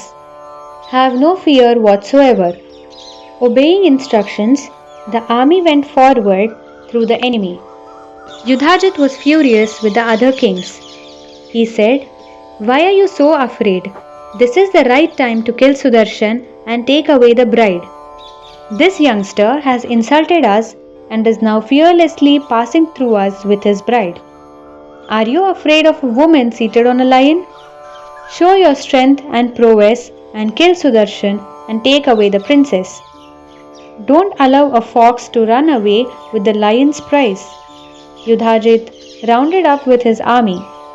He took Shatrujit with him and advanced upon Sudarshan. They fitted lethal arrows in their bows and pulled the strings to their ears. They shot many arrows at Sudarshan. Yudhajit was spiteful and malicious. He rained arrows at Sudarshan, but he was able to deflect all of them. This caused the Devi to become angry. She took aim at Yudhajit. Devi Durga was manifesting in many forms and she had various weapons in all her hands. A most fearful battle ensued. Very shortly, both Yudhajit and Shatrujit fell from their chariots. Their lifespan came to an end. When the other kings saw this, they were shocked and amazed. King Subahu was overjoyed. He prostrated before Bhagavati Durga and began to sing her praises. He said, "O Devi who supports the universe, obeisance to you again and again. Everlasting praise to Bhagavati Shiva. Praise to Goddess Bhagavati Durga who fulfills all desires. O most auspicious Mother, Shiva, Shanti and Vidya are some of your names. You grant the priceless gift of self-realization. You pervade the entire creation and the universe is your play. Praise be to you again and again. We cannot comprehend you as you are beyond the mind and the mind is your creation. It is clear that you are formless and attributeless and we are mere mortal beings. You are Param Shakti. It is your nature to remove our sorrows and difficulties. Today you have shown us this. What can I say to adequately praise you? You are Sakshat Bhagavati Saraswati. You reside in all beings as intelligence, understanding, movement, and knowledge. What words can I use to describe you when it is you who presides over the minds of all? You are all-encompassing. O Mother, Brahma, Vishnu and Mahesh, the principal gods, ceaselessly sing your praises and yet they have not succeeded in fully describing you. Then how can I, who have limited intelligence and knowledge and who have so many faults, even attempt to praise you? But yes, the company of saints, sages and ascetics helps to cleanse the attention. My son-in-law Sudarshan is a true devotee of yours, and because of his connection, I have had the great blessing of your darshan. Brahma, Vishnu, Mahesh, Indra and all the gods have all the divine knowledge. Mother, the very glimpse they have been yearning for, you have so graciously and generously bestowed upon us. And this without any penance, self-restraint or meditation on my part. In spite of being so ill-equipped and ignorant, you have given me that glimpse which grants moksha to the whole world.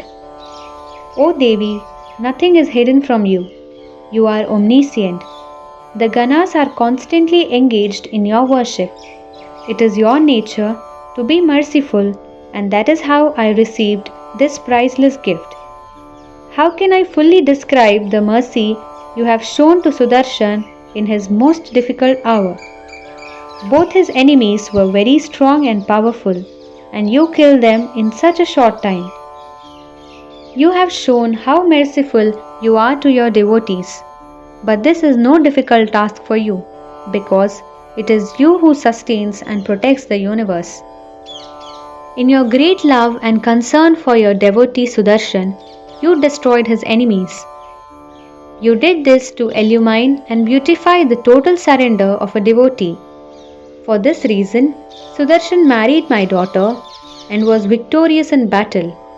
O Mother, you release your devotees from the fear of birth and death and other difficulties. So how can we wonder at the speed with which you fulfill their pure desires? You are completely devoid of sin or merit. You are formless and attributeless. O Mother, you reign supreme over the entire creation. By this darshan, my life has been given meaning to itself, and I am most blessed and fortunate. I do not know your bija mantra, nor do I know how to sing bhajans. Today, after beholding you with these inadequate eyes, all this knowledge has also come within me. Vyasji says, the Devi was prasanna, that is pleased with Subahu's demonstrations of love and worship. She said to him, O pure and virtuous king, ask me for a boon.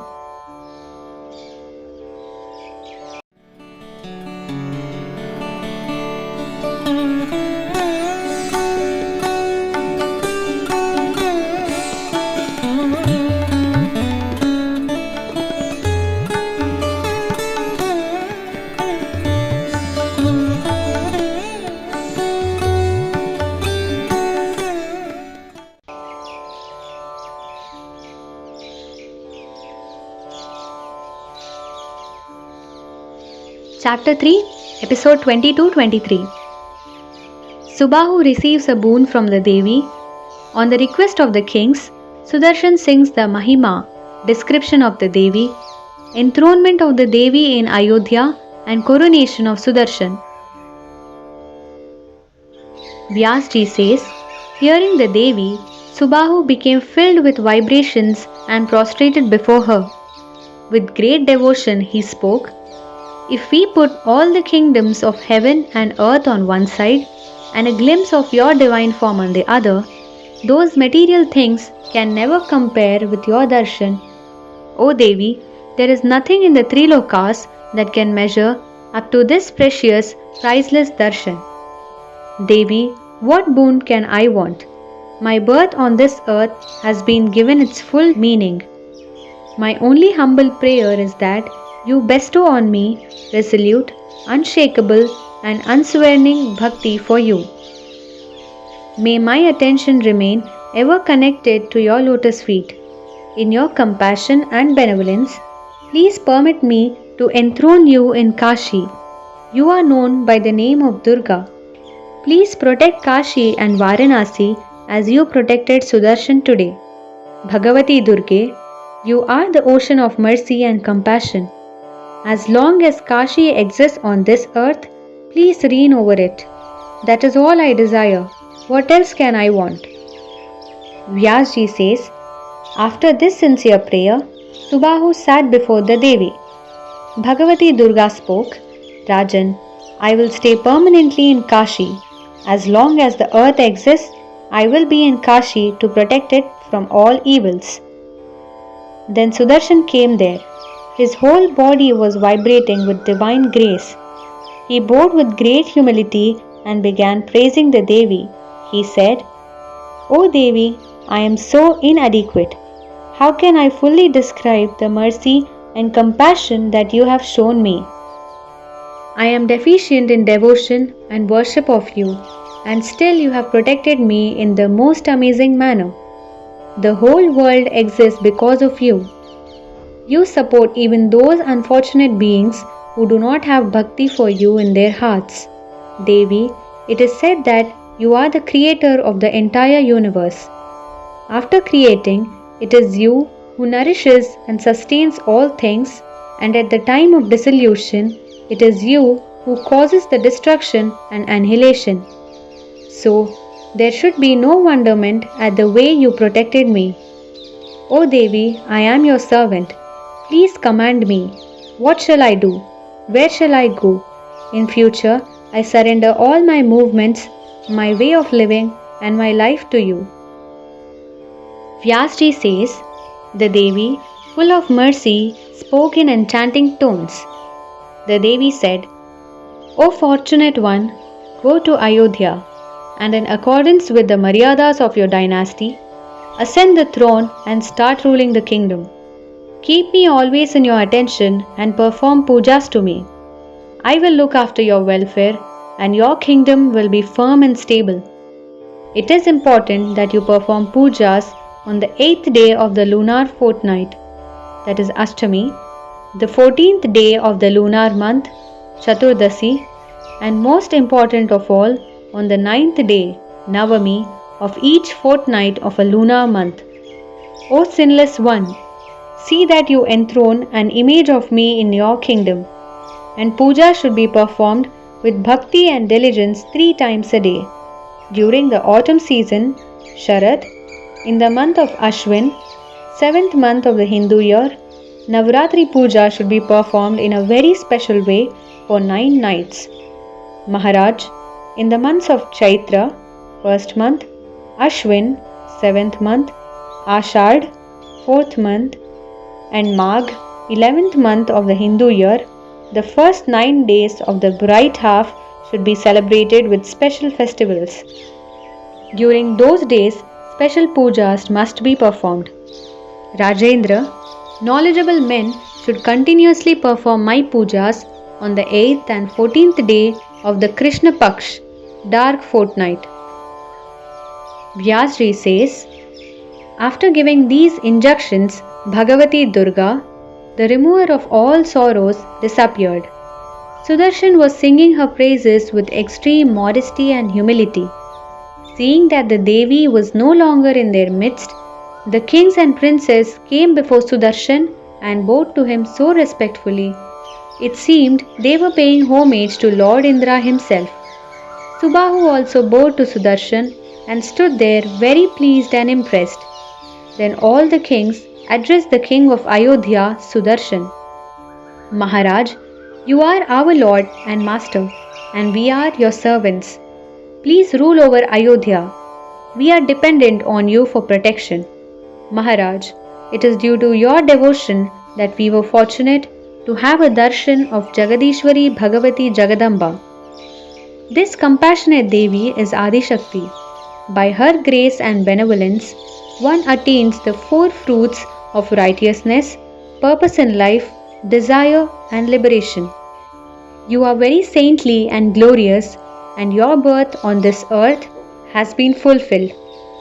Because it is for your sake that the eternal Devi Bhagavati made her appearance. Rajendra, we have all been ignorant and unacquainted with the power of Bhagavati Chandika because we have been totally covered by Tamoguna, and under the attraction and influence of Maya, we have always been engrossed in material wealth, wives and children. We have only been diving in and out of the ocean of illusion, which is teeming with fishes of desires and pleasures. O auspicious one, you are complete with Nirmal Vidya. Your wisdom is very profound. We wish to know from you all about this great Shakti, who she is, from where she manifests, and all about her power and majesty. Please do tell us. Become the boatman and steer our boat across the stormy waters. It is the nature of saints to be compassionate. Therefore, O King, who are the pride and light of the Raghu dynasty, please be kind and narrate to us the greatness and magnificence of Devi Bhagavati. O King, we wish to hear everything. Description of her form and nature and how she manifests. Please tell us. Vyasji says, hearing this pure request, Dhruv Sandhi Kumar, King Sudarshan, closed his eyes and meditated on the Devi. Then he began to speak. Sudarshan said, O kings, how can I presume to know anything about this Devi, whose greatness and excellence are not fully comprehended by Indra, nor Brahma, nor any of the gods? O kings, Bhagavati is the primordial being. When Adi Shakti manifests as Mahalakshmi, it is this form that is sattvic in nature and sustains the creation. When she assumes the Rajoguni form, she creates the universe. The sattvic form protects, and the tamasic form carries out the final play of dissolution. Because of this, she is known as Trigunatmika. Param Shakti Bhagavati also has a formless, attributeless state through which all the desires get fulfilled. She is the causal of the coming into existence of Brahma and all the gods. Yogis and ascetics try various methods, but they are not able to experience the divine goddess within themselves. Wise persons always worship the goddess in Sagun form, that is formful. The king said, you had to go into the forest from a very young age and were constantly in danger of your life. Then how did you discover the Param Shakti Bhagavati Jagadambika? In what ways did you praise and worship her and cause her to be pleased and to come to your help in difficulty? Sudarshan said, Kings, when I was still a child, I found the sound Kleem, which is the paramount seed mantra of the Devi Bhagavati. I began to chant it ceaselessly and still continue to do so. The rishis in the ashram of sage Bharatwaj taught me about the Devi. From then on, day and night, I worshipped the Devi with my whole body, mind and attention. Vyasji says, hearing this, the kings were filled with devotion. They were fully convinced that there is no greater power than Devi Bhagavati. The kings returned to their respective kingdoms. Subahu also took leave of Sudarshan and went to Kashi. Sudarshan proceeded towards Ayodhya. When the ministers heard that Shatrujit had died in the battle and Sudarshan was now the rightful king, they were overjoyed.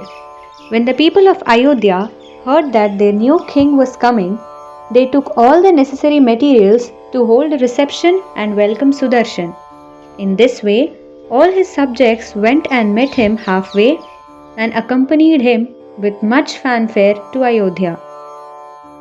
King Sudarshan, accompanied by his bride, his mother, and all his subjects, entered the kingdom of Ayodhya. Bhajans were being sung. Sounds of music and drums filled the air, and the little maidens showered flowers along the road. Vyasji says, as soon as Sudarshan reached the palace, he first went to the quarters of the queen, who was Shatrujit's mother. She was in deep grief. He offered pranams to her and said, I take an oath on your feet that Shatrujit and father Yudhajit were not killed by my hands. They had just come onto the battlefield when they were slain by Bhagawati Durga. I am not guilty. Fate cannot be stopped by anyone. O sorrowing mother, please do not grieve over the death of your son. Every being is governed by the rule of making payment for their past actions, and he spends his life reaping rewards or suffering punishments. Mother, you are already aware of the divine laws. I am your servant. Just as Manorama is my mother, so also you are my mother. I see no difference between both of you. Whatever good or bad we do in our previous lives, we have to accept the fruits of those actions. Therefore, we should not sink into grief when sorrow comes. We should assume the witness state and not allow our attention to get entangled. This is all fate and destiny. The spirit has no control over it nor any connection. And that is why the wise man does not dry up the spirit with expressions of grief. Just as a puppet dances to the manipulation of the puppeteer, so also a human being is governed by his karmas. If he wants to be untouched, he has to assume the witness state. Mother, even when I had to run away into the forest, I did not feel distressed even for a moment. I have to make reparation for my past actions. This was constantly a reminder for me. Even now, this awareness is within me. My grandfather was killed, and my mother was inconsolable. She was full of fear and took me into a dense forest. On the way, robbers attacked and took away everything from her. I was still a child, and she had no one to protect her. My mother took me to the ashram of sage Bharadwaj. All the munis and their wives were very kind. They fed all of us with wild rice and fruits, and we lived with them. There also I did not feel any distress. And now that I have got the kingdom and all this wealth, I am not puffed up with pleasure or pride. Anger and revenge never enter my attention. Instead of eating rich food, it is better to eat rice and wild grains. Those who indulge in rich food may also go to hell, whereas those who eat frugally never see the gates of hell. Wise men should keep their senses under control and live according to the divine laws. Mother, this Bharat is a holy land. It is very fortunate to be born in this land. Food and a place to stay are available in all the yonis, classes into which animate beings are divided, 84 lakhs. But when one reaches this rare and most fortunate birth, he should live his life in a dharmic and elevated way which will grant him moksha and Nirmal Dham. Vyasji says, hearing Sudarshan's words, Leelavati felt ashamed. She stopped mourning for her son and spoke to Sudarshan with tears in her eyes. She said, Son, I have sinned against you, and the cause of my guilt is my father Yudhajit. It is he who killed your grandfather and deprived you of your kingdom. I tried to dissuade my father and my son, but they would not listen. My father was solely responsible for all that happened. He has paid for his sin with his life. You are not responsible for his death. I am also not sad about my son's death. I am disturbed over all his evil deeds. Sun, may you and my sister Manorama be always blessed. Sun, I bear no anger or ill will towards you. O fortunate one, may you rule successfully. The people need protection. By the grace of Bhagavati Jagadambika, you have got this kingdom which is free from trouble or danger.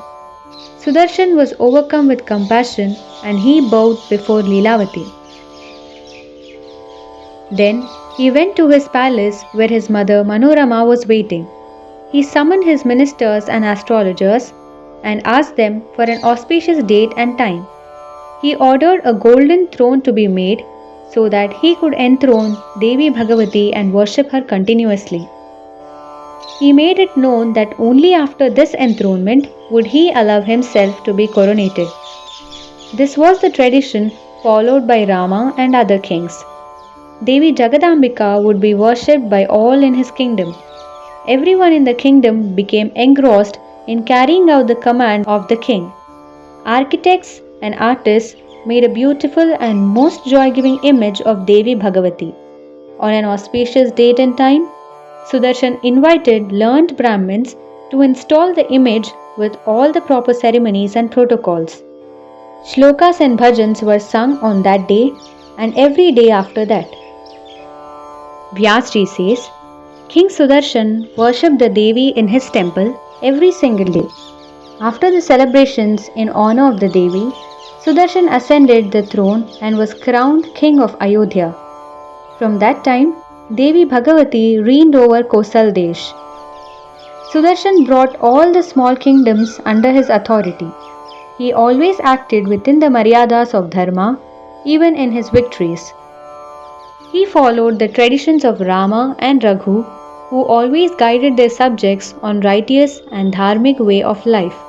All the kings of Kosal Desh built temples in every kingdom and performed pujas to Devi Bhagavati Jagadambika every day.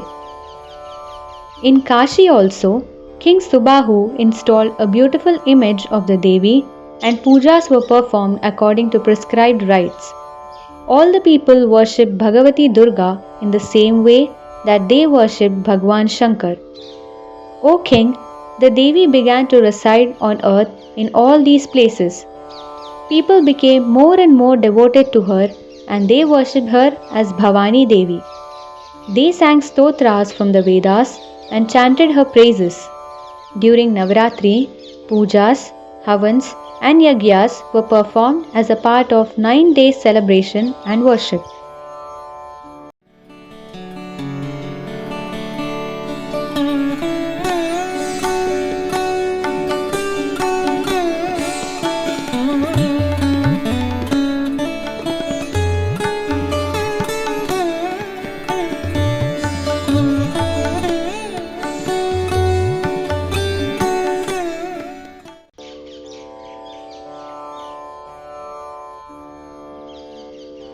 Chapter 3, Episode 24-25. Vyasji tells the procedure for Navratra, rules for selection of maidens for performing puja. Janmejay asked, O twice born one, please tell me what are the procedures for Navratra, especially during Sharat Kal, autumn. You are most wise and knowledgeable. Please tell me what are the fruits of fasting and austerity during Navratra and how they are to be observed. Vyasji said, King, I will tell you. Listen carefully. The way that Navratri is celebrated in Sharat Kal, the same procedure should be followed in Basant Ritu, spring. These 2 seasons are called Yamadanshtra, jaws of Yama, and they cause hardship and tribulations for all living things. The wise spend all their time in worship of Durga Devi. These are dangerous seasons and bring sickness and ill health with them and even death. Holy men should guide everyone to become engrossed in the worship of Devi Chandi. During Chaitra, 1st month, and Ashwin, 7th month, which are holy months, on Amavasya day, the material for puja should be collected. food should be taken only once. A mandap should be erected on a level ground. The dimensions of the mandap should be of 16 handspans, that is 9 spans long and 7 spans broad. It should have decorated pillars and flagpoles. It should be smeared with wet cow dung and lime, that is white chunam. In the middle, there should be an altar measuring 4 spans in length, 4 spans in breadth, and 1 span in height. This is the seat to be offered to Devi Bhagavati. There should be an arch festooned with flowers and leaves and a canopy of white cloth. The same night, Brahmins should be invited. They should be knowledgeable and well versed in the Vedas and other scriptures relating to the Devi, righteous, virtuous, temperate, self-restrained, and self-realized beings. On the first day of the fortnight of a lunar month, in the morning, one should bathe either in the sea, river, lake, well, or in the house and complete the morning ablutions. After that, the Brahmins should be welcomed by washing off the feet, offering pranams, and giving water for rinsing the mouth. Then, according to one's capacity, gifts and clothes should be offered. If there is wealth in the house, it is inauspicious to be miserly. It is only through the satisfaction of the Brahmins that the puja can be properly complete. The puja can be performed by 9, 5, 3 or even 1 Brahmin, but it should be done intently and with the deepest devotion. Mantras of benediction should be recited as prescribed in the Vedas. A singhasan, that is throne, draped in silk should be placed on the altar, and on that should be enthroned the image of Devi Bhagavati. The Devi should have 4 arms bearing weapons. She should be adorned with precious jewels and a necklace of pearls. The most auspicious and beautiful mother should be dressed in divine raiments. She should be seated on a lion and hold in her hands conch, discus, mace and lotus. There is also a regulation and design for the goddess with 8 arms. The remaining weapons can be placed at the back of the image during the puja. The kalash should be filled with holy water and 5 precious items should be put in Pancharatna: gold, diamond, ruby, pearl and amethyst. Also, there should be placed on the kalash the leaves of 5 trees: mango, rose, apple, citron and bilva. While all this is being prepared, mantras from the Vedas should be chanted. All the puja materials should be kept nearby. For auspiciousness, it is necessary to have musical instruments playing divine music. If the day coincides with Hasta Nakshatra, it is said to be most auspicious. The puja that is performed on the first day, in accordance with all the procedures, that brings fulfillment of all desires of human beings. A complete fast, a 1-meal fast, or a fast where food is taken only at night should be observed before this puja. Then a prayer should be said. Devi, you are the mother of the universe. I am observing the highest renunciation during Navratra. Please help me in all my endeavors. One should make every effort to observe all the rules for this great puja. Mantras should be chanted correctly and with deepest devotion and involvement. All the most fragrant flowers should be picked for the puja, like mandar, lotus, ashok, champa, kaneer, malati, brahma pushp and others. The great puja perfumes like sandal, aguru, kapoor and kesar should be used. Bilva leaves, lamps and incense. Also, various kinds of sweet fruits should be offered. Coconut, pomegranate, chiku, apples, pears, papaya, jackfruit and sitafal. Then very respectfully, food should be offered to the Devi. For Havan, a 3-side kund should be prepared. Even an altar can be made, but it should be 3-cornered. 3 times in a day, morning, noon, and evening, puja should be performed to the Devi with pleasing and fragrant substances. Celebrations should be in the form of music, singing, and dancing. Everyone should sleep on the floor. Unmarried maidens should be worshipped by giving clothes and tasty food and sweets. The first day it should be done for 1 girl, the second day for 2 girls, and so on till the 9th day. When 9 girls are invited, money should be spent according to one's means, and it is undesirable for a rich man to be stingy and miserly. For the puja, it is not right to call a child who is just 1 year old, as she has not yet fully developed a sense of smell or taste.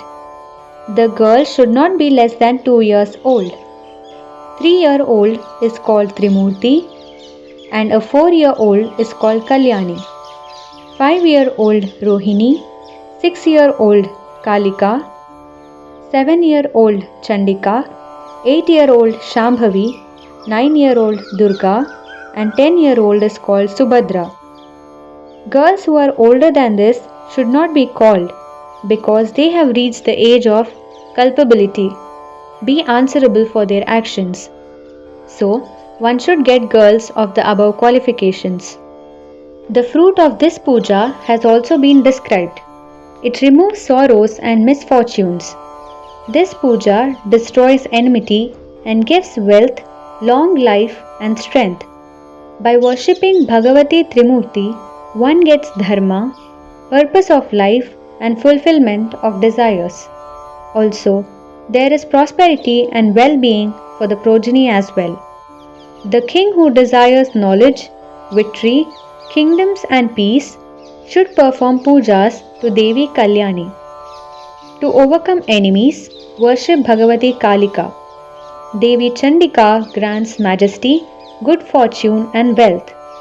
To captivate or enchant someone, to win victory in a battle, or to remove misfortune, one must worship Bhagavati Shambhavi. To overcome insurmountable difficulties, or to destroy dangerous enemies, one must perform pujas to Bhagavati Durga.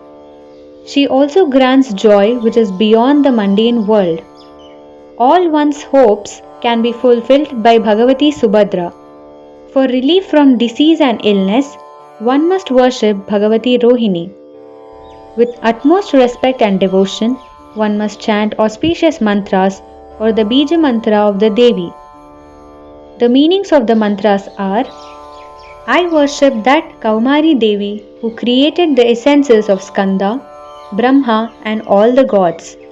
I worship Bhagavati Trimurti who is attributeless but assumes the forms of the 3 gunas and then innumerable forms, and who pervades all dimensions of time. I worship Goddess Kalyani who fulfills the pure desires of her bhaktas. I worship Goddess Rohini who is the cause of the proliferation of all living things. I worship Bhagavati Kalika who, at the time of dissolution, absorbs the creation into herself. I worship Bhagavati Chandika who destroyed the demons Chanda and Munda and who is always angry with evil forces. I worship Bhagavati Shambhavi who is the embodiment of Vedas and who caused the Vedas to be manifested and whose nature it is to be benevolent to all. I worship Bhagavati Durga who is the great protectress who is deeply devoted to cleansing the sinful souls and who cannot be comprehended even by the greatest of gods. I worship Bhagavati Subhadra who destroys all that is unholy and inauspicious. These are the mantras to be used in worshipping the little girls who are invited for the puja. They should be offered clothes, jewels, malas, and chandan during the puja. Vyasji says, selection of these girls should be made carefully. Do not invite anyone with flaws, defects, body odor, of questionable birth, those who are born without sight or with a squint, or with one eye, anyone who is disfigured, whose body is covered with too much hair, invalid, or one who is in menstrual cycle. Also, do not call one who is very weak, one who is born after the mother is widowed, or who is born to a woman before marriage. It is desirable to select girls who are free from disease, who are pleasing to the eye, and who are born of good parents. It is also recommended that for the fulfillment, it is best to get girls from Brahmin families, for victory in battle, to get the girls from Kshatriya families, and for the success in business, girls from traders or laborers' families. If a Brahmin or Kshatriya is performing the puja, then Brahmin girls should be called. For Vaishyas, the girls can be Brahmin, Kshatriya or Vaishya. Shudras can call girls from all families. Artisans should get girls from their own community and worship them. During Navaratri, puja should be held continuously. If for some reason this is not possible, then it is compulsory to have puja on Ashtami. It is an ancient story. The destroyer of the Yagya of Daksh, Bhagavati Bhadrakali, was incarnated on Ashtami day. She was of a frightful appearance and she was accomplished by crores of yoginis. For this reason, regularly on Ashtami, the Devi should be worshipped with offerings, scented articles and garlands. On that day, offerings and oblations should be put into the sacred havan. Food should be offered to Brahmins and fruits and flowers should be given as gifts. Everything should be done with the purpose of pleasing Bhagavati Jagadambika. Rajan, it is said that if one cannot observe the fast for the entire 9 days, even 3 days of fasting entitles one to the fruits. Fasting should be done on Saptami, Ashtami and Navami nights. Devi Puja, Havan, Kumari Puja and feeding Brahmins is considered the complete worship for Navaratri. No other fasts, acts of charity or pujas can compare with Navaratri because Navaratri gives as fruits wealth and prosperity, happiness and posterity, freedom from sickness and long life and heaven as well as moksha. Therefore, those who are desirous of getting knowledge, wealth or children should definitely observe this fast which gives auspiciousness and prosperity. Those who are desirous of obtaining pure knowledge and perform this puja are blessed with Nirmal Vidya. If a king who loses his kingdom performs this puja, it has the capacity to grant the boon of reinstatement on the throne. This is the absolute truth. Those who did not perform Navaratri puja in their previous births and born in this lifetime either sick, unfortunate or childless. Those who take birth on this earth and fail to observe Navaratri can never hope to be prosperous or enjoy the blessings of heaven. The person who offers bilva leaves smeared with red sandal paste to Devi Bhavani in the puja, he becomes king on this earth. Bhagavati is the embodiment of auspiciousness and prosperity. She is neither born nor does she die. She is constantly engaged in removing sorrows. She is the giver of boons. The person who does not worship her is truly sorrowful, surrounded by enemies, and full of misfortune. When all the gods, including Brahma, Vishnu, Shankar, Surya, Agni, Varun, Indra, worship this most majestic Bhagavati Chandika, why cannot man worship her? Manu has said, Manu, the 14 sons of Brahma who were progenitors of the human race, that uttering her mantras, Swaha and Swadha, give satisfaction to the forefathers. All the great munis combine these with their mantras when performing yagyas.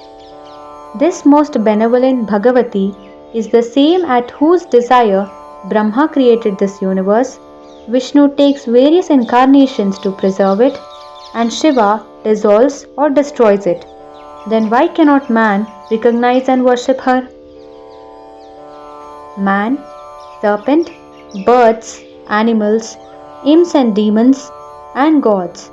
Not a single one exists without the energy of Bhagavati Shakti, nor can anyone move by themselves. Even in every home, it is the generous and benevolent Bhagavati Chandika who provides all requirements: dharma, good conduct, desires, and freedom. Who is it who desires all these fruits but does not recognize and worship Devi Bhagavati? Even if the greatest sinner performs the Navaratri Puja, he gets liberated from the burden of his sins. This is a story of ancient times. There was a trader who was very poor and miserable. A friend from Kosal Desh arranged his marriage.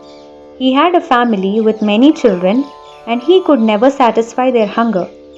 Somehow, he and his children found some food at night and survived. He worked hard as a servant for others. In this way, after undergoing many hardships, he managed to feed his family. In spite of all these difficulties, he was a very dharmic person. He never told lies, had all his senses under control, and was righteous. He never got angry and had no ego. He worshipped the gods, did pujas for his forefathers, offered food to his family, and then ate his food. This was his daily routine, and many years passed in this way. Because of his gentle, amiable nature, he was called Sushil. Perplexed by hunger and misery, he once asked a peaceful Muni, "O Brahman Devata, you are very wise. Please tell me how I can get out of my present difficulties and change my miserable condition. I do not want great success or wealth. I just want enough to satisfy the hunger and simple needs of my family. My children are always crying from hunger, and there is not even so much grain in my house that I can give each one a fistful. Hunger has driven them out of my house, and I have renounced them. Now my heart burns. What can I do to acquire some money? My daughter has reached marriageable age, but I cannot afford to get her married. My mind sinks again and again into the sea of distress. O compassionate one, nothing is hidden from you. Please tell me some way in which I can become capable of supporting my family, whether by fasting, charity, tapasya, mantras, or chanting. I am not praying for excessive wealth, only enough for my needs. It is only through your advice that I will be able to satisfy the requirements of my family." Vyasji says, Rajendra, upon Sushil's prayer, the wise Brahmin was greatly pleased. He said to Sushil, "O Vaishya, now you must perform the most superior and grand Navratri vow of austerity and puja. In this, you are required to do puja to Devi Bhagavati Jagadambika, perform a havan and feed Brahmins. The Vedas have to be read from beginning to end. Mantras of Devi Bhagavati have to be chanted and oblations have to be offered to the sacred fire. But in your present circumstances, only do what is possible for you. Your desire will definitely be granted. There is no greater religious vow or puja in this entire universe. This most holy and joy-giving puja is called Navratra Vrat.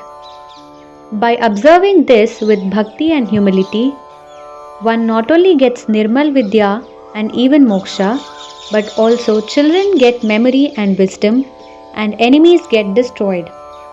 Rama was banished from the kingdom, and Sita was abducted by Ravana. Deeply sorrowed and distressed, Rama went into the cave of Kishkinda and performed Navaratra Vrat. He worshipped with great devotion and humility Devi Bhagavati Jagadambika. She was pleased, and Janak Nandini, daughter of Janaka, that is Sita, was restored to him. He built a bridge across the ocean. He killed Ravana and Kumbhkaran. Meghnad, son of Ravana, was also killed. he got the kingdom back for Vibhishan and made him king of Lanka. Then he returned to Ayodhya and ruled the kingdom. O noble Vaishya, by performing the Navaratra Puja, Bhagavan Shri Rama received so many boons from the Devi. Vyasji says, Sushil made the Brahmin sage his guru and received from him the Maya Bija Mantra of Devi Bhuvaneshwari. Then he observed the prescribed fast and began chanting the sacred mantra with deepest devotion. Within his meager means, he collected items for puja. For 9 years, on every Navratra, he kept chanting the sacred mantra. In the 9th year, on the day of Ashtami, at midnight, Bhagavati Jagadambika gave him her darshan. Also, she gave him many boons which fulfilled all his humble requirements. Shri Mataji Nirmala Devi about Navaratri. So many powers mother has to have to protect her children and to look after them. These powers are all there, working relentlessly all the time, 24 hours. So anybody who surrenders to mother, these powers express themselves and try to help you out of your problems. But first thing is surrendering. If you are not surrendered, if you are not in the kingdom of God, then this is not the responsibility of the mother. Then it might be that some negative force might take over and destroy you. You are Sahaj Yogis. What is your destiny? Your destiny is to achieve spiritual success, that is spiritual ascent. Prayer to the Devi. O Devi, please give us the spiritual personality, the victory, the glory and destroy our enemies.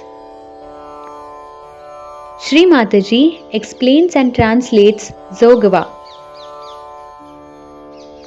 Saint Eknath was from Pratishtana, called as Paithan, and he is the one who has written this Jogava, meaning the yoga, and at that time he sang this in a very village language and it is sung by so many people all over Maharashtra.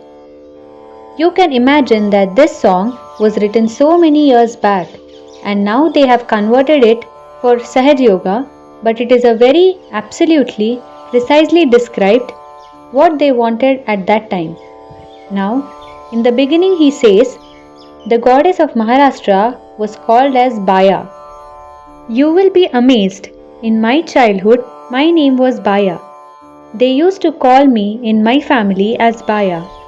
So he is saying that I will ask mother to give me the yoga. In the villages, it is said Jogava. Again he says Baicha Zogava. Now, Anadi Nirguni, the one which is without any gunas, has manifested this Bhavani on this earth and she has come to kill this Mahishasura. Also, she has come Trivid Tapanchi Karavaya Zadani to remove our 3 types of heating pains, and now she is going to come for our nirvana. That time he had said. He says that what I will do when she will come for my nirvana, Dvaitya, I have got, means I am thinking about myself as separate from God. Dvaitya is that you think this world is separate from God. Then I will remove this Dvaitya and I will put a garland to her, and in my hand I will take the flag of enlightened knowledge. Already he is describing it. And without any discrimination about caste or religion or anything, I will go visit her. Then what I will do for 9 days, I will do 9 types of bhakti of this goddess, and then I will give up all other asking or anything, and I will ask for a son who is knowledge. Then I will do. This is a lady singing, he sings like a lady. So he says that this world is full of ego, dambha is false pride. So I will give up that kind of bad son. It is the bad son, and what will I do in the paradi basket is the thing in which you carry flowers for the god. In this parody, I will put complete enlightened knowledge and all the Asha Manishancha, means all the desires and all aspirations, I will finish them, completely break them. Mano Vikara, Vikara Kareen Kuravandi. All my Mano Vikaras, you see all the mind which is so much conditioned. Like they say in Hindi, you take out the bad eye. So I will take out as that from my Mother Earth. Amrit Rasanchi Bhareen Mi Duridi. Basket I will be filling with the Amrit Rasa, that is the ambrosia. Ata Sazani, she is telling her friend, "Oh my friend, now I have become completely detached, Nisang, and my husband who was a doubt, I have given up living with that husband of mine." Means the doubt has disappeared from me. Then she says that the Kama and Krodha, these two are Mang, is the one, scheduled caste people who burn the bodies, and I have given them up, and whatever left I have made mine. I have opened out my tunnel, that is of Sushumna, see now. Such a yoga I have asked and kept it with me when I got it. I went to the great door and I thanked the God Almighty, and I have now come out of this life and death problems. At that time he wrote all this, and today you are getting the results. Just that so clearly, and a lady singing this, we have to take some vows, something about yourself and about others. You have to remember one great thing, that we are yogis now. That too we are Sahaj yogis. And Sahaj yogis we have to be par excellence. Now some of you find that you have very good brain, I mean intelligence, but you lack in your heart. Some of you have got very large heart, but you lack in your brains. So the balance must be brought. But the greatest knowledge is to know that God is love. He is love, and if you cannot even love a Sahaj yogi, then also must know that there is something very wrong in you, which must go out. The love has to be there. And this love is what we called as Nirvajya, means there is no interest on you, just the capital. Meaning you love each other in such a manner that you just give and don't expect anything. Just give, and enjoyment of giving is the highest. I tell you from my experience, to me, the greatest joy is when I can give realization. Second one is when I can give away things. The third one could be that I can give it to others. So now, as you are not the people who are sitting at the receiving end, but at the giving end, you must know what you have given to others. On the contrary, even now, if you just give your tempers, you show your greed and all kinds of things that does not behove a Sahaj yogi, then you have to know that there is something still left behind. Or else, if you are so particular about small things like clothes, food, comforts, then know that there is something missing. That personality is not full. And also remember one sentence always. Ask a question to yourself. Have I fulfilled my destiny? This is one question you should ask. Have I fulfilled my destiny? And that will clarify the situation for you. Because now you are a guru of your own. You know, you understand. You know so much about Sahaj Yoga mentally. But when it penetrates into your being and the whole knowledge becomes a part and parcel of your being, then it is a very different thing. The whole attitude about facing anything is very different for a realized soul. Like me, I would say, if I see a problem, I immediately go into meditation. Immediately. And the problem is solved. Because that's my power. In the same way, if you see a problem, and if you go into meditation, the problem will be solved by me. That means, in meditation, you surrender to me.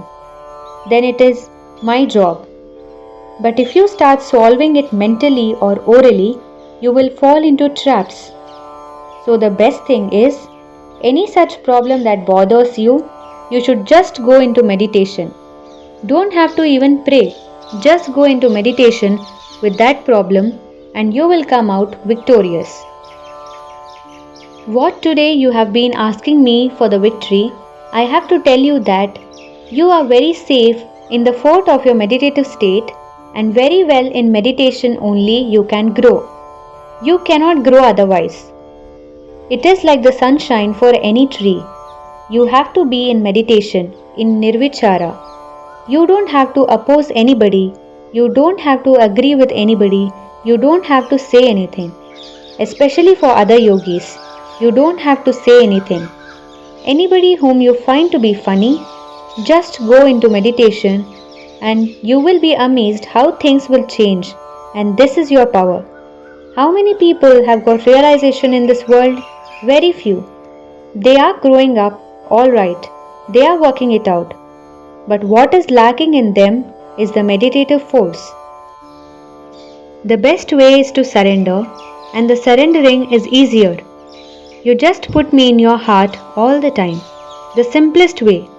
Then you cannot live without it. You cannot exist without it. You feel completely lost. It's kind of a very detached love. You just feel absolutely rested, blissful and content. Then you don't want anything. That is the state one has to establish. It is so easy for you because I am in person with you. Only problem that is there, as I told you in Sahaj Yoga, that you have to recognize me to begin with. But to recognize me is rather difficult because I am a Mahamaya, and so normally you might come into that mess created by Mahamaya. But as I told you the other day, that you could not have faced me in my other form. Imagine a person with a sword in the hand sitting on a lion. Could not have faced it. So I had to be Mahamaya, and this is what it is. That in this form you can come close to me, you can talk to me, you can also take my advice if you want. So this counseling can be done better. I could decode everything to you. I could tell everything about it. But to know that you are sitting before Mahamaya itself is very helpful. So don't get lost into the garb of Mahamaya. In your protocol, in your understanding, in everything, you have to remember that we should not make mistakes and we should try to surrender. Automatically, you will learn everything. There is nothing to be taught to you. That state is such like a tree. When it comes to its full bloom, it gives flowers, and the flowers come to its own maturity that give fruits. That is how you are built in. That is how you grow. What then happens? You yourself feel your own growth and enjoy it, and just live happily with it. So ultimately, my destiny is one that I should make you all very happy and joyous. That is my destiny. That is why all this struggle is going on. I hope I fulfill my destiny and your destiny too. May God bless you.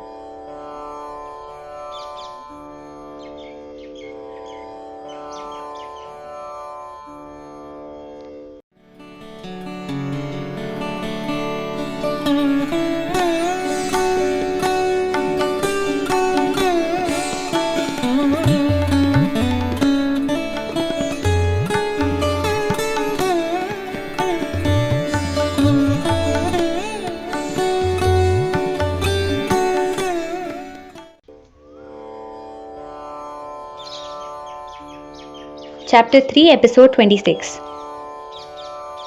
Narration of that part of Sri Rama's life which has connection with Navaratri. Janmejay asked, "Please tell me the reason why Bhagavan Rama performed the Navaratri Vrat, why he had lost his kingdom, and when Sita was abducted, what did he do?"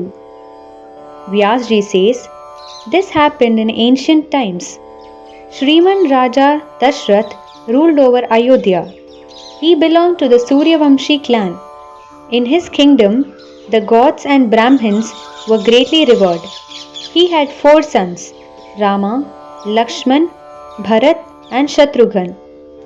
They were very wise and good-natured young men and made their father very proud and happy.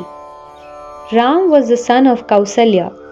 Kaikeyi was the mother of Bharat and Sumitra was the mother of Lakshman and Shatrughan. They were twins. Even as children, these boys played with bows and arrows. The ceremony for investiture with sacred thread was performed, and the king was completely happy and satisfied. Just then, sage Vishwamitra came and requested the king to send his eldest son Rama to protect the Yagyas of the rishis from the demons.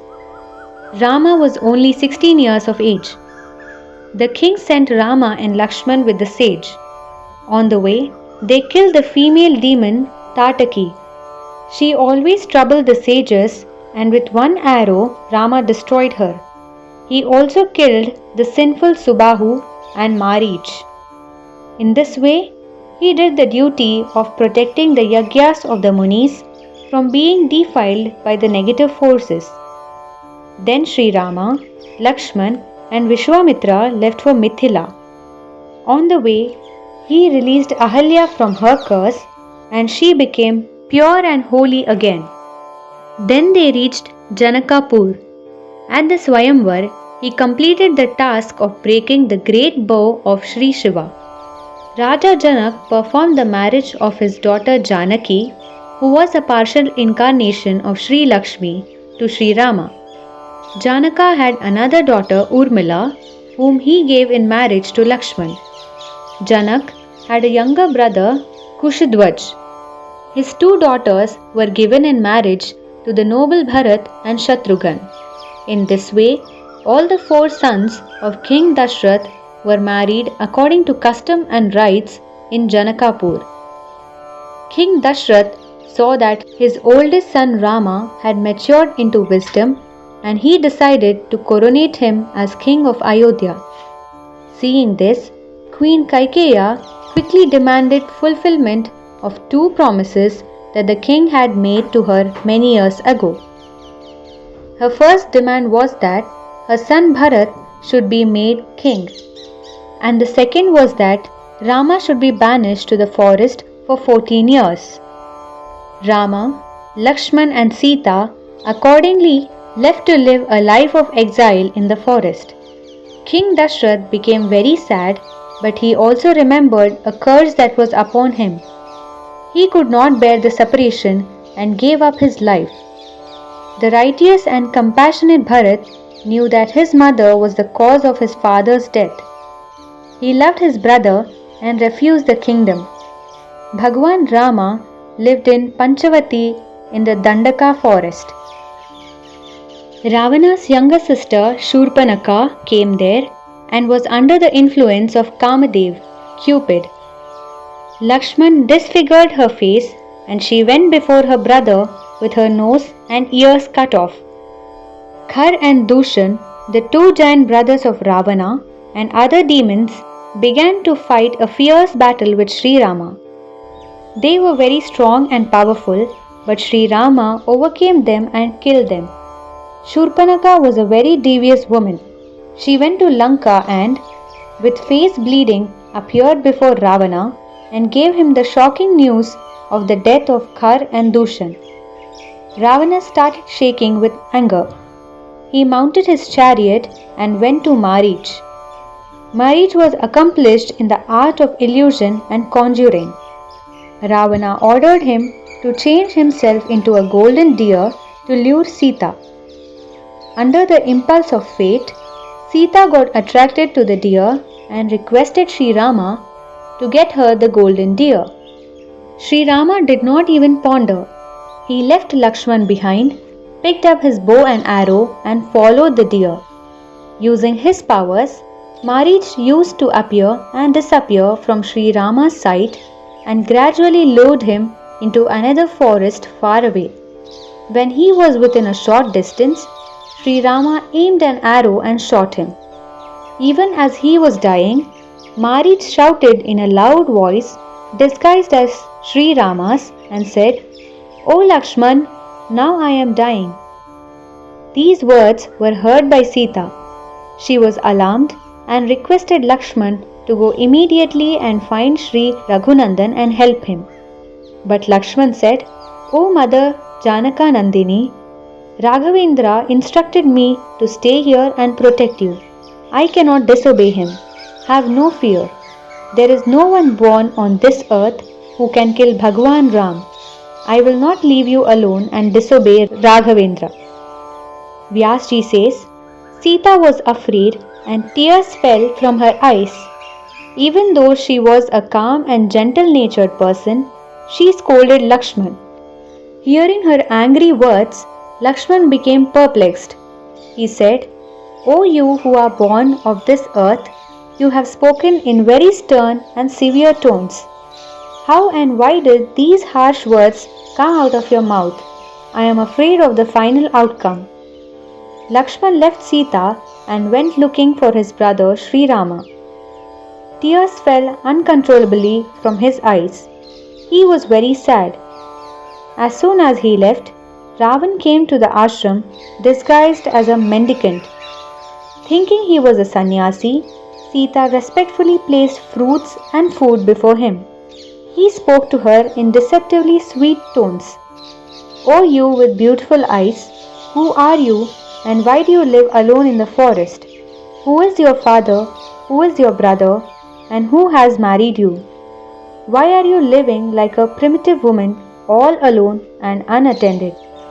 Dear one, you are as beautiful as a goddess and you should be living in a palace. What is the reason that you are living in the forest like the wife of a Muni?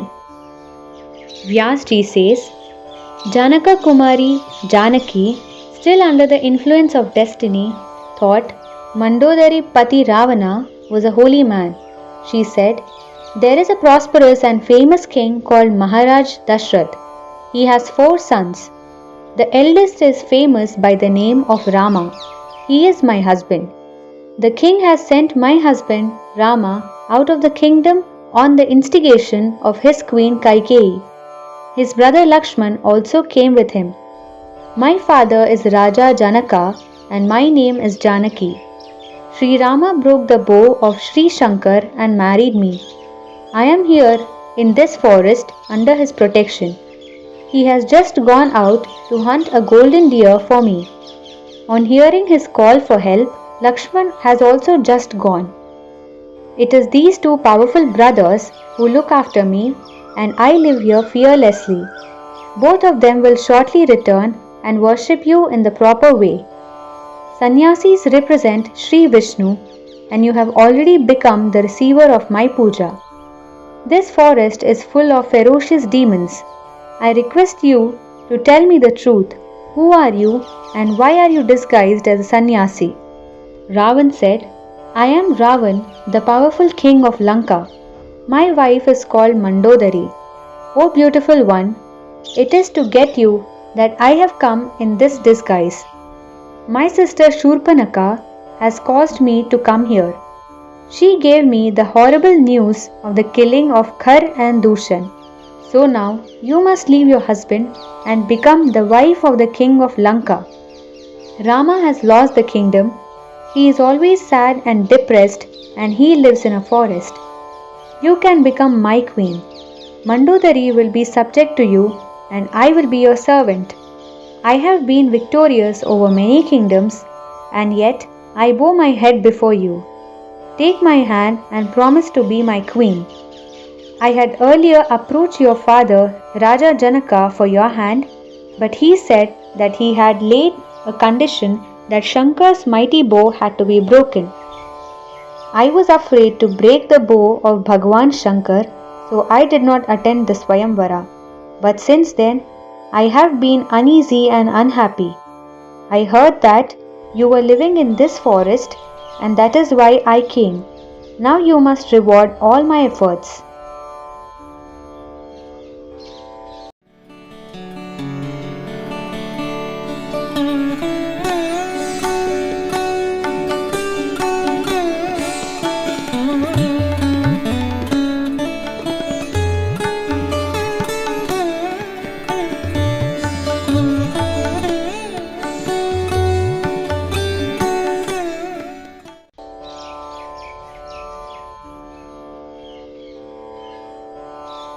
Chapter 3, Episode 27-28.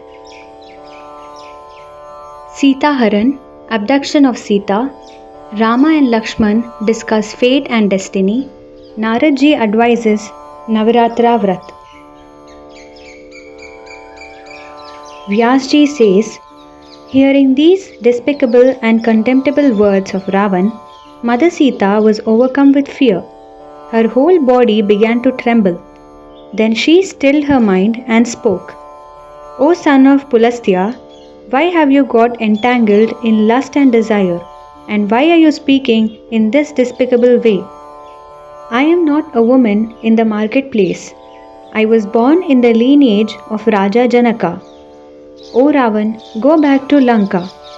Shri Rama will certainly kill you, and I will be the cause of your death. This is the absolute truth. Saying this, Bhagawati Janaki went to the room made of leaves where the sacred fire was still burning. She kept warning the wicked Ravan, stay far, stay far. He followed her, and assuming his true demonic form, he forcibly held her. Sita began to weep and kept calling, O Ram, O Lakshman. Ravan carried her to his chariot and immediately left the place. On the way, he was stopped by son of Arun, the sacred vulture Jatayu. In the same forest, there was a fierce battle, and Jatayu became weary and weak. Ravan took Sita and went away to Lanka. He made arrangements for her stay in a grove of Ashoka trees and put Rakshasis to guard her.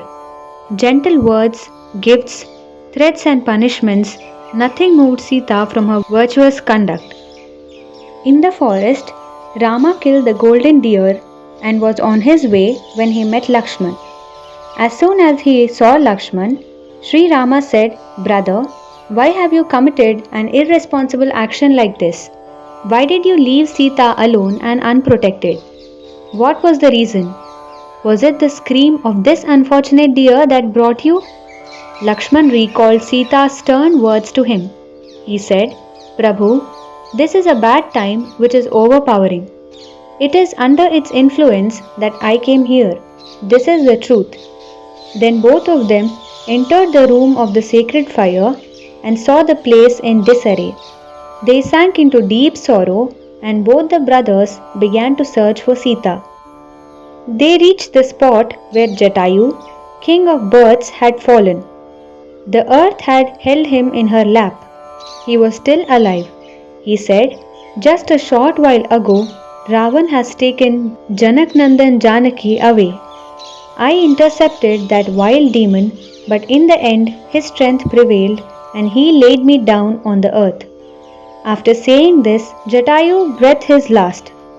Contact with God had made his body pure and holy.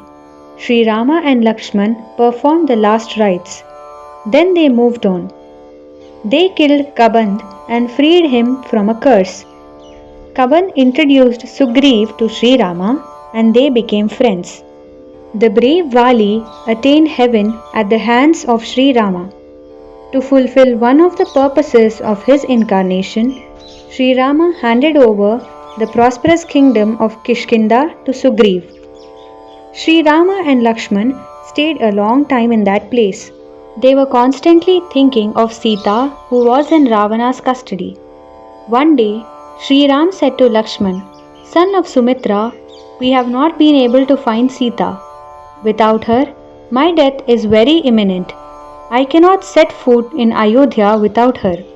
The kingdom has passed out of my hands. I am living in exile in the forest.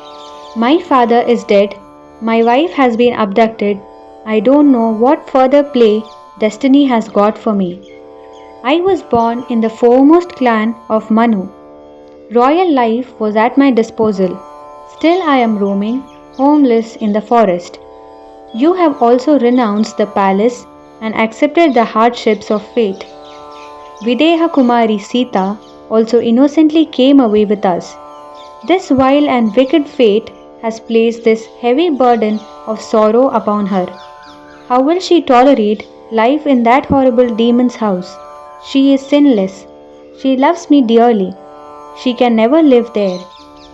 She who was born in the house of Raja Janaka can never live like an ordinary unprincipled lady. O Bharat Anuj, younger brother of Bharat, if Ravan compels her, she would rather give up her life. This is the absolute truth. O brave Lakshman, if Sita gives up her life, my soul will also leave my body. This is inevitable. Thus the lotus-eyed Bhagwan Ram lamented the loss of Sita. Then the virtuous Lakshman comforted his brother. O you with mighty arms, overcome this depression and dejection and take courage. I will go to Lanka, kill that evil demon and bring Sita to you. The wise man keeps balance in happiness and in sorrow. To get attached to failure or success is the mistake a foolish makes. Meetings and partings happen in life and one should not grieve. Just as you have lost your kingdom and have been parted from Mother Sita, so also you will get back your kingdom and be reunited with Sita. There is no need to think otherwise. So please renounce your grief. There are lots of monkeys here. They will go in all four directions in search of Janaki ji. With their help, Mother Sita will definitely be found. As soon as I find a route, I will go there, vanquish Ravan and bring Mother Sita back with me. I can even ask Brother Bharat to come with Shatrughan and his army, and 3 of us will kill the enemy. Please do not grieve. Raghav, long ago, Maharaj Raghu sat on the same chariot and won victories in all directions. You are the light of that clan. So, it is not right for you to be dejected. I alone can vanquish the gods and the demons, but I have so many supporters, so there can be no difficulty in defeating him. I will even call Raja Janak as an ally. Raghunandan, with all these efforts, there is no doubt that the tormentor of the Devas, Ravan, will die. The cycle of happiness and sorrow and happiness goes on unceasingly. One situation cannot prevail permanently. A weak person who succumbs to the influence of happiness or sorrow, he sinks into the ocean of illusion. He can never be joyous, but you are beyond the state. Raghunandan, it happened a long time ago. Even Indra had to undergo pain and hardship. All the gods got together and put Nahush on the throne of Indra. Indra left heaven in great fear and hid in the pond of a lotus. He lived there for many years, but finally times changed and he got back the throne of heaven. When Nahush set eyes on Indra's queen Indrani and wanted to abduct her, and at the same time he began to disrespect the Brahmins, Muni Agastya became angry and cursed him. He immediately turned into a python and fell to earth. Because of his lust, he earned a place in the Sarpayoni, reptile class. Therefore, O Raghav, when faced with difficulties, it is not proper to grieve. The wise man keeps his balance and watches as a witness.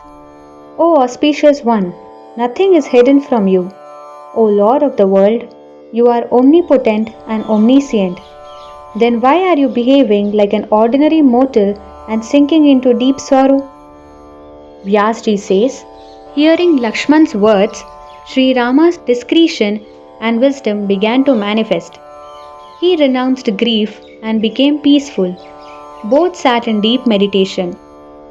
From the Akash came Rishi Narada, and the air was full of sweet notes from his veena and his chantings of the Samaveda. He stopped in front of Sri Rama, who immediately stood up. He offered him a seat of honor. He offered water for washing his feet and water for rinsing the mouth. Then with the sage's permission, Bhagwan Ram sat beside him. Lakshman was also present. Muni Narad made enquiries regarding their well-being, and then he said, Raghav, why are you in deep sorrow like an ordinary human? Ravan has abducted Sita, I am aware of this. I had been to Devalok and I heard the news there. Not knowing that death is hovering above his head, Ravan fell under the influence of infatuation and committed this heinous act. He has to be killed by you. That is the purpose of your present incarnation, and that is why Sita was abducted. In her previous life, Janaki was the daughter of a Muni. It is her nature to be in tapasya. She was meditating in a forest when Ravan first saw her. He asked her to marry him. She became very angry and scolded him. He caught her by her hair. Immediately she decided to abandon the body that he had defiled by his touch. Before she died, she cursed him. You vile and wicked man, for your destruction I will take birth on the earth, but I will not be born of a mother. I will be born of the earth. This is the same Sita who is a partial incarnation of goddess Lakshmi. Under a delusion, Ravan has put a snake of doom around his neck, mistaking it for a mala, garland. Raghav, the wronged Brahmins had prayed to Sri Hari to cause Ravan's death. As a result, you have taken your birth in the clan of Raghu. O you with strong arms, maintain your fortitude and courage. Sita, who is on the tattva of dharma and who is Sakshat Devi, cannot come to any harm. Her attention is constantly upon you. Indra himself has made arrangements to send milk of the divine cow Kamadhenu for Sita to drink. The lotus-eyed Sita can never suffer hunger pangs after drinking the nectar-like milk of the heavenly Surabhi. I have seen this myself. Raghav, now I will tell you how you can kill Ravan. During this month of Ashwin, you start the Navaratra Vrat. Keep a fast, worship Devi Bhagavati, chant her mantras and perform homas. You will get all the siddhis, powers. Before this, all the gods from Brahma, Vishnu, Mahesh to Indra in the heavens have all performed the Navaratra Vrat. You must also do it. Any person who is in great difficulty should perform this Vrat. Raghav, even the great sages like Vishwamitra, Bhrigu, Vashisht and Kashyap have all done it. So Rajendra, before vanquishing Ravan, you should perform the Navaratra Vrat. Before killing Vritrasur, Indra did it. And before killing the demon Tripur, Sri Shankar also did the Navaratra Vrat. Before killing Madhu, Bhagwan Sri Hari performed this Vrat on Mount Sumeru. Therefore, O Raghav, take the utmost care and perform this Vrat. Bhagwan Ram asked, O compassionate one, be kind and tell me, who is this Devi? What is her effect? From where did she incarnate and by what names is she called? Narada said, Listen, O Ram. That goddess is Adi Shakti. She is eternal. By her grace, all actions are performed. When she is worshipped, it is her nature to be benevolent and compassionate. Raghunandan, she is the causal of the existence of all things, starting with Brahma. Without her energy, nothing can move or breathe. My father Brahma creates, Vishnu protects, and Mahesh destroys. The energy which is used for these auspicious activities comes from her. In the three worlds, whatever is existent or non-existent, the causal of it is none other than this Devi Adi Shakti. When there was nothing in existence, even then she reigns supreme. Every single being comes into existence from her and gives her joy. This is about the beginning of the creation. At that time, she was in Nirgun state, unmanifested and without attributes. Then this Devi manifested and the three lokas came into existence. First, Brahma and all the gods were endowed with her energy. When a being realizes this supreme goddess, then he is liberated from the bonds of life, death and rebirth. It is of utmost importance to know the goddess. The Vedas were created after this, which means the privilege of composing the Vedas was given to them. Brahma and the other gods have described her qualities and sung her praises of her actions and have given innumerable names to the Devi. How much of it can I tell you? Whatever sounds exist between A and Kshar, that is Akshar, can be made into her names and still not be adequate to describe her. She is beyond description. Bhagwan Ram said, O all-knowing one, please tell me concisely the procedures to be observed for this most glorious act of worship. I wish to perform Navaratra Vrat. Shri Narada said, Ram, select a level ground and install a Singhasan. Invite, most respectfully, Bhagawati Adya Shakti to take her seat and then for 9 nights observe fast and perform the pujas. They should be correct and as per procedure. I will preside over the puja as head priest because I am keen that the desire of the Devas get fulfilled. Vyasji says, Sri Rama accepted entirely what sage Narada said. He constructed a beautiful Singhasan and enthroned an image of the most benevolent, the most compassionate Bhagavati Jagadambika. He fasted for 9 nights while performing the puja according to prescribed rites. The month of Ashwin arrived. Arrangements had been made on the auspicious Kishkinda mountain. For 9 days, Sri Rama was totally absorbed in the pujas and homas. They closely obeyed all the instructions that sage Narada gave, and both the brothers performed the puja with full attention. On the Ashtami, at midnight, the Devi Bhagavati appeared. She came seated on a lion and gave darshan to Rama and Lakshman. On that mountain, seated on her Vahana, Devi Bhagavati spoke in clear, loud and deep tones. She was pleased with the single-minded devotion and love with which the puja was performed.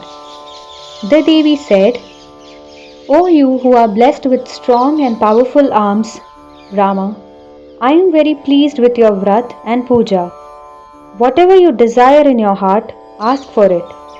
You are a partial manifestation of Bhagwan Narayan. You were born in the foremost clan of Manu. It is for fulfilling the prayer of the Devas for the destruction of Ravan that you have been incarnated by me. Before this also, you incarnated as a Matsya, fish, to kill a demon. At that time, you fulfilled the prayers of the gods and protected the Vedas. Later, you incarnated as a tortoise and anchored the mountain Mandrachal on your back while it was being used to churn the ocean. From this churning, the gods received the urn of nectar which gave them my energy. Ram, you have also incarnated as a boar. You had lifted Mother Earth between your tusks and destroyed Hiranyaksh, brother of Hiranyakashipu. Then you incarnated as Narasimha, that is half man, half lion, to kill Hiranyakashipu and protect Prahlad. In your incarnation as Vaman, that is dwarf, you put down the oversized ego of Bali. You also incarnated as the younger brother of Indra. You also came as a partial avatar of Vishnu and were born as the son of Jamadagni. You defeated the Kshatriyas and restored earth to the Brahmins. Raghunandan, in the same way, you have incarnated again and taken birth as Rama, son of Dashrath. All the gods prayed to me for you to incarnate again because the demon Ravan is troubling them. Rajan, all these strong and powerful monkeys are actually incarnations of the Devas and they will help you. They are all energized with my Shakti. O Holy One, this younger brother of yours, Lakshman, is the incarnation of Seshnag. He will destroy Ravan's son, Meghnad. You should have no doubts about this. Now your first action should be, in the season of Vasant, to perform with single-minded attention and devotion my puja. After that, kill Ravan and rule as a king in peace and joy. For 11,000 years, your kingdom will prevail. After that, you will return to your abode. Vyasji says, after this, Bhagavati removed herself from their sight. There were no bounds to the joy that was felt by Rama and Lakshman. After completing the Navaratra Puja on the 10th day, Rama started his journey.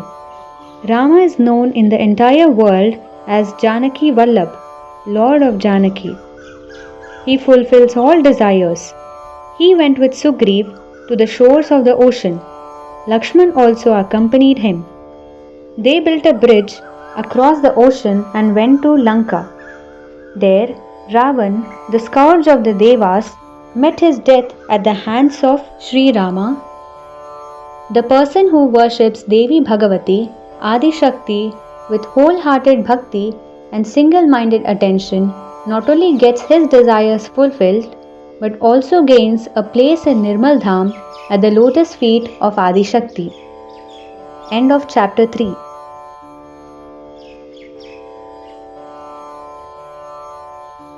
The holy recital of Srimad Devi Bhagavat. Jai Shri Mataji.